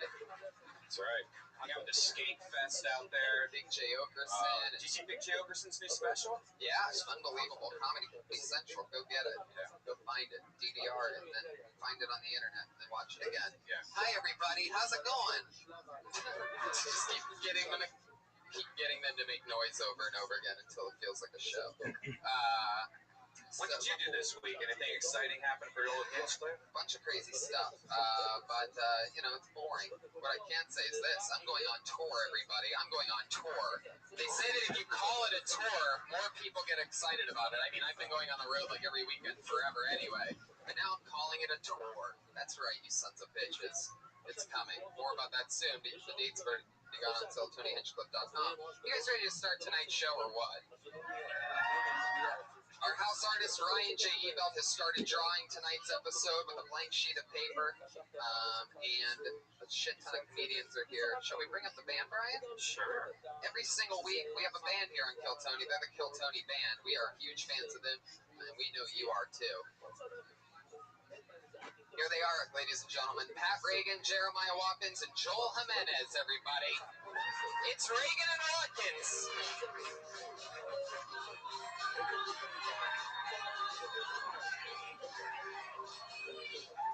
Reagan and Watkins.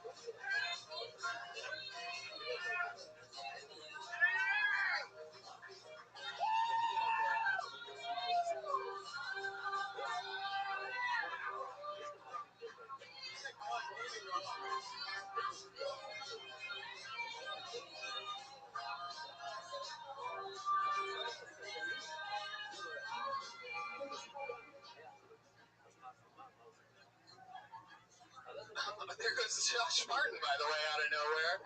Fuck yeah, here they are, Reagan and Watkins, the band, ladies and gentlemen. This party's about to get started. Their mouths are cold as fuck right now. Pat has the upper half of a drumstick in his mouth. Full commitment. Wow. Look at the ring of nipple hair that Jeremiah has around his.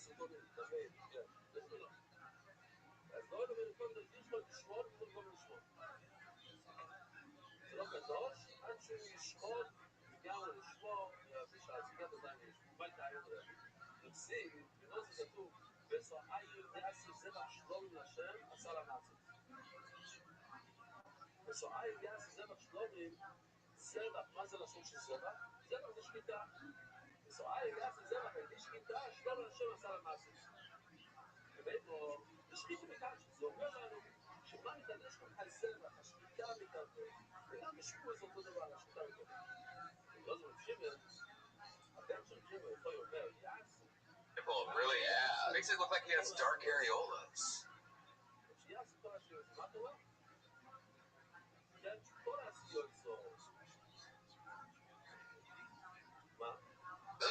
You do have low-hanging nipples. Yeah. If there's one thing we learned from this fancy intro you guys came out with. By the way, they came out in swim trunks with drumsticks and a boogie board because to the song Heat Wave, because believe it or not, there's a heat wave here in Los Angeles. Guys, it is hot outside, and boy, are my arms tired. I'll tell you that much. Yeah, your nipples look pretty tired too. They have gone down. They have gone down for the night, down to rest. that sounds like if you ever want to have a spin-off band, Jeremiah, that sounds like it. Jeremiah and the low-hanging nipples, live at the Velveeta Room. Oh, it's a hot one. It's like a Yes, it is. It's scalding out there. You know how hot it is? How hot is it? So hot. I took an Uber pool. Guys, that's a good one. That really is a good one. You really caught me off guard with that. Really caught me off guard with that good joke disguised and delivered as a bad joke. That's the way Pat Reagan does it. Wow, Jeremiah, look how unhealthy you are. You are really surprising. Look at that gun. He hides it so well. Every time he laughs, it crawls over his groin. It flies back up again. Look at that bounce. It has its own pulse. Not only is there a heat wave, there's obviously an earthquake. Ladies and gentlemen. Oh my God. That belly button is off the charts.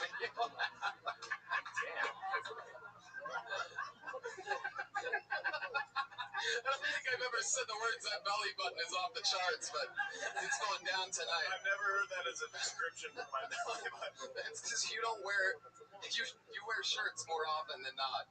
Tonight's a little fucking revelation for you. You know what I mean? This will give you some influence to get in the gym. And You don't even drink though, so that's not a beer belly. What is that? Dude, I like pizza, man. yeah, he does. Pizza belly. I love it. Joel Jimenez on the percussion, ladies and gentlemen.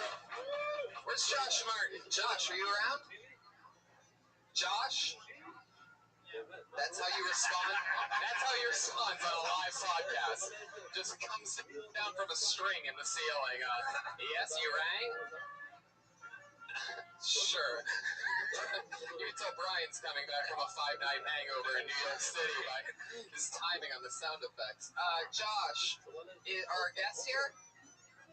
Yeah. All right, well, this is fucking awesome. Shall we meet tonight's guests, ladies and gentlemen? Huh? Believe it or not, it gets even better than this. Every single week, I have two of the funniest comedians in the world on the show. This week's no different. Two of our finest guests ever in a special guest Hall of Fame episode. Put your hands together for the greats. Dom Irrera and Ian Edwards, ladies and gentlemen. Here we go.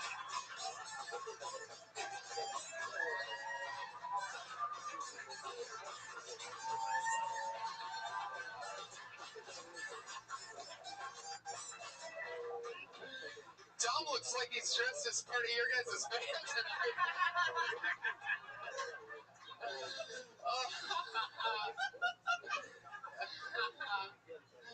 Dom Irrera and Ian Edwards. Hi, Dom. How's it going, buddy? How are you? Nice. These on? I was just running, and I stopped here. I've been running all day. It's really a good feeling. I try not to dehydrate, and I just keep running until I stroke. It's just fucking scary, man. I know, Jeremiah, take what Dom's telling you as a piece of health advice. You know, start running now so that when you run later. Okie dokie. Ian Edwards is here. How you doing, buddy? What do you think about this band? What's going on here tonight? It's terrible. It's just terrible. Why do I feel like you two bought those bathing suits together at the same time? Yes, we did. I love it. Is that CVS? Where did you guys target? What are we looking at here? That looks like a. I love the Jeremiah's shorts. If you look, they actually have strings around the thigh so that he can adjust the. Belly. They look like women's swimsuit bottoms from the 50s. Yeah, it looks like some kind of like green room wallpaper or something like that. I feel bad for that saxophone. Why? Take a picture of yourself. All right, well, I'll probably attack you all night. Don't worry. this is gonna be fun. Ian and I have great chemistry. I do. You don't. I mean, the outfit's doing a lot for your humor. You guys ready to start this fucking show or what? I know I am, guys. We have a bucket that's filled with comedians. Over 50, 40, some, or whatever it was. Comedians signed up for the chance to get pulled out and do 60 seconds on this stage. Comedians, you know your 60 seconds is up when you hear the sound of a kitty. You can barely hear that little kitty. Why don't we listen to it one more time? There you go. That means wrap it up then, or else you're going to bring out the angry West Hollywood bear.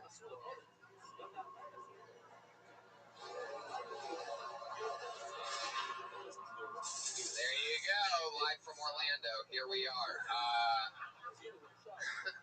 It's not that bad of a joke if you do it on the fly, guys. I love that the comedians are like, whoa, I don't know. Fuck you. It's like if I had like a week to write that. If Brian's like, hey, I'm going to do it. You're blowing all the good sound effects from the top of the show, by the way. Every one of them. I don't know if you realize this. It's all going to be callbacks now. So, yeah, they do 60 seconds, and then we talk to them about anything in the world. We've met some of the most interesting people on the planet in this show. A lot of the comedians that have gotten pulled out ended up getting jobs here. 2 more Bill Tony people just got hired here. One of them being Jessica Wellington. Yeah, the first female. Yeah, the first ever female door guy.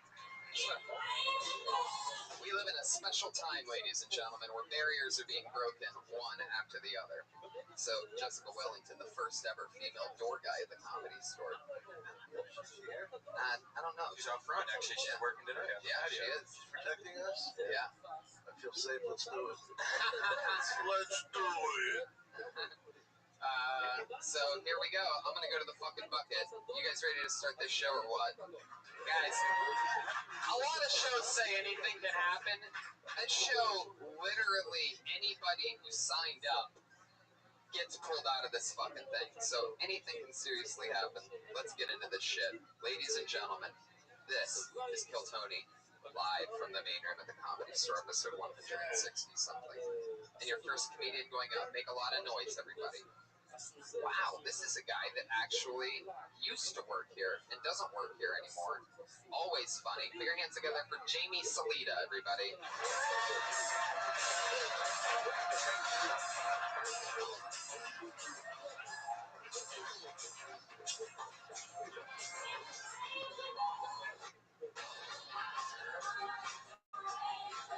Hey, thank you. What's up, guys? Can you hear me? Perfect. Moment of truth.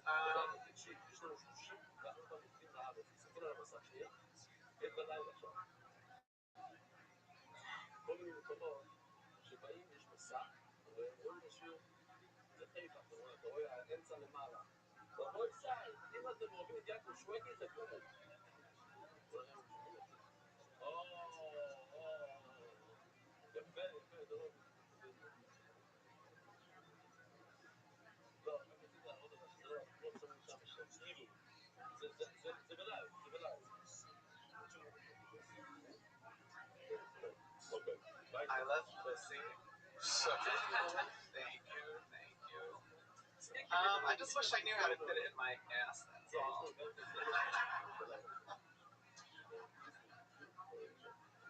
I watched this documentary about trans women in the Philippines, and basically I learned that if you get the operation and you go from male to female, you have to insert a giant tampon regularly. Otherwise, they're just gonna shrink up and close on you. I know, fuck that shit, right, bro? Hell no. That's when I realized I'll be the worst tranny ever. Just the worst, because I don't even remember to take out my contacts when I go to bed. I don't even remember to plug my phone when I charge it at night. There's no way I'm gonna remember to plug my pussy every fucking night. Because I guarantee I'm gonna wake up each morning like, shit, my pussy's on 0%, y'all. She's in the red. There you go, 60 seconds, Jamie Salita. Here he is. Jamie, I love your style. Now, you worked here for how long? Do you still work here? No, I worked here from like 2010 to 2013. Oh, where do you work now? So I'm working with a friend as an assistant. So, yeah. What's the most dicks you ever sucked in one day? That was my next question. Give me a ballpark figure. just like 0.001. I have sex that irregularly. Doesn't happen as much. It doesn't sound like it, Jamie. You have the voice of a guy. Now, You have the voice of a guy that has a lot of sex. Thank you, Ian. Thank you. now I remember. Still likable. Yeah. Now I remember you doing back when I would see you a lot because I would host the shows here and you would go up as an employee in the other room.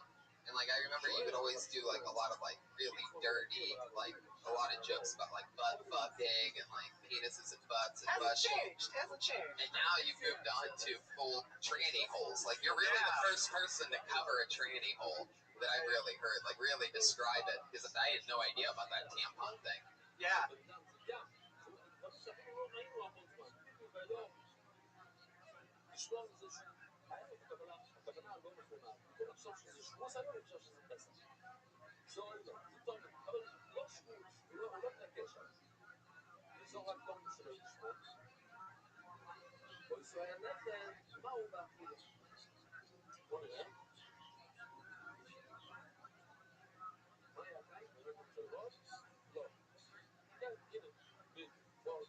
And the first thing I thought was like, you know, the whole reason why you put a tampon in is for something called a period.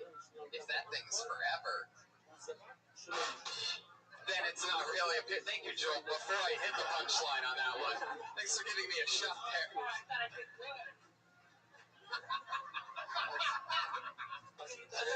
Oh, right. That was awesome. Don, this is your first time on the show since we got a drummer. What do you think about this? I like it. Cool, right? I like the whole feel. I like the band. I love Joel because Charismatic. he looks like the sunglasses emoticon. All right, this party's out of control. So Jamie, is that true? Is that true about the plugging the vagina? What's the word for it? They call it a neo-vagina. Neo-vagina. Neo-vagina. Why? Welcome to the Matrix, huh? A neo-vagina. Oof, take the red pill. All right. I like that he's done his research on this.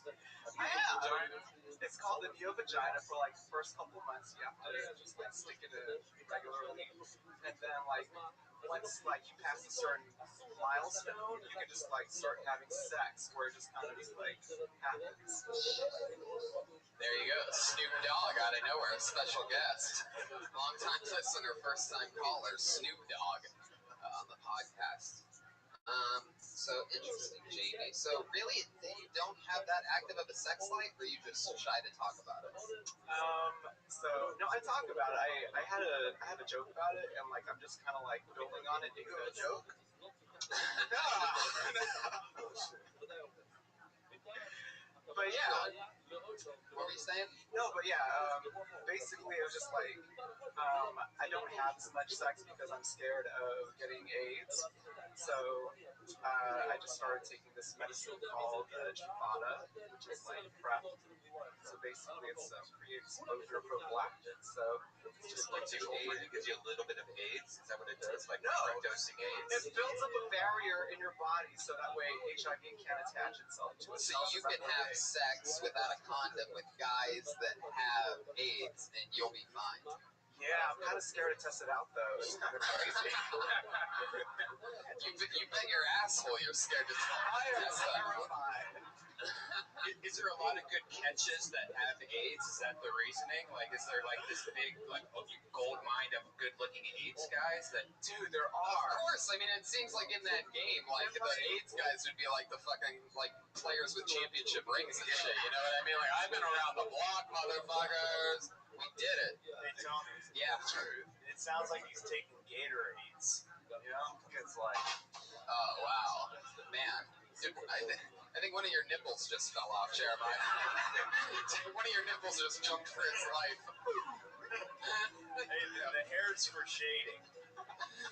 Oh, I love it. I gotta say, you're very likable. Yeah. Very like that charm, got likability. Thank you, Don. Thank you. That charm, likability, probably HIV. You have a lot going for you. No, that's Season interesting. 1 of Charmed on DVD.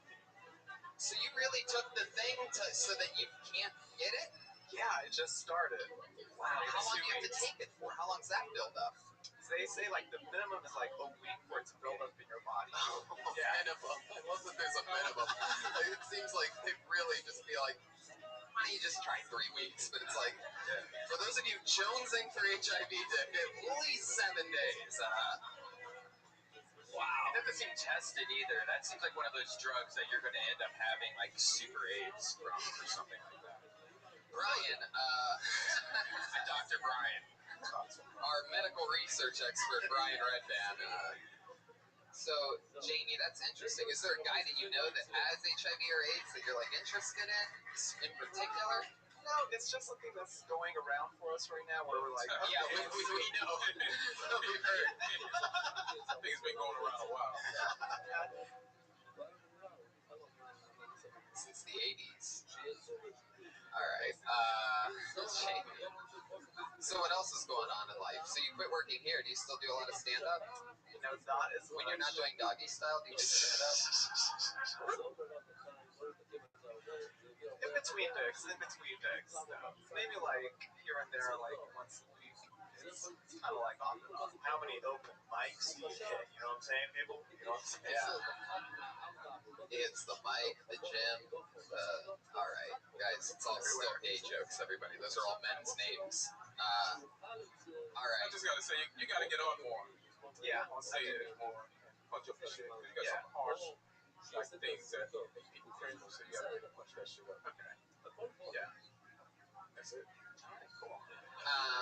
So Jamie, just real talk. Other than stand-up, do you have any like special talents or anything? Like, like we once had like a grandmaster yo-yo guy on the show. Yeah, KKK yo-yo guy. Do you have any hobbies? Do you have any hobbies or special fun facts about you that you want to give us one? I can draw. Comic book characters. That's pretty much it. Manga, anime. I mean, More like draw a picture and you can stab by Ryan J. All right, everybody, and we're back. We stepped away for a commercial break there for a second, and we are back live with Kill Tony. Our first ever mid-show commercial break. For those of you, we had I hope that edit went through properly, but anyway, Welcome to Lukewarm Riffs with Reagan and Watkins. welcome back. So, Jamie, so your special talent, drawing, you're going with? Yeah. Art. Illustration. Comic illustration. Now, how Asian, what kind of Asian are you? Filipino and Vietnamese. Filipino and Vietnamese. Wow. Which one's Vietnamese, your mom or dad? Mom. That's the crazy Asian. My God. Sometimes I really wish I could rewind the hands of time and just go, don't do that. So, did they know you do stand-up? No, I don't think they do. Like, we don't really talk. Oh, really? Is it because of the old, you know what I mean? That whole thing, the old bridge burner? There's no real prepping your parents for that, you know what I mean? There's no build-up of a... Oh, no, they know about all of that. It's just more that we just don't talk about stuff. We're not that close. Not like that. Just making me fucking sad. I'm sorry, Mom. Interesting. Well, Jamie, it was nice to see you again. Nice to meet you. Fun times. There he is, Jamie Salid, everybody. He's on Twitter at JAISAL. JSAL. Oh, wow, you're just blocking my view from Jeremiah's body. I almost forgot how hilarious that is over there. Oh, there's a new crease that wasn't there before, right underneath the nipples. Your posture as the show goes on gets a little bit worse, and there's a new flaps that I didn't think were happening. Are you performing in Flappers this week, Jeremiah? It's going on. It looks like 3 rooms at Flappers right there, live all night. Jeremiah, you guys look like your hair is connected to your hats tonight. See, some are for the comedians and some are for the audience. They go back to the bucket. This looks like a new name. I always love that. And I always love it when next to their Twitter handle, they just put the word Facebook. Put your hands together for Josh Popkin, everybody. Here we go.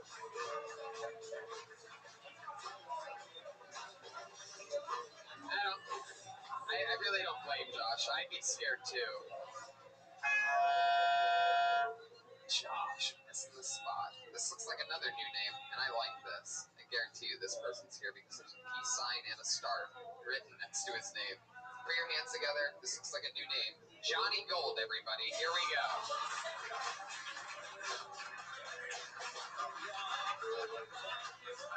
This way, this way. Yeah. From downtown. Great, I made it to the stage. Thank you. Thanks, band. I appreciate it. I like to start off by doing an impersonation. Here's an impersonation of my dad when I was 4 years old. My dad when I was 4 years old. See ya.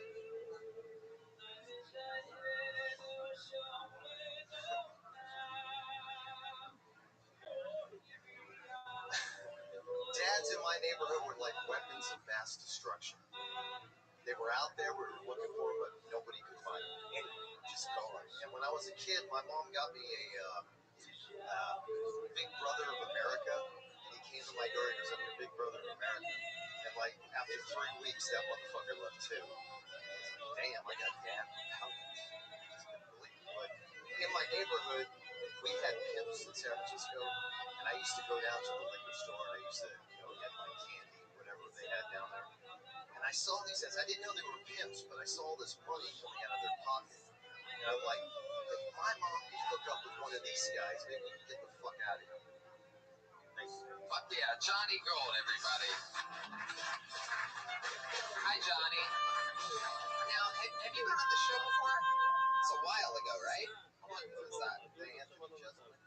Yeah, that was a while ago. So it's like a year. Where you been? It's been a long time. I thought you were Disappeared like your dad. I've been out. Hell yeah. Hell yeah. Leave it up to a black man to tell me that. You're still on a lot of. Wow. Whoa. Okay, Reagan Watkins. This guy thought he signed up for a Trump rally or something like that. Go Trump. Johnny Gold. Interesting. No, I mean, I can't get on here. So. You can't get on. I mean, it's hard to get In the comments. Yeah, it's every time. Dom gets up here all the time. You might have a little. Let me ask you something. You still live with that babe, right?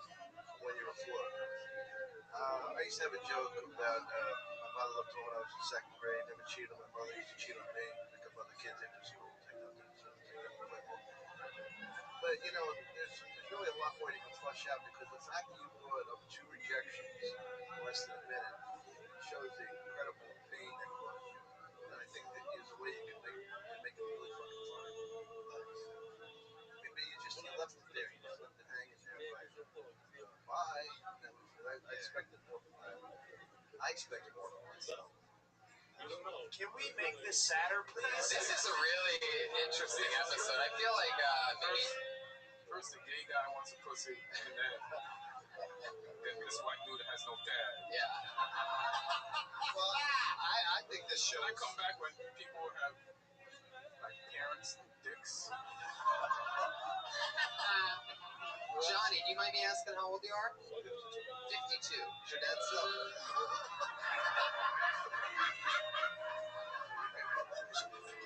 Why is that funny? What was the sound of? Oh my God! See, that's why I just. And people wonder why I let him just hit the button as often as I do. It's because when he gets it, he fucking gets it. It's like Steph Curry last night, just like 1 for 11 from 3-point line. But when he hits it, it makes a good noise. Johnny, what's your story, man? So your dad's still alive? Yeah. Where's he at? Santa Monica. Johnny, let's do this shit right now. We have a special treat for you. You won't be able to hear the phone. Here he is, Ron White, ladies and gentlemen, Johnny Gold's dad. Johnny, how do you make your money? I opened a diesel truck shop. Somebody's got daddy issues. I mean, that sounds like exactly the right. I'll show you, Dad. I'm not a wild diesel company. I'm more of a man than you'll ever be, Dad. All right. I don't think it's that. Do you ever talk to him? You get over that. Oh, yeah. I talked to your dad. That's close. Yeah. I'm poisoning him. He's in my vase. How long you been doing comedy? Since 2002. After 9/11. Right. So That was my inspiration. Some people joined the army. He joined comedy. So, Johnny, you own a diesel company, and tell us something else about yourself. Like, are you married? Kids? No, One kid. But you don't know. no, I left. No. I play professional table tennis. That's enough. Get the fuck out of here. Next time, open with that. Yes. Yes. When you say professional, you get paid? I think it's a cheater. You play table tennis, and the last comedian's middle name is Ping Pong. What a coincidence. I mean, I call it ping pong, but they get call it table tennis.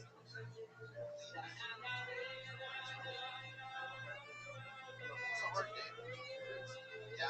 So you professionally get paid to do it? I did when I was younger. It's impressive. Your dad would have been so proud of you. Dom, I rare. We're supposed to get better here, Dom. My son is stupid, but pussy even just played tennis. He doesn't play table tennis. What's going on here? It's so funny. Just still not proud. Dad, I won the gold medal in table tennis.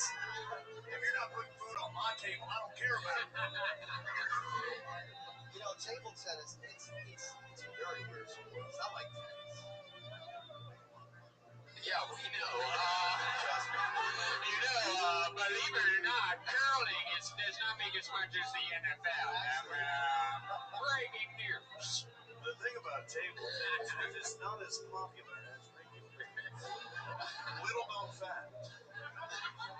Like, we're never really on the cover of Sports Illustrated or something like that, but being in the middle of the newspaper once a year, maybe.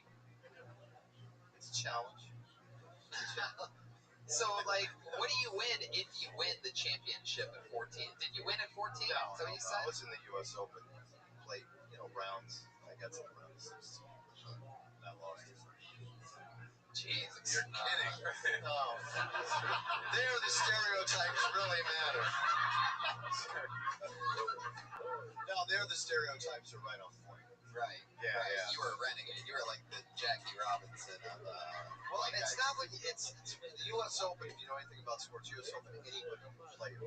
Well, so the first guy I played at 1-0. Served it like that. I swear. And when I was 14, I was like, I can't play. He served it off his shoulder. Yeah. And when I first played him, I'm like, I was 14. I was like, I can't. I looked at my coach. I can't play him. This doesn't seem right. Yeah, but then You can't lose to it. That doesn't no, that's even more. That's what I was afraid of. And I was afraid of losing to him. And how'd that end up going? You beat him? I won. You beat the one-armed I man? did. Are you proud of me? No, Dad. I beat the one-armed kid. Come on, Dad. Please love me. Hey, come on. Give me 10. Never mind. 5's horrible. This is fucking horrible. After that guy lost, I don't know he's what's like, you know what? I'm gonna go put my one arm around my dad. At least I have that. It's fucked up. The one-armed kid had a dad. Do you know how that kid lost his arm? No, he was like my age at the time. He's a U.S. Open super old. Right. Yeah. I didn't ask him. I just beat him and then went on to the next guy. Damn. I was ruthless, 14. But that wasn't the worst thing that happened. My coach got arrested for child molesting. So that was the fucked up part. Yeah. Sad thing, it was me who did it. No, but I really feel.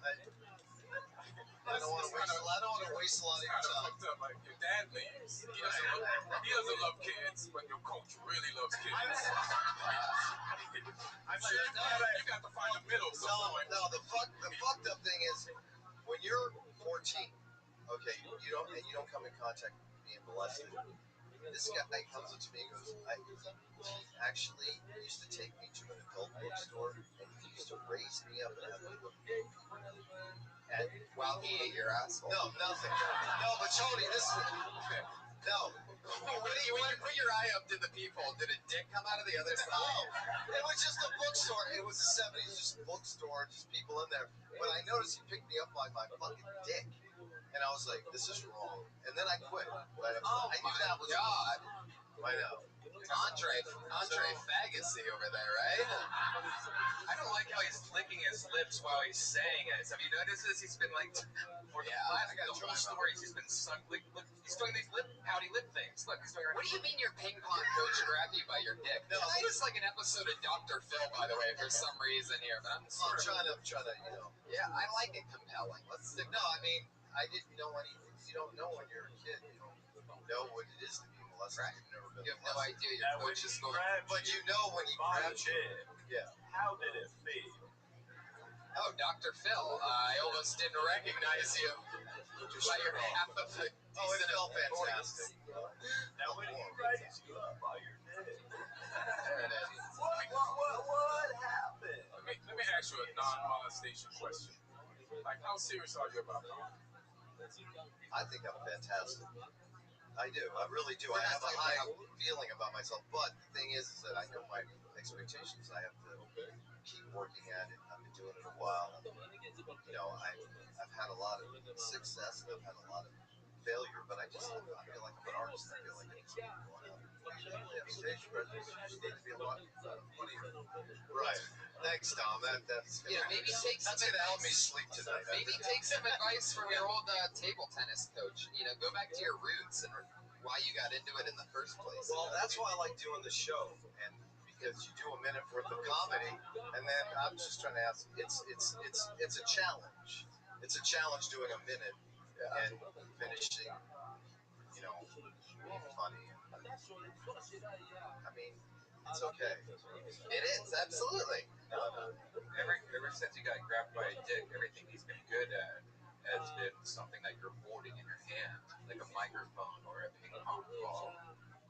Brian, you're almost onto something. I don't know how long you've been putting together this conspiracy. Did you notice that sometimes he holds things in his hands? Something's up here. Johnny, it was nice to meet you. There he goes. Anything else from Johnny Gold, guys? Johnny Gold, there he goes. He's on Twitter at JGLBC. Johnny Gold, fuck yeah, there he is. He's a good sport. Looks like the kind of guy that's about to star in a workout video or something like that. Even though he has the body of Jeremiah Watkins. 52. Hey, at least I have a dad bod. Oh, yeah. You also have a dad body. It's perfect. Oh, really? Oh, that's all right. It's been a couple Wi-Fi problems here with my skull here tonight. Put your hands together for your next comedian. We've seen this guy before. Hilarious, lots of energy. Can't wait to see a new minute from him.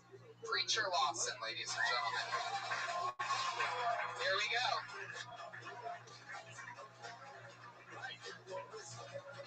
Yeah. All right, so I'm excited. I didn't get off work. I don't work here at all. I just gone today. I used to work. I'm trying to look for a job. I just got fired in 2007, and I feel like everywhere. No. I got a motorcycle. It's really annoying when I tell people I got a motorcycle. They always got to tell me a story about how the friends crashed on the motorcycle. Like, why do people got me so negative? I don't go to the pregnant women telling them my dad left. You know, like, I'll let you live your life. I know it's dangerous. Okay, I was walking down my apartment complex one time. My neighbor walked up. She was like, oh my God, you got a motorcycle? Are you serious? You better be careful. I got in a car wreck the other day. My car flipped 8 times. I'm lucky to be alive. Blessed. And she black, by the way. And I said, your car flipped 8 times. She's like, it sure did. It flipped 8 times, and I'm lucky to be alive. Blessed. And I was like, who counted? Right? Like, who's that calm when the car's flipping? What? Like, who's doing that? I got it, man. You see his lips? All right, I'm done. Thank you. Preacher Lawson. Wow. Pretty sure if you listened closely during that set, you heard a 52-year-old man kill himself. Preacher motherfucking Lawson, you've been on the show 3 or 4 times, and 3 times, every time you've killed, always high energy, always fun. How long you been on stand-up? 7 years. 7 years. Where are you from? I was from Orlando. Get the fuck out. Yeah, I don't like telling people that because they like just messes up the mood. Yeah, I'm from Orlando. I moved from Orlando 4 months ago. So. I think your mood can be affected for the victims that were shot in Orlando. All right. Jeremiah is very for the LGBT community because he has the body of both a man and a woman and a grandmother. Preacher, you are a cold-blooded assassin. How much time do you think you have of that type of like joke and energy thing? Well, I mean, I'm done. I've been done hours. That's what I'm not like the whole. Yeah. I'm not like of course I got jokes, have stories. Have a minute. And I was really So I'm about an hour. Of course. Oh yeah, you're saying it like we're gonna ask you to do an hour right No. now. I can do that. I think it's a strong performance. Where was the lip joke going? I was airbags. I was like, these my airbags. That's what I was funny. That's where I thought you were going. I was killed with it. You killed that joke? Yeah. Oh, okay. All right. I get it. Yeah. I just wanted to laugh. You got funny quality shit. You don't lip joke. I got big lips though, man. Like I really do. I know I got big. It's not even like it's not a stereotype. Like I really got big lips. Like you know what I mean? Like I got a big.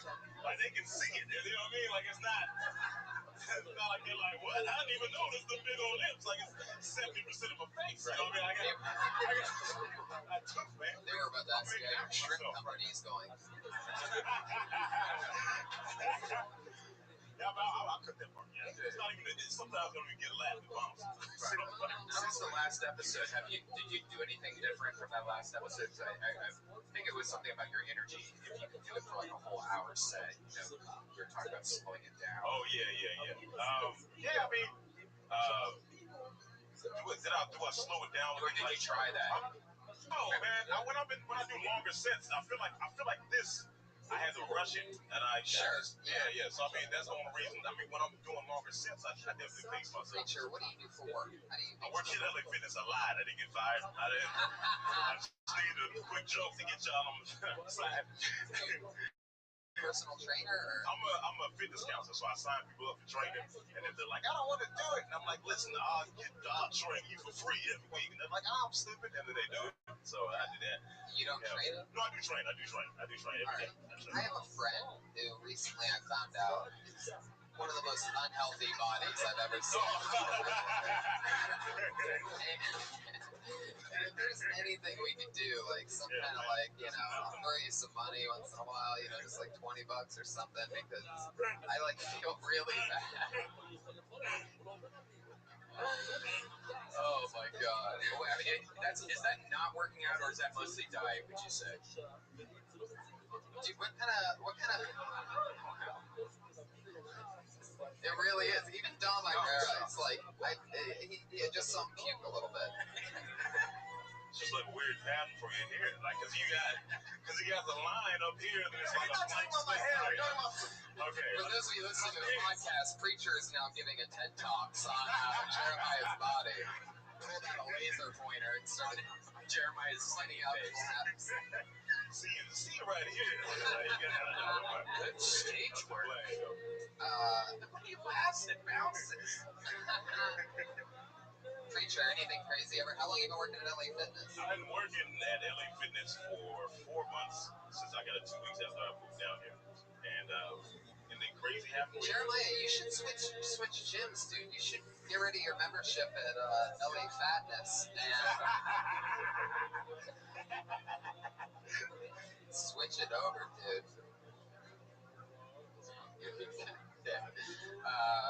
Preacher, what else is going on? How's the love life? You've been out here 4 months. How's that going? You slaying it at the LA Fitness?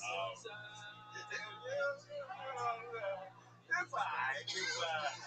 I kind of talked to somebody right now. You know what I'm saying? She ain't text you back in a few days, but you know, just in case she texts you back, I don't think that's a question y'all want to ask. You know what I mean? She hasn't text you back in a few days. She didn't text you back because she don't love you no more. No, she really hasn't texted back. It's been like I'm trying to do the thing. Well, I'm not gonna text you back either. You know, and then I'm losing right now. Like she won't text me. Keep checking your phone. Like, huh? Keep checking your phone. I keep checking my phone. Like every time I bleep, it's my brother. I'm like, like it just makes me so mad. Like I want to talk to you, mom. What was the last conversation?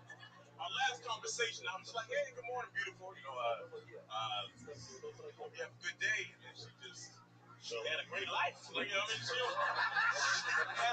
She has texted back. Do you talk about this in the last few days since it happened? It's only been like three. This is the third day she hasn't texted back. Dude, then take this, breakup and just do what you just did and do that run. That's a new whole chunk. Yeah, at least you got that out of it. Exactly. Yeah, man. But listen, man, let's not give up like she's not gonna text me. At least she's writing something for you. Gave her phone's dead. Preacher, it doesn't look good.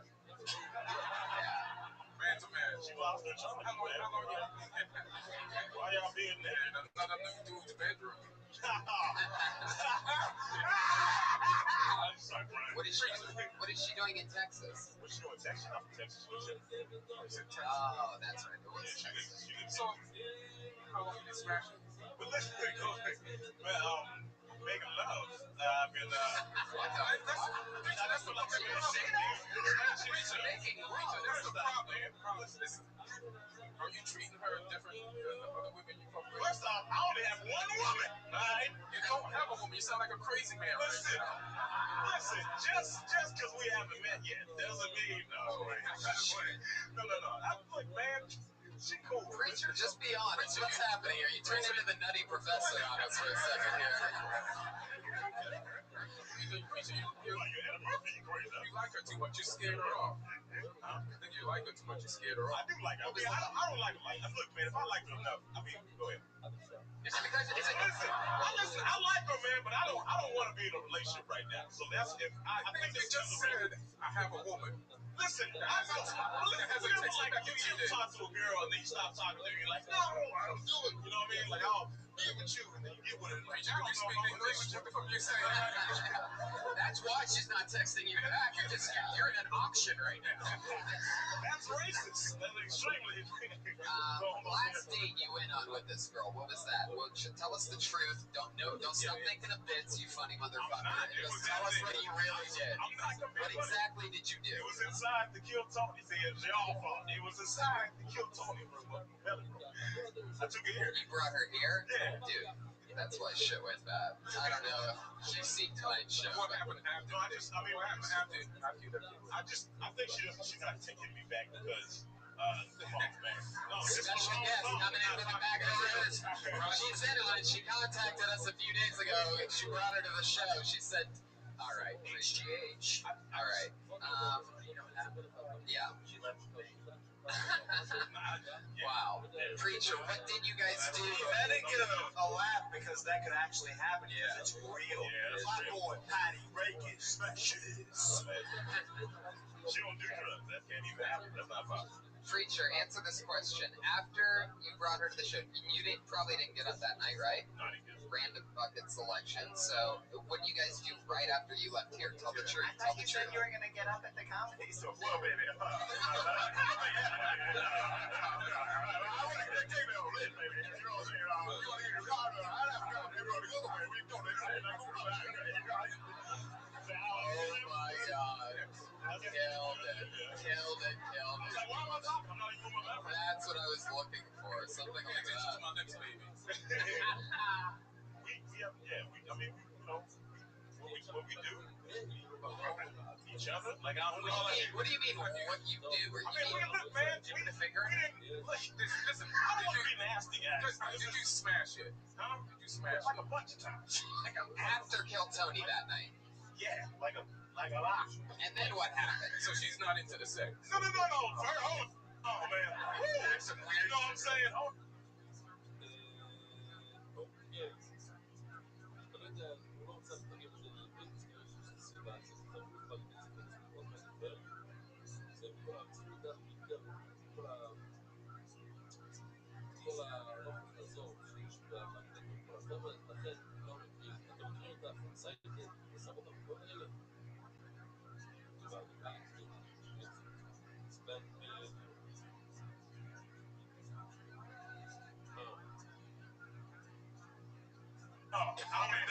what I'm saying? Like, I mean, we smash, but like, don't throw me cool like that. But at the same time, y'all keep scared because I got a big head. You know what I'm saying? Listen, chill out a bit. I can't post this kill talk podcast on Facebook now. You can't post it, Preacher. That's what you're worried about. Trust me, we're gonna post the dog shit out of this.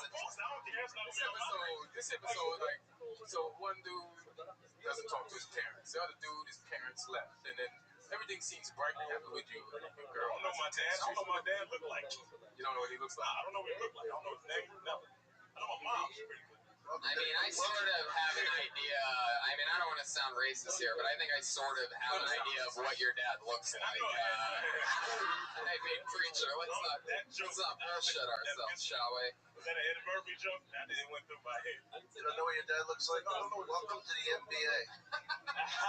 A lot of black people in the NBA. You know, and then I agree with you about the stereotype thing. The big lips, yeah. You should call them soup coolers. That's not, I've heard that, man. I got big lips. There he is, back again. Preacher, in closing, anything else? Any fun facts about Preacher? Do you have any like special skills, table tennis or looting or anything like that? Yeah, I don't know if you said moving. I said looting. Looting. But nobody heard it, and I was happy with that. And then you had to ask me. Preacher, I would love to have you back on the Death Squad show July 1st if you're around. That's how it happens. Preacher Lawson. Bring a date, man. And I'm gonna put in a good word with you with whoever the fuck is hiring people here. I'm gonna say something for Preacher Lawson. He's just too much of a crazy energy. Probably not gonna do anything for you. They're sort of weird about me here because They probably heard it. yeah. You know what I liked about him? He was actually having fun. Yeah, absolutely. That's the whole thing. Everybody else came up here. Tear jerkers. Bunch of tear jerkers. Preacher Lawson's on Twitter at Preacher Lawson. Exactly how it's spelled, all one word. All right. I feel like I've seen this name before, but I can't put a face to it. Here we go, ladies and gentlemen. Lonnell Price.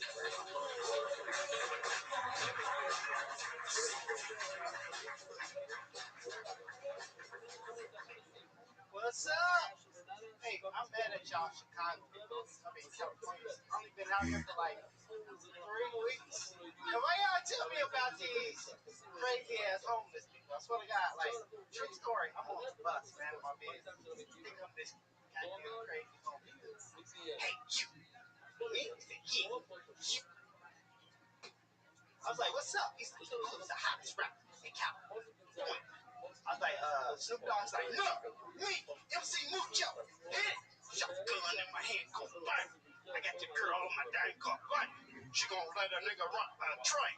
Choo, choo, choo, choo, bang, bang. I got me a little ice cold chain. I got me a little diamond picket right. Then he stops the performance. He's like, you got $1. I'm like, no. He's like, well, fuck you then, nigga. And then what's messed up? 3 days later, I was in the shower singing that shit. Shotgun in my hand, go right. My girl like, what the hell song you sing? I sing MC Mucho. Bitch. She said, who the fuck you call me a bitch?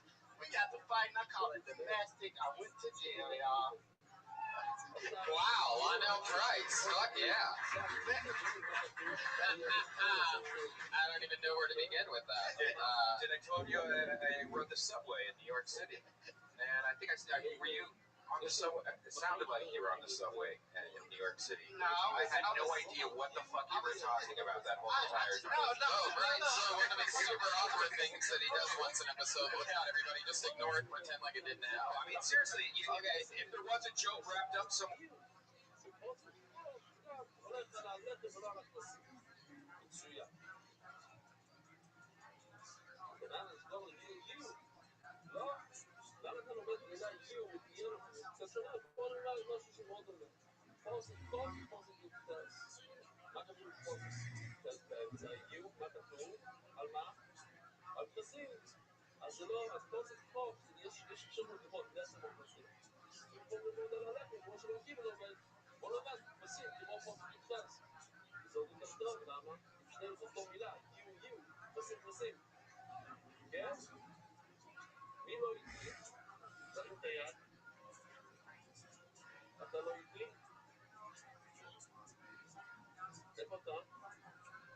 לא שם. איזה אותי. מי כן איתי? אז סרטון שקדוני. 5 אנשים יודעים עניין שהם איתי. רק קצת זה נשיא. יודע, מי כאן מאמין שהאמריקאים באים לפני כל אלה שתפסו למדינה אז כל הרפובליקים קמו, ואז הם רואים, אתם רואים? הם מאמינים שהאמריקאים לא באים קיצור כולם. טוב, בוא נעשה את זה עוד פעם. מי איתי? רבוי זה מי איתי? אז בוא נעשה, לא כולם יצטרכו לעשות חזון. בוא נעשה חזון, באמת, נעשה את זה בצורה אחרת. הפסוק בצד ימין כתוב רק את המילה לחם. הפסוק בצד שמאל כתוב לחם נתפסים. הפסוק באמצע כתוב נתפסים. כן, כן.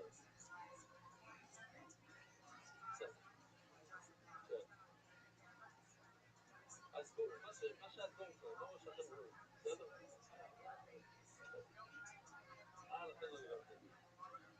עכשיו, יש כאן שופר, ובפסוק שאנחנו רוצים ללמוד, יש לנו אפשרות, או לחם או נתפסים, אנחנו לא יודעים מה הפסוק האחרון מדבר, שלנו. אתה יכול ללמוד עם הפסוק האמצעי שזה נתפסים, אתה ללמוד עם הפסוק בצד ימין שזה לחם. מה הפסוק בצד שמאל מדבר? אנחנו לא יודעים, יהיו אומר שזה מעכב. אז רבי אומר, בוא נלמד מהפסוק בצד ימין, לחם. פסוק בצד שני המילים בצד, לחם ולחם, לחם ומעכב. ולמה אתה אומר, בוא נלמד מהפסים, פסים מעכב. עכשיו למה רבי לומד בצד ימין? כי כתוב תהיה, וכתוב יהיו. הוא אומר בנענס, אבל יהיו זה יותר טוב, יהיו זה יותר טוב. ומה הגמור תצמוד? מה הגמור תמיד אומרת שיש מילה דומה? משהו כהן. לא, מי אומר? אתה אמרת? מה אתה אומר?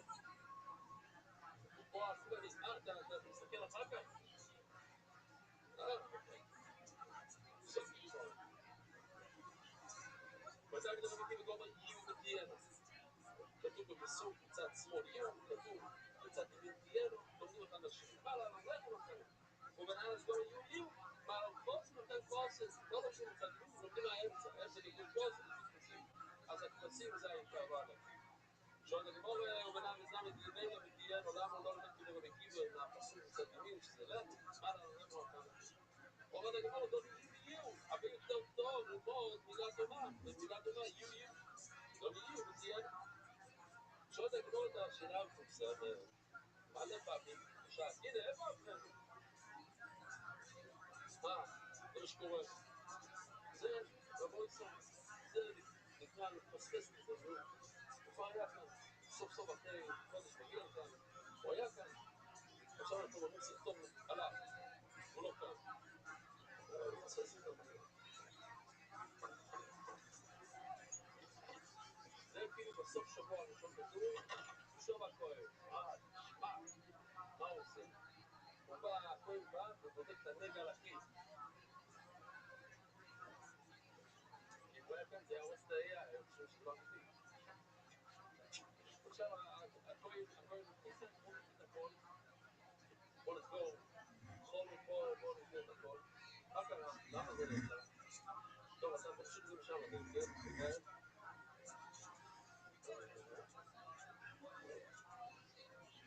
מה?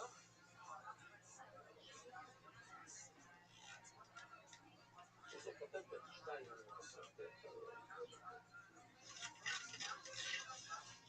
אחרי השבוע השני, הוא בא. ואתה שומעת את זה, הוא בוא הכהן.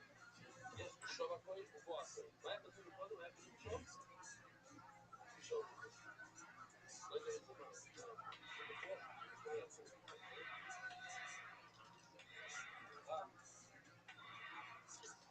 אוקיי. בסדר. מה זה הכהן? זה חוק מסוים. אבל בואו שהכהן בא לבדוק, עוזר, אז המילה לחזור, או זה או פה, או בשוב, זה אותו דבר. ואנחנו עושים שובל. אפשר ללמוד זה שובל. לומדים את השבוע הראשון, השבוע השני והשבוע הראשון, אפילו שהמילים לא בדיוק אותו דבר, יש להם אותו משמעות, אז גם יהיו ותהיינו זה אותו דבר. הנה, כמו בשור ובו, מה לך הנה, יהיו או תהיה. ומה הפירוש הגמרא תמיד אומרת בכל הש"ס? זה נכון אם יש מילה בשור ובו, ואין לך מילה אחרת, אבל אם כל מה שהיה בו ובו, אז אומרים בו ובו, ולא הולכים לצפות למילה בשור, שם אין את המילה שדומה. אבל כאן יש מילים דומים, יש יהיו ויהיו. אז מה פתאום לקפוץ וללמוד יהיו ותהיה? כן? שוב. סופר לי משמעות שרק ללמוד, זהו שיבול, זהו ביר, זאת המילה. אז אפשר ללמוד זה שוב. אז גם יהיו ותהיה לו זאת המילה. אותו משמעות. אבל בואו, אני מדייק לדעת לא מילה. זה יפה מאוד ללמוד שוב פה אחד השני, כי אין משהו אחר ללמוד. אבל אין לא מילה, כאן יש שתי מילים שממש אותו דבר בול. אז לא צריכים לקפוץ ותהיינו. ונדאג להם. עכשיו זה דבר, אז מה רבי כאילו עושה? רבי למה נראה קיומיות? זה הרבה יותר מסתבר ללמוד קיומיות. הוא אומר, אני מאוד אוהב לדאוג בשמת עולה לקרוא, לדאוג בשמת עולה לקרוא. זה פוגעים, מה נדאוג את כאילו? פסוק יתחל, שזה באמצע, אם תסתכלו, יהיו אוי לא כתוב, הנה שמתי אוי לא. זאת אומרת, זה היה, הנה כאן, אין את אוי לא, אבל אם מישהו עורך את זה, אני יודע מישהו עורך את זה, צעיר שלו, אז הנה, אוי לא, נסגר. פסוק הזה כתוב, אוי לא, וואו. שמעו. אוקיי? יהיו אוי לא, רבי אני לא אצלו.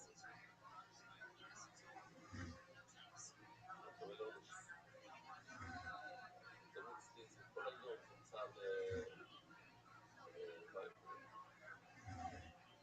זה צד טוב, הכל פונים.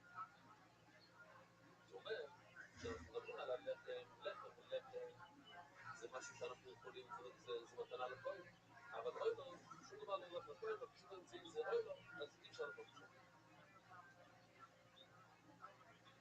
ביבל סייב יש מחלוקס, מה כתוב בפוסק חוף? אז הנה ביקשתי את הסוף של הפוסק חוף. מה כתוב? חודש יהיו לשם לכהן. תסתכלו על המילים האלה. מה הכוונה כאן? חודש יהיו לשם לכהן. מה, השם הוא כהן? כהן הוא השם? מה קורה כאן?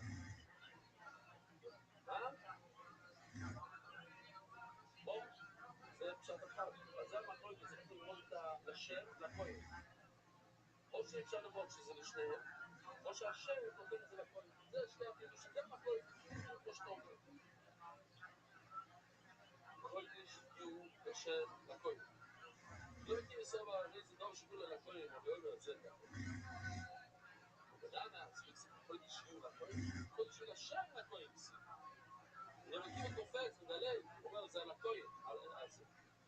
אם יש לך כבש, אם הוא מראה כבשים, אז קצת לשם, קצת לכהן.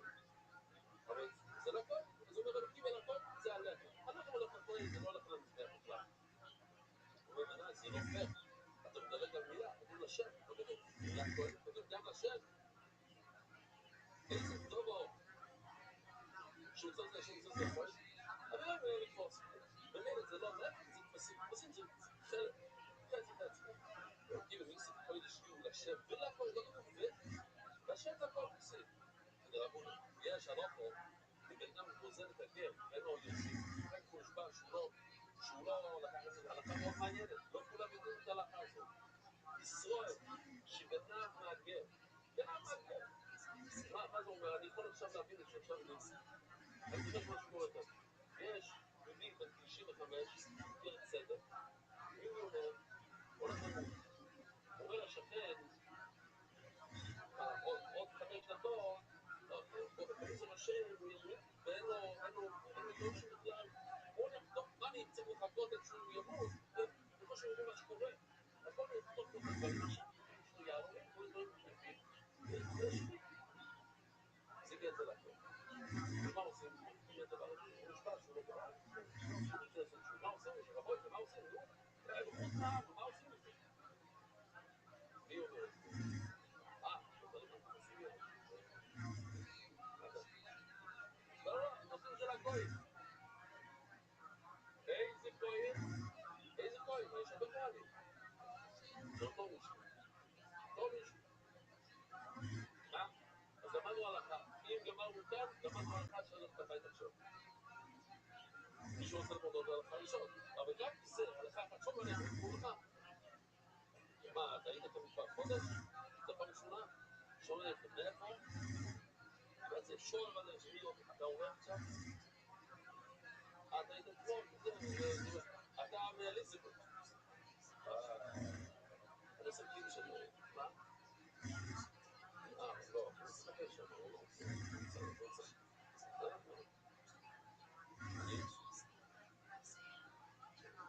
זה הוא לא עובר. הוא עובר אולי בעברית. הוא מגיע גם לשם, קבוע. ויש האח שלך, הוא אחראי על המצלמות, יש לך בעיה.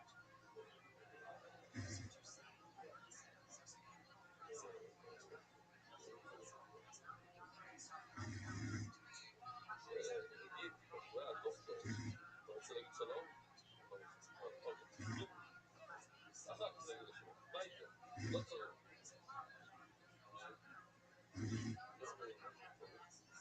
והוא אמר שהייתי אישה, אז אמרתי שהיה, יש איזה צלם, עכשיו, הוא אומר השם שוס, פורסם בפניי. עוברת כמו... טוב, אז רבונה, דוד רבונה, אם לא יהיה השם, הוא מסור לכהן. הכסף הזה שהוא גנב, החשבון הוא לוקח לו את זה ונותן את זה לכהן. אז גם כאן הלחם אותו דבר. החשבון הוא לוקח את הלחם, נותן את זה לכהן. לכן כתוב לשם לכהן, והכוונה ללחם ולא לכהן. הם אומרים את זה. הכל מוידי, שהם מוזגים זה לזה, שמעטים זה לזה.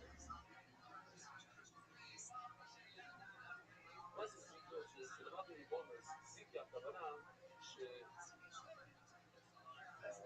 מת ואין לו ילדים, אז אשתו זקוקה ליום. יש איזה ספיישל כזה, זה לא קיבוש, אבל זה לא, יש איזה, זה לא קניין, יש איזה, אין מילה יותר טובה מזיקה. זה לא קיבוש, זה, יש איזה, יש כזה דבר מיוחד. אני אפילו לא יודע מה... הנה הוא עושה את זה רבי גימל, בואו. זאת אומרת, אנחנו מדברים עכשיו בשמוץ. בשמוץ יש שתי הלחם ושתי הכבשים. הגמרא תסביר עוד מעט, ראינו, יש מלא קורבנות בשמוץ. יש את 14 כבשים, 7 לרוסים, 7 ללחמים. זה גם קשור ללחם. אבל לא, אנחנו בכל הש"ס יודעים שזה שתי הכבשים והלחמים שאיתם אנחנו מרימים את הכבשים, מרימים את הלחמים ועושים הלוך וחזור ולכל הרוחות לכל הרוחות. טוב, אז יש כאן זיקי, בוא נראה, זה לא יצא פה, לא נכנס לבד. זיקי הכוונה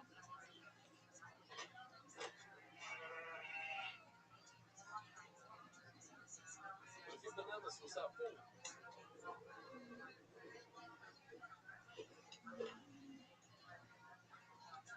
יש חיבור ביניהם, בסדר, חיבור.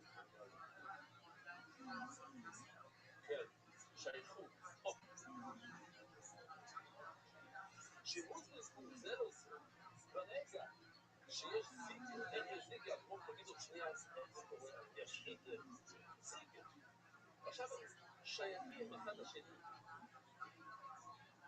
פעם היה לי מורה אצל חילוני, הוא אף לא שמע על זה, הוא לא יודע מה זה שייך. מה זה שייך? זה שייך, כן. אף לא שמע את זה. זה לא שייך מכאן, אנשים, החבר'ה בחוץ, אמרו לו, זה שייך, לא שייך. מה זה שייך? לא בעברית. איזה עברית? טוב. לא חז אישי. בן אדם שלא יודע מה זה מילה. כן, כן.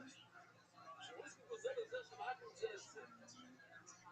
שמעת גוזל את זה, אני זוכר את הסיפור, שבטוח לא קשור כאן, אבל שמעת גוזל את זה.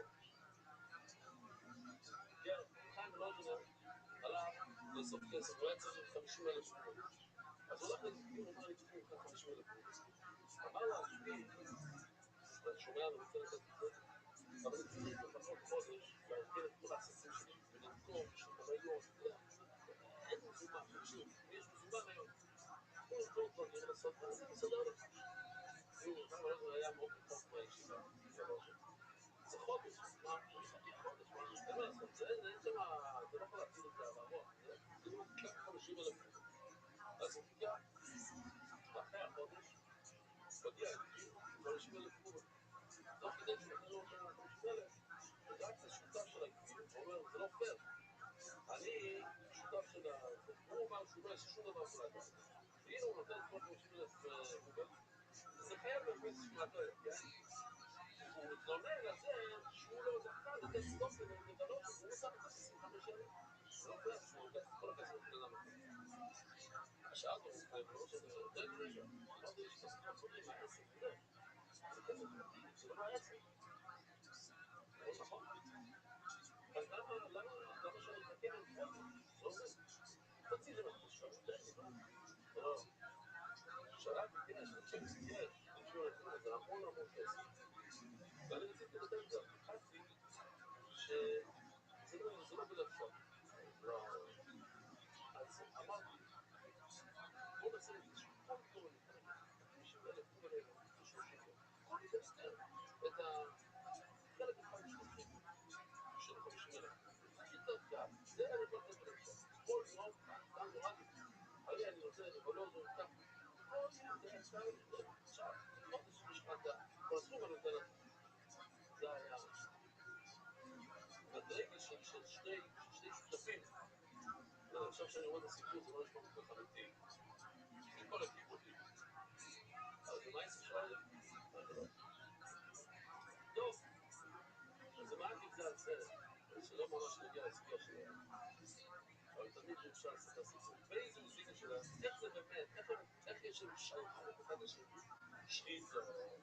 כששוחטים את האפסים, אז עכשיו הלחמים נהיים קדושים, וזה לא היה קדוש סגור. זה היה קדוש סגור, ואתם שומעים? זה היה לחם. אבל איך הוא נהיה קדוש? איך הוא נהיה קדוש סגור? על זה, יש כאילו נהיה קדוש. שהם נהיים סגורים אחד לשני. מילא, אם מלך מה אתה עשית, אתה לא יכול לעשות שום דבר בלחם, אם מלך בלחם, אתה לא יכול לעשות שום דבר מהכבשים, הם מעקבים אחד לשני. אמרו לו, בוא, תנו פה איזה זיקו, ויהיה לו איזה זיקו. אמרת ששחיקו עושה זיקו, ומה אנחנו? אתה יודע, בשני טיפוס, יש שחיקו, אבל יש להם טריפל. אין הטריפל, אני אגיד לכם, כל פעם שזה יעזור קצת. אפשר להסתכל על זיקו כמו ניסויים, לא יודע, זה כמו ניסויים. יש, יכולים שאתה מפתח את הראש, אתה לא יכול למוח, אתה לא יכול לעשות שום דבר, מה? אחוז. עכשיו נסתום את הרעש ששם טוב, אבל יש גם אילוצים, יש משהו ככה, הוא לא קידושי, הוא לא ניסוי, זה עוד דרגה, זה מה שהגמרא שואלת, אולי קידוש גם מכניס את הלחם, את הכבשים לאיזושהי חיבור כזה. אבל הגמרא, בואו נערב את פה, שאלו כאן צפות, בואו נציגו אלו עכשיו, זה רוב כאן, שחיקו איזה זיקה, שחיקו איזה זיקה. ומה היה 5 דקות לפני השחיקה? היה סופו, אז למה שם לא היה זיקה? בכלל, יהודה לא עובד. לא, אולי זה בריאים, אתם יכולים לבוא אלי זיקה, הוא לא זיקה שם בעצמו, יש להם זיקה לזיקה, הוא היה בטוח ששחיקה כן, הוא באמת, הוא הסביר ששחיקה זה הילדים מוצח לו. כל עוד הסיבה שהוא תפס את המילה, שחיקה הייתה בביטוי.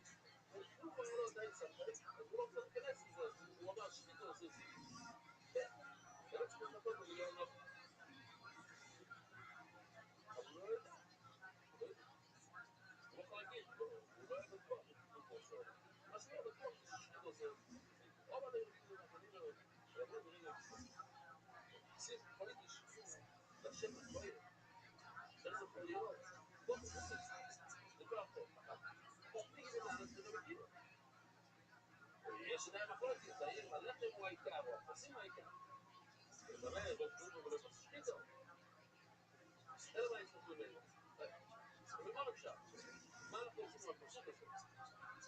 אבל מה יצטרכו ממנו מכל כהן? אז הפסוק בעצם לא הולך על החג, הוא הולך על פני, הוא יגוד לפני הכהן, ומה הכוונה זה הולך על הכהן? לפני הכהן, זה לפני הכהן. לא, סוף על הכהן. בסוף תהיה לך, לא עכשיו, עכשיו זה עדיין לא, זה עדיין לא בכלל תהיה של הכהן. לא סוף על הכהן,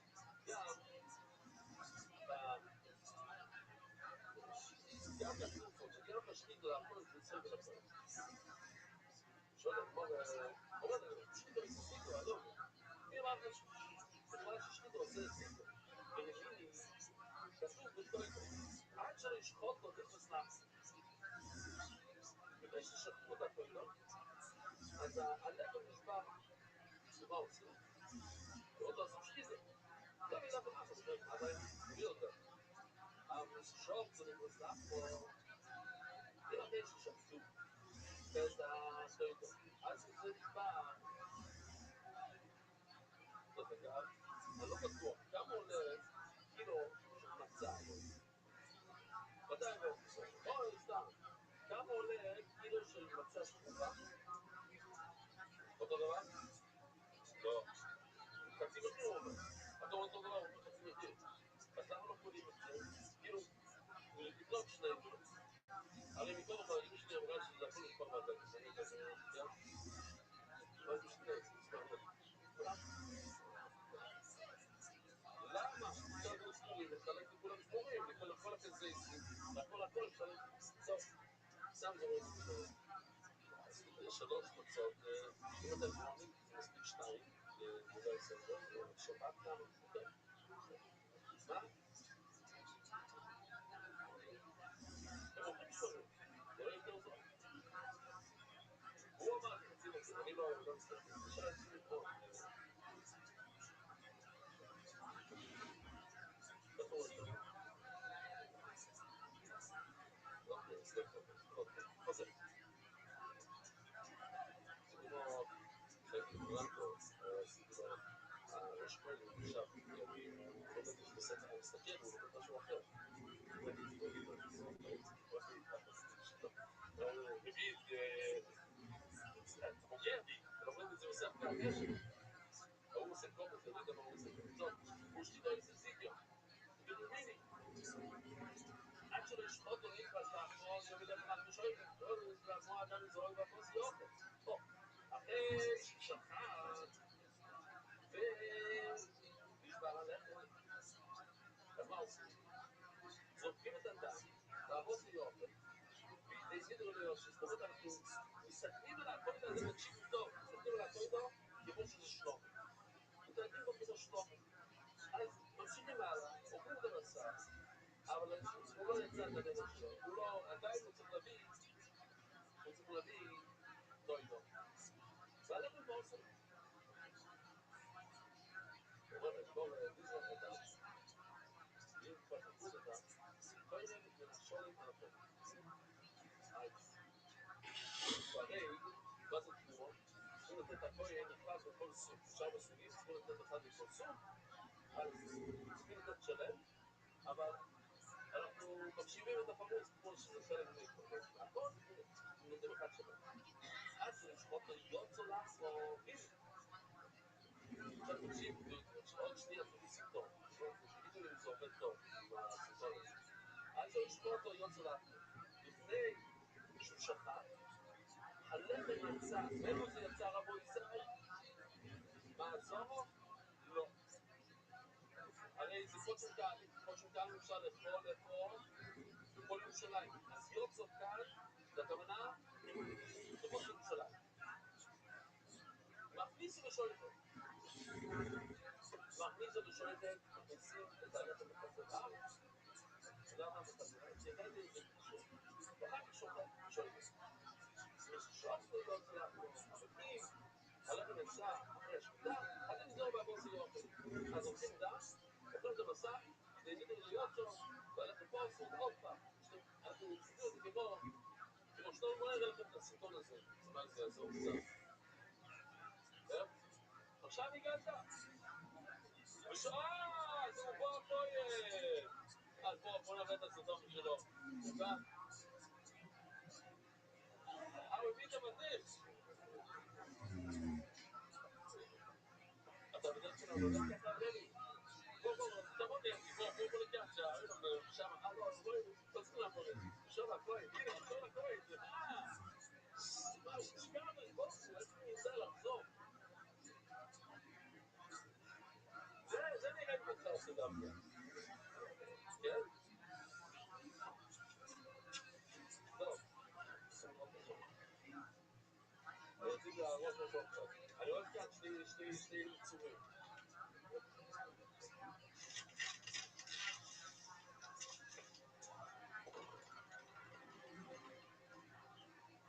אני לא יודע אם רצו ללבוש עליי או את הכהן, ככה בבית פרטי. כאילו בבית פרטי, לא משנה. זה אותו כהן, הוא לקח את הכהן משם ועלה. טוב, אז רבי, כל הכבוד לך. אז תודה. סיבל. טוב, רגע,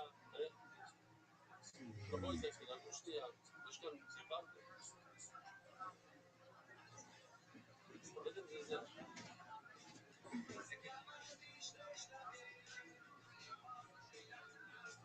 אז משהו אחר.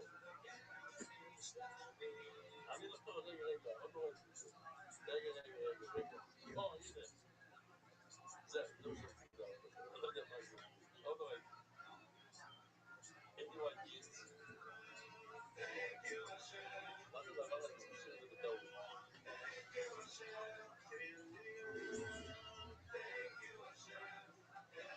אתה מראה לו?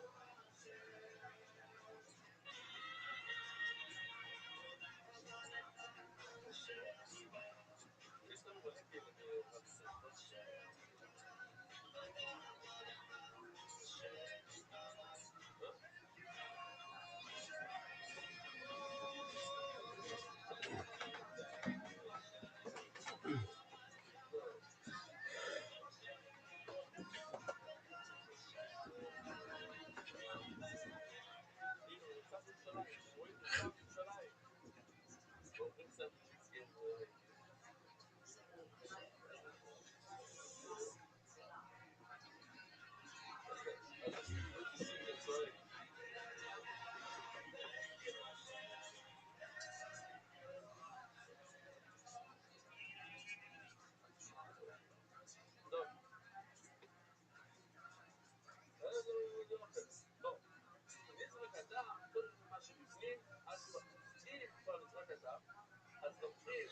מה שנשאר בתוך הירושלים, ומזה תורמים גם על מה שנמצא בחוץ. אפילו שהלחם אסור, בכל הלחמים אסורים, אבל אפשר לתרום מהטוב על הלא טוב. והחידוש כאן, שמה שלא טוב, מה שבחוץ, עדיין נחשב שיש כאן לחם. הרי זה כמו 40 לחמים, בוא נגיד 20%. אבל אנחנו חושבים שהם חלק מהלחמים. רק מה, צריכים להשתמש בלחם של בתוך ירושלים, לא מה שבחוץ. עוד דבר. עד עכשיו דיברנו על לצאת מירושלים. עד שלא ישחוט המינוי נולד. מה קורה אם זה תרומה? לא יצירה. זה תרומה. ואם נלך מה אנחנו שואלים אותו דבר, רבו איתך, אותו דבר, איתה. ואם נלך מה אנחנו שואלים, שיביא עוד לפעמים. וששוחת לקרוא. אבל אחרי ששחטת, אתה לא יכול להביא עוד לפעמים. זהו, שחטת. זה כמו להבנה. אדם זורקים בבוסי אוכל, אנחנו עושים כאילו שזה מה? לא תורידו, אלא מה? שלומי. בידי נדרון. יוצא. למה? זה לא שלום. למה ידי לא יוצא? זה לא זה. למה? שהתספולה זה לטוב. Hey, this is Rabbi coming to you live from the Road Famous Comedy Store for a brand new episode of Kill Tony Volume 4. Give it up for Tony Hinchcliffe!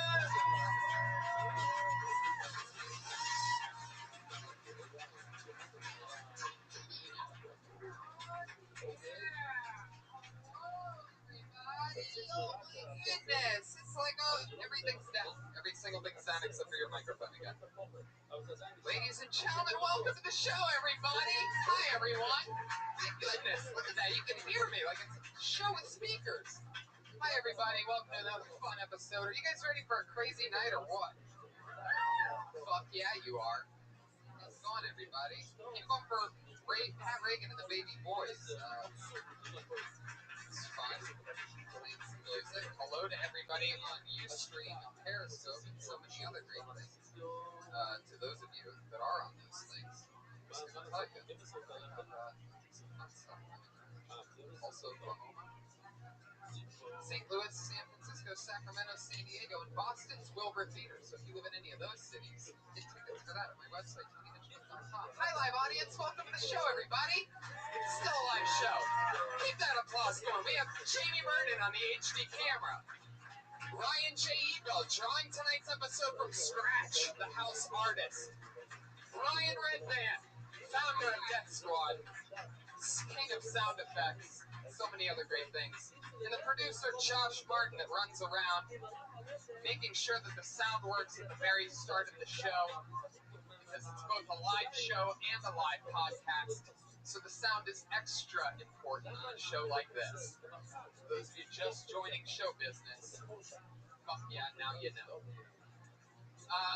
So maybe we could just, is this thing working? Can we play on the Okie dokie?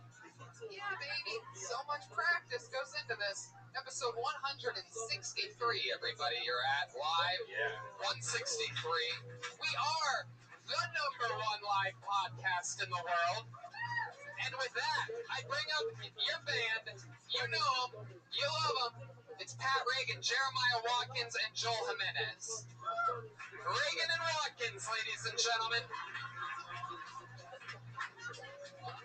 Oh, Jesus. Volume on that. Oh, shit. Sword fight. Oh, what the? Wow, a very Game of Thrones entrance. Oh, the king just died. Oh, my goodness. The king is dead. The king has been poisoned. There it is. Okay. Oh, they always do about 10 seconds longer than you think they're going to. With a very Game of Thrones style entrance, that was Joel Jimenez as the Mexican king. Pat Reagan is the guy holding ketchup in his mouth. Joel's the king beyond the wall. Donald Trump's fault. Oh, shit. He comes from a distant land called El Salvador. Yeah. One could even say he's a brown walker. Jeremiah Watkins on the saxophone, Pat Reagan, the band leader. You know, Pat Reagan and the Baby Boys, and Reagan and Watkins. Joel Jimenez is going to stay in full pink costume, it seems. What does that beard smell like, Joel? Like Pat. and he's right there to catch his own rim shot. There he is. We're debuting our one-woman show Saturday night on Vine, so please come. Where'd Pat go? Wash some ketchup out of his mouth? Wash up. Fuck yeah. I love that. Well, shall we meet tonight's guests, ladies and gentlemen? We always keep our guests secret. We always keep our guests secret. Hopefully the train will stay on its tracks tonight. Two diabolical guests for you, ladies and gentlemen. Put your hands together for Josh Wolf and Stephen Brody Stevens.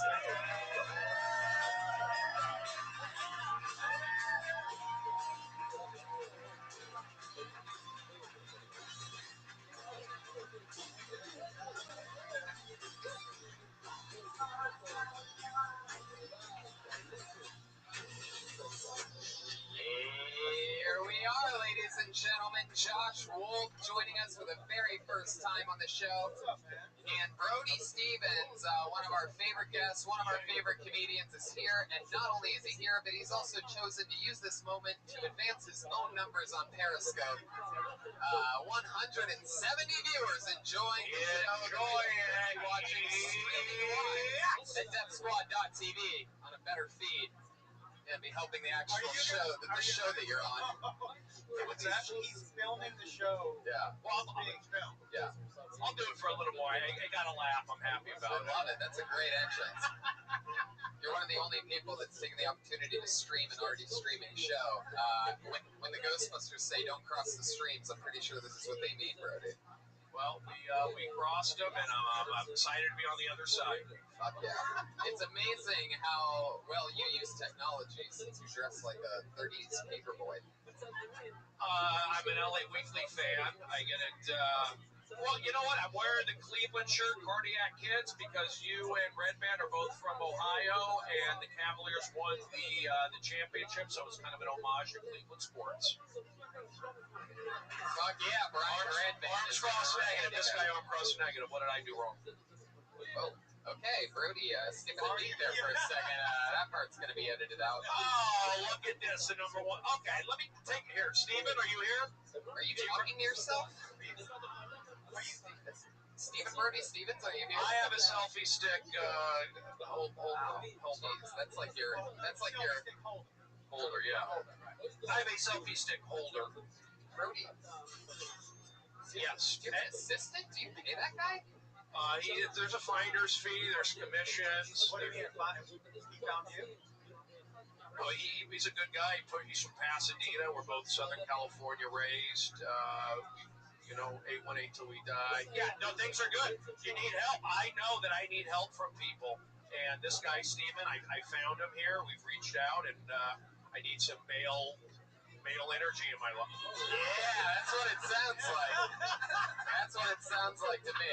I feel like that selfie stick has been in dirty places before. So you guys know how the show works. Welcome back to it, everybody. We got Reagan Watkins, Josh Wolf, and Brody Stevens, Brian Redman. Everybody's here. You guys ready to start the fucking show or what? We have a bucket full. Yes! Over 40 comedians signed up for the chance to get pulled out of this bucket here tonight. Comedians, you know your 60s. Wait. We can have two drums on the show, Brody. Brody, you brought a drum set with you? You're denying already? Yeah, I said we can't have two drummers on the show. Why not? The Grateful Dead do.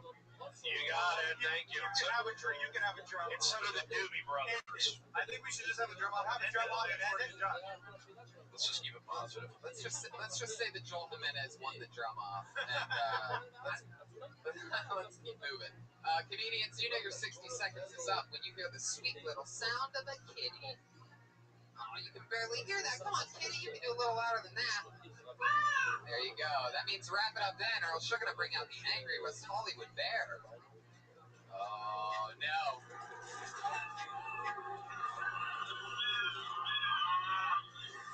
Fuck yeah. Another day at the Cincinnati Zoo. So, are you guys ready to start the fucking show or what? Let's get into this. Here we go. I can feel it. Feels good in here. I like the mojo in here already. I already like it. Yeah. Put your hands together for, what is this? Zenjiro.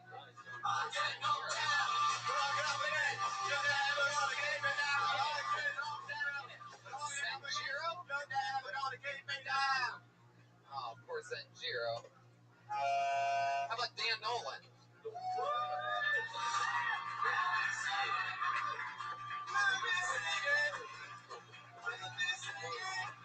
Like the Price is Right. So I'm a recovering heroin addict. I'm 15 months being sober now. But, cool, thanks. Thank you. Saturdays are my cheat day. People are always like, how'd you do that, man? I can never do heroin. I hate needles. And I'm like, that's because the needles you've been using aren't filled with sweet, delicious heroin. If that were the case, we'd all be getting vaccinated until we had severe autism. Never had to suck a dick for heroin, though. The guys I got it from just wanted money. I was lucky. I probably would have sucked a dick, though. Not even just because heroin's that good, but is sucking a dick really that bad? A lot of people sucking dicks out there. Clap your hands if you ever sucked a dick. There's worse things you can do than sucking a dick. Morally speaking, sucking a dick's still better than cooking crystal meth. But it would have been interesting if that was the direction they chose to take Breaking Bad. I'm doing this for my family. Fuck yeah, Dan Nolan. Thank you. Dan Nolan. Wow. Thanks, man. What did that man just say though? I love how they run down like right. Yeah, it was the best. Dan Nolan was running like somebody had a hot black rock of heroin up there. Is that what I get if I win? Fuck yeah. Dan, so you're clean and sober? Yeah, You have to, 15, almost 16 months. it seems like you still get urges sometimes, like a heroin addiction. I was thinking about it today. I mean, it just popped in. Like when did it pop in your head? When I was at a coffee shop and just saw the black drip. Happened sweat. No, I was sitting at the coffee shop. I just thought about it. I thought about when's the next time I go home going to be. And a friend of mine got into the Hudson Valley Comedy Festival, and I was thinking about all the places that she should go visit. And then I started thinking of all the corners that I used to buy heroin. Yeah. And so it just pops in my head, and then I think about When you did do heroin, how long did you do it for? I was shooting it for like 7 or 8 months, but like I was like a movie. I was shooting for like They wrapped us in 8 months. It was a good shoot. I had 2 needles per diem every day. That's so fun. 7, 8 months. What city were you in during that? Mostly. Well, I was in like Manhattan a lot. And, What was your aroma like during when you were shooting? Oh, like was I gross? Yeah. Yeah, I was. I mean, not really. Like I used to work in television. I made a lot of money, and I was doing good. Is that when you were doing heroin? You were working in television? Yeah, for most And of it. look where you are now after you quit, dummy. Yeah, dude, I know that's the funny thing. Do heroin, kids. You're successful. He's an open mic. No, seriously, yeah. You went all the way from a big showbiz job to fucking. Right. I know. I didn't become half homeless until I started doing comedy. Right. Yeah. Where were you living? So you had a nice place in Manhattan when you were shooting? No, I lived in Williamsburg, Brooklyn. I worked in Manhattan. I used to work on Law and Order and some other shooting shows. Law and Order. Little did they know you were coming in. Yeah. Yeah. No, You were like, I recognize that story. Yeah, no, I worked in the locations department. They'd be like, "Oh, we need like a sketchy street corner." I'd be like, "Oh yeah, I got you." Oh yeah, I'm there right now. Anybody get any heroin while I'm here? Wait, so where was your favorite place to shoot up? The arm, between the toes? Oh yeah, I did the arm. I liked the hand. I started out with the hand, and then because it was like it felt cleaner to me. But then the arm is just so juicy. It's just so like I used to do like straight right in the crux of the elbow, and then I Used felt to jerk off your elbow? Yeah. What? Oh, there you go. Another episode. Yeah, it literally sounds like the beginning of an episode. What? And then they just find me behind a dumpster. I love it.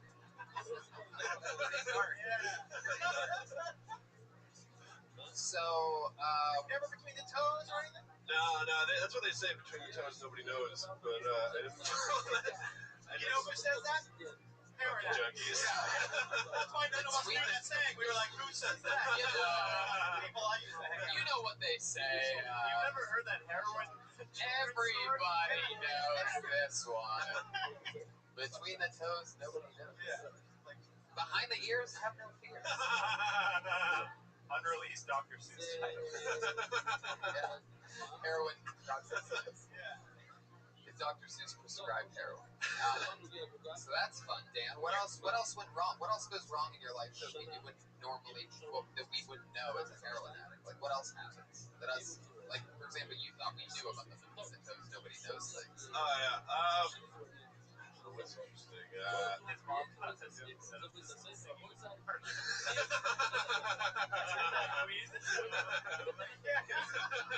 This little piggy has a gaping sore.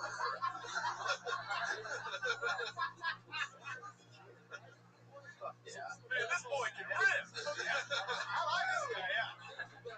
Clean and sober, baby. How long you been doing stand-up now, Dan? Year. Year. Yeah, like 13 months. You got some good jokes, man. Yeah, I didn't get to finish it, but we can tell. Yeah. Right. Yeah. Is all your material based on your addictions and stuff like that? No, I do. I basically right now I have like 2 10-minute feature acts. One of them is just sort of clean one-liners, and then the other one is like really gnarly heroin jail. You were in jail? Oh yeah, I was in jail. Yeah, I got fired from Law and Order for getting a DUI while I was working. Keep going. Yeah, I got fired from that, and then literally 2 days later, I got a job on another show making twice as much money, and then they just went fucking What crazy. show was that? That was a show called Deception on NBC. Do you have that intro for Deception? And so, why'd you go to jail? I went to jail for driving without a license. Jeez, little did they know. Right. Yeah, that's the funniest thing. I was on probation. I did 6 months in county jail for driving without a license because I got caught 3 times. I was working on a movie in the city of Newburgh, New York, and the cops kept pulling me over because I was buying heroin, and they knew I was buying heroin, but I kept saying, "Oh, the location manager." That's why I just stood in quarters. And they had all this stuff in my car, like permits and shit. And I got away with it a bunch of times.